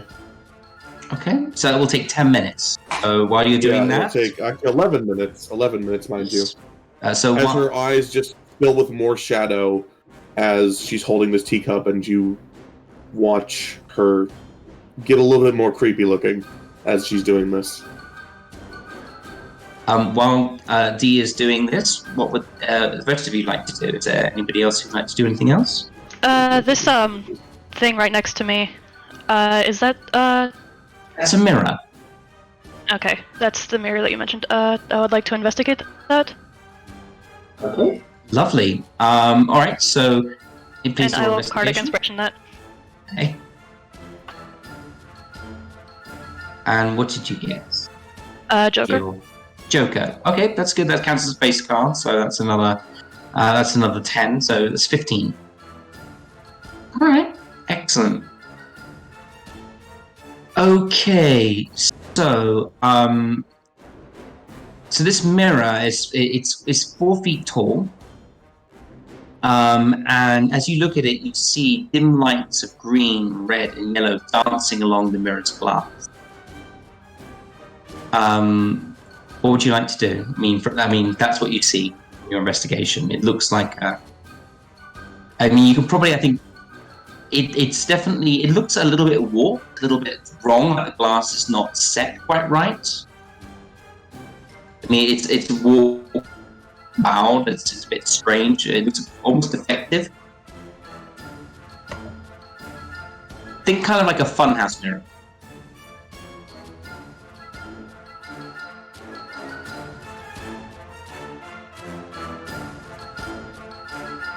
Right. Did I hear right? You said it seemed like weird in some way. Yeah, it's like the glass. The glass is a bit warped and bowed. It's, you know, like when you go and look at a funhouse mirror, how it's like slightly concave and doesn't quite look right. Are you currently standing in front of the mirror or to the side? Are you looking at yourself in the mirror?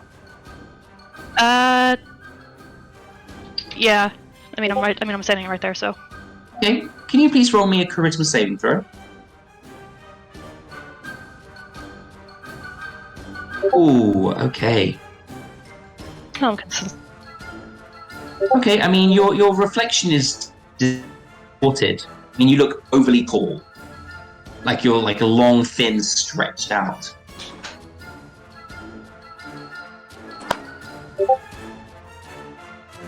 You know, like when you look at a, you know what I mean by a funhouse mirror? Yes. Yes, it's like when you look at that and it really extends and stretches your figure. So you look really tall, like with really long arms and really long legs. And that's all that happens.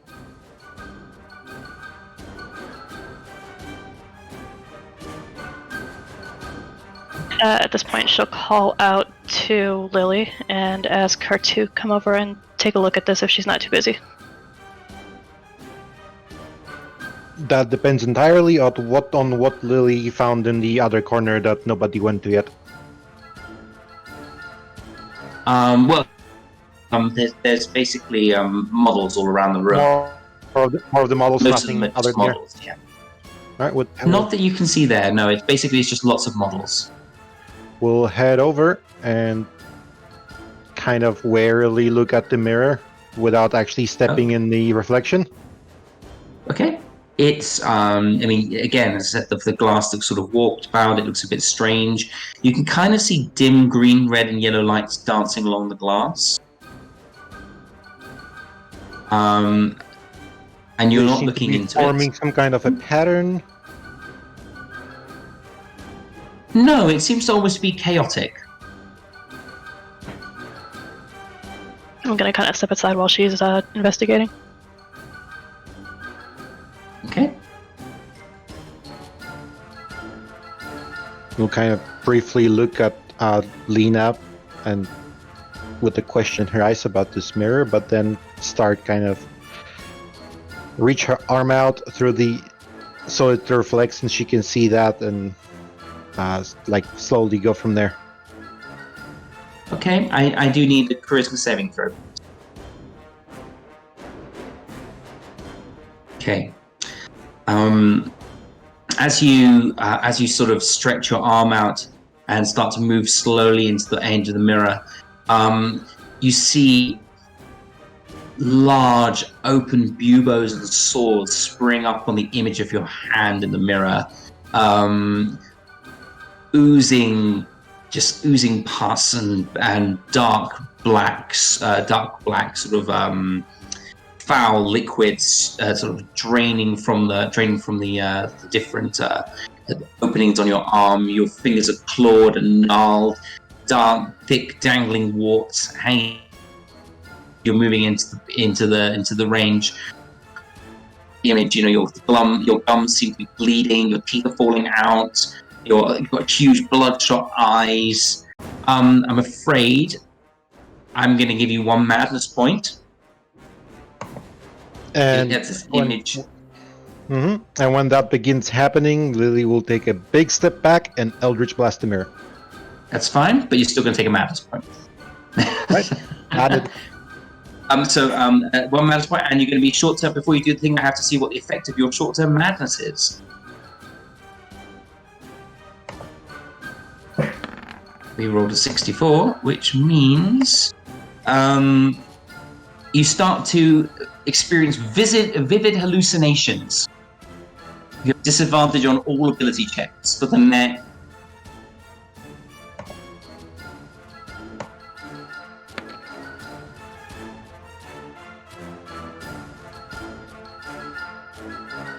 You can still Eldritch Blast the mirror though.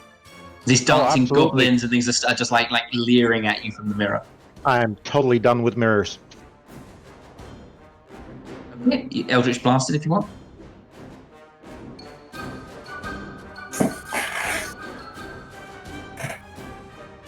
That's a hit. Okay. It's not actually hexed. That's okay. That's okay. It's you gouge a chunk out of the mirror. Some of the glass breaks out of the frame. It doesn't break entirely though. It seems more robust than you expected. So all of you sort of hear like a crashing sound as a portion of the mirror breaks and shatters on the ground. Sort of with Lily sort of like panting and looking around wildly at all these images which is forming in front of you. How many madness points do you have, Lily? Right now, 2. Okay. Just going to walk over and sit on the edge of the bed. Okay. Just looks up sharply from the blast at the mirror while he's hiding away Maestro. He's hiding it on his person. He just obviously after that hit to his psyche from trying to play it, realizes he can't quite use it yet. He doesn't exactly want to run into Kiara holding it either. So are you leaving it behind? You're not taking it? No, he's keeping it. He's just like putting it like in his bag. Okay. All right. Sorry, just saying Lily, because Lily, you sit on the bed. It's covered in these exquisite red and black checkerboard satin sheets, and there are these small little waves which seem to be rippling chaotically under the sheets. It smells musty. Like they haven't been laundered for a while or haven't been used.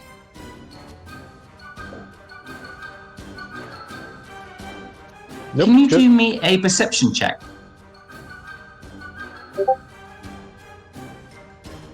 And with disadvantage because you're blue.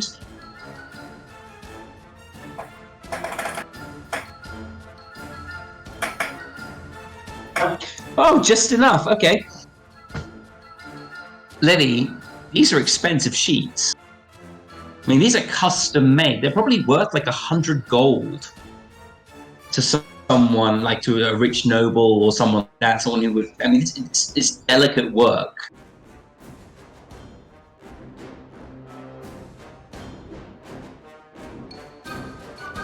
Nope, that's alright. She's just currently sitting on the edge trying to control the hallucinations. Has anyone checked these two things on the bottom, like where KENARI and ZARRIEL are at?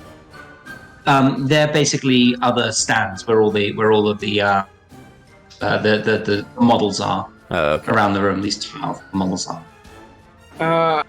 Can GRUNIX go towards the mirror and just like not look at the mirror because he saw what I did to Lily? Can he just like look around it? You can look around it. I mean, there's Like the nothing frame behind and it. the back. Oh. Yeah, it seems to be just like a standard sort of silver back frame. It's got a wooden back to it. It looks like relatively normal mirror. Oh, you don't even need to do an investigation check for that. It's literally just like. Yeah. Is there any like? Is it expensive? The mirror? It could be to the right person. I mean, but it is 4 feet tall. Yeah. It's as tall as you are, really. Oh, never mind then. ZARRIEL. Would ZARRIEL see the make of the mirror? The make of the mirror? Yeah. Could he figure out if he could salvage something from it? if it's already broken. I mean, you can try. Yeah, go on. Okay, he will try to shave off silver from the mirror. Okay. Use your jeweler's tools. Let's try a jeweler's tools check because you'll be in bits of it. And Kardik. Yep. Okay. I mean, you start to shave the silver off, and you get a little bit of silver from the mirror, like maybe a few shavings, but it's mainly wood, like it's like someone has like covered it with a very thin layer of silver, but it's underneath. It's like not wood. It's like a dull like iron. It's like it's basically covered metal. Zero will try to salvage as much as he can from it. Yeah, I mean, I'd say you get a small little pouch of shavings from the mirror. Let's say enough silver pieces worth. How much? How much? Not enough to cover a sword. No, I mean, how much in terms of gold pieces? Is it like the 5 gold pieces worth of silver dust or silver shavings? How much? I mean, silver shaving is silver shavings. I mean, it's worth probably about 2 silver pieces, like in weight and in quality. Okay. Thank you. Okay. You have a small pouch of silver shavings. The mirror is now looking decidedly worse for wear. It's got chunks broken out of it, and most of the silver has been stripped from its frame. Is there anything else you'd like to do in the room? Sid wants to inspect the bed. He wants to look under the pillow. Yeah, maybe lift up the covers and look underneath that. Is there a place under the bed, or is it just completely to the ground?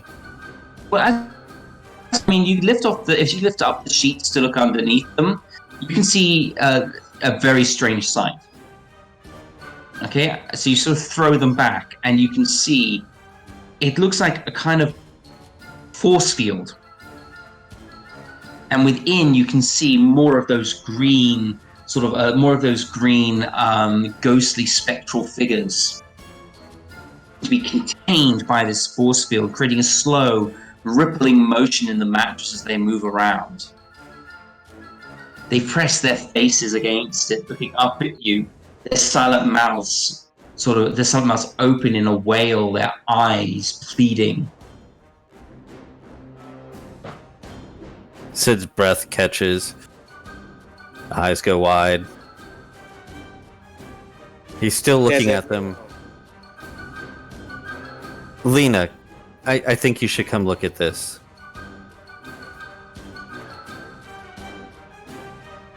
Lena's... She'll walk over and have a look. Lena, as you look upon this, you can feel your god, the shard of your god, the heat, the anger that someone would dare desecrate his domain.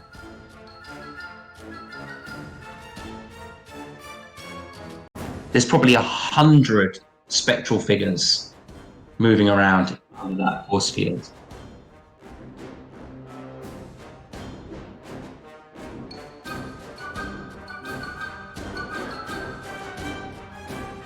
So is Dee still casting her ritual spell? Yes. Yeah. After this, Dee will trying to get a.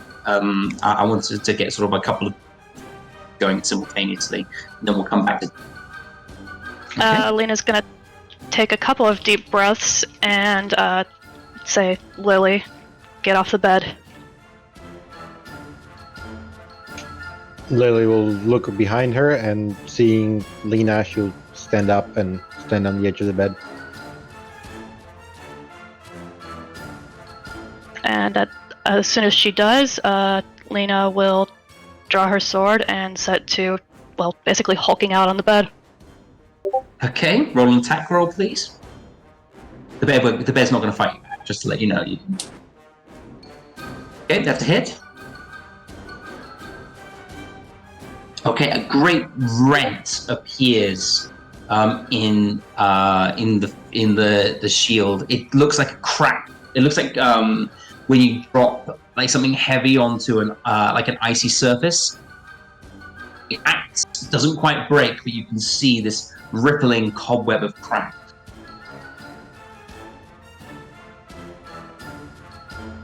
What would you like to do? I'm gonna keep going at it until it's destroyed. All right, go again.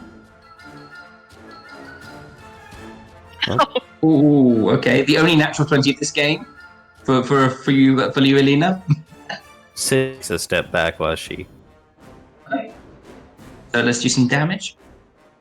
All right, as you slam your sword into the foot for the second time, it shatters, cracks, and the souls within the bed begin to fly around the room like they did before with Lily. They spin around you. They spin around you. They shriek with happiness. They reach out to touch you as their form touches yours. Unlike with Lily, which passed through her.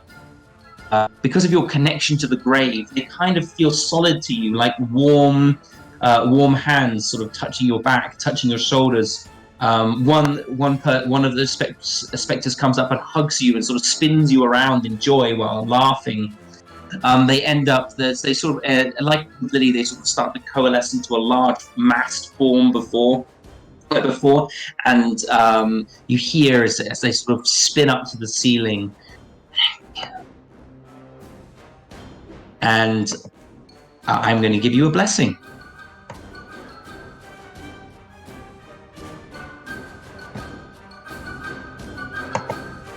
All right. So this will go on a piece of armor you hold, and only works for you. So no one else can wear it. Like if you die or whatever, someone take it, wouldn't work for them. Let me just pass this to you quickly.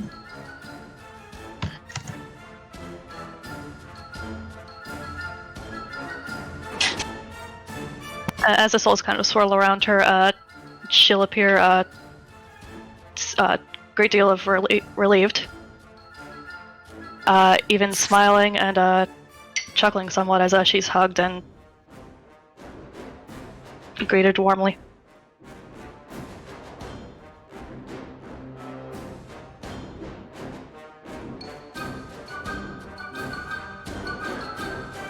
Okay. All right, noted.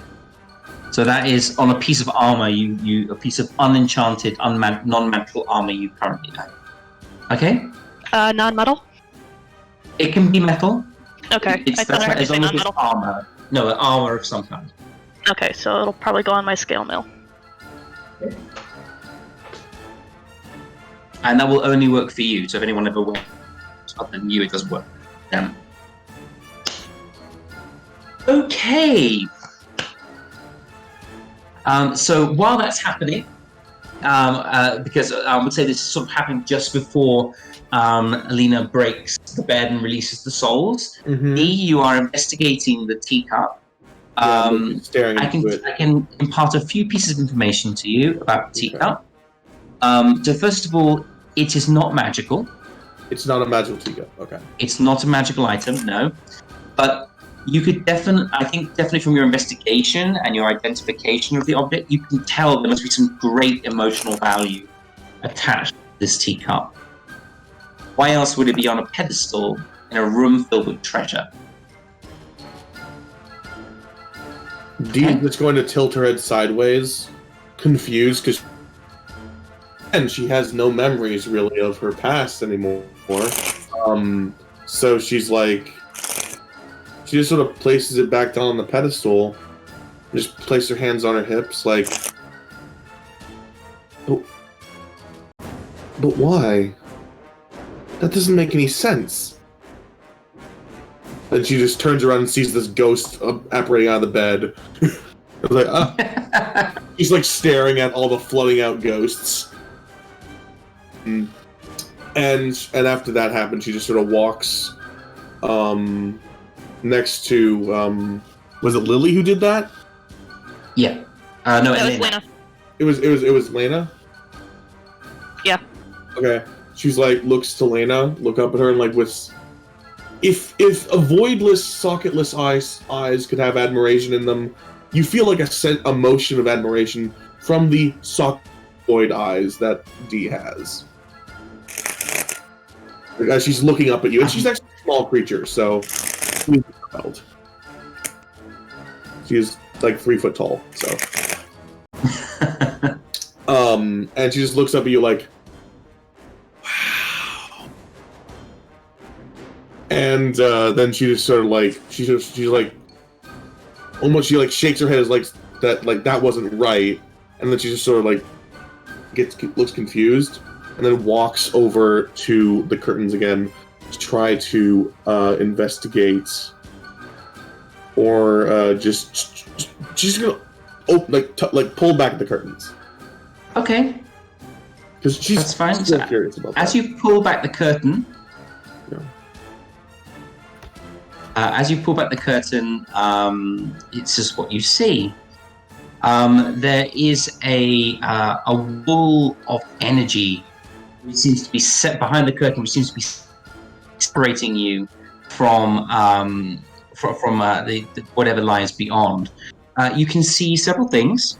You can see several people. There is a small human girl with red hair. There is a large insectoid-looking creature. And there is a creature that probably KENARI would notice the moment you open the curtain with her awareness. So I'll just move it because it's all supposed to be in the center. I don't know why it all got moved down. It is KENARI. You would recognize this as a fearsome Underdark predator, the Hook Horror. Oh. Frozen. They're not moving. She as would, if they're captured in a moment, like a frozen moment of time. She would move very close, like she would move close to it, and just kind of like. That is not supposed to be here.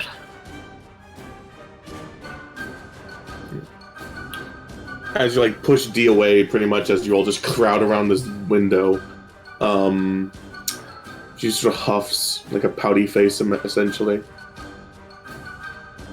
She tries to like hop and just try to jump over all you all. I mean, this anime childlike character now just trying to jump up and see between the adult's legs. Yeah, more or less. If she starts puffing out her cheeks and like going, "Whoa," or something that is, no, she's like silently puffing her cheeks up, like, and it's like grunting and like trying to jump above you guys, but she just can't. She's too short. Can boy go and like help her up?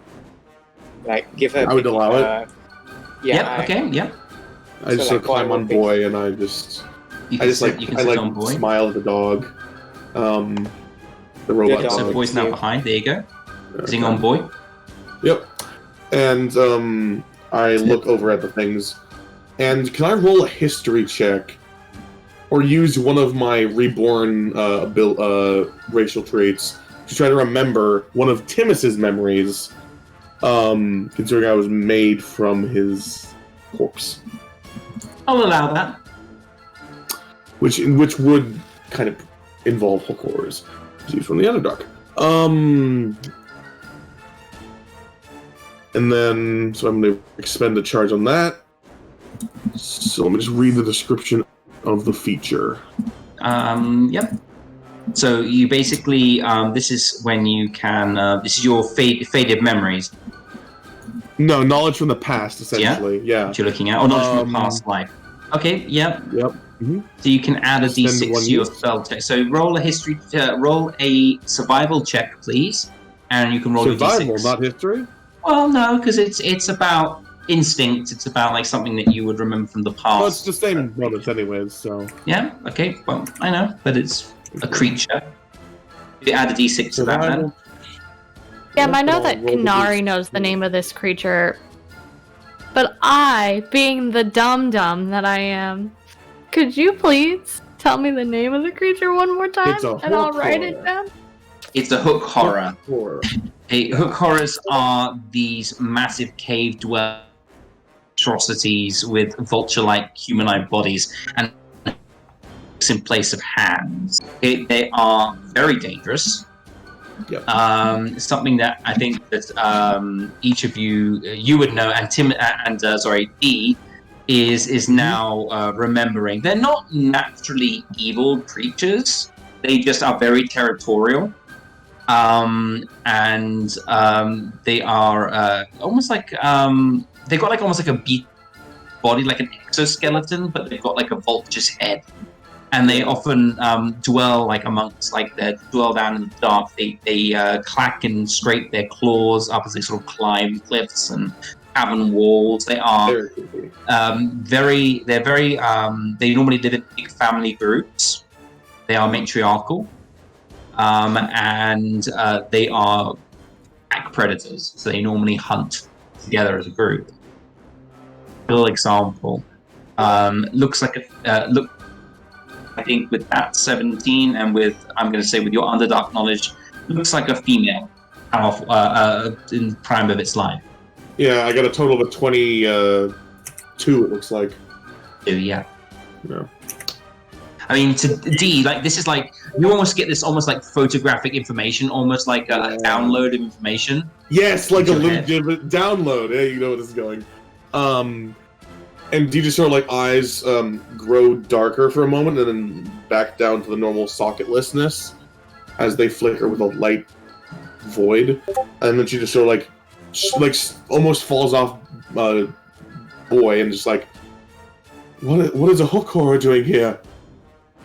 And with that, we're going to end today's session. With that exclamation from D. She got her first memory back. Okay. Oh, that's good. I know I can. This is gonna be fun. I have to go get ready for my other game because there's Go. Yeah. Thanks for the session. Yeah. It was Bye, fun. guys. Bye. See you. What for those of you still here? What did you guys think of the death of Timmus? I'm sorry, we're gonna actually go off the screen right now because some other people have to go, but we can tap out afterwards. I'm happy to stick around. We can tap out. I thought we were ending the stream already. Sorry, my bad. Sorry, we have to we haven't ended the stream yet. We're gonna end it now. Okay. So we're gonna pass it over so we can say thank you to a few people, and then we're gonna go offline. Okay. All right. Okay. Okay, so I just want to say a quick thank you to all of those people who are able to help make this happen. First, to our patrons, we've got Base of Operations, Gavin, Evolve, and Fred Sutton, who are our patrons for the Meeple Palace. Also, thank you so much to our Twitch subscribers, Plutonium OD, and who I think has been like a subscriber for ages. Thank you so much, and also to Cake 3 for 7 months, and also to Cakes 379. Thank you so much for your support. This has been an absolutely brilliant episode. I've loved playing with you guys. I hope you have as well, and we'll say goodbye.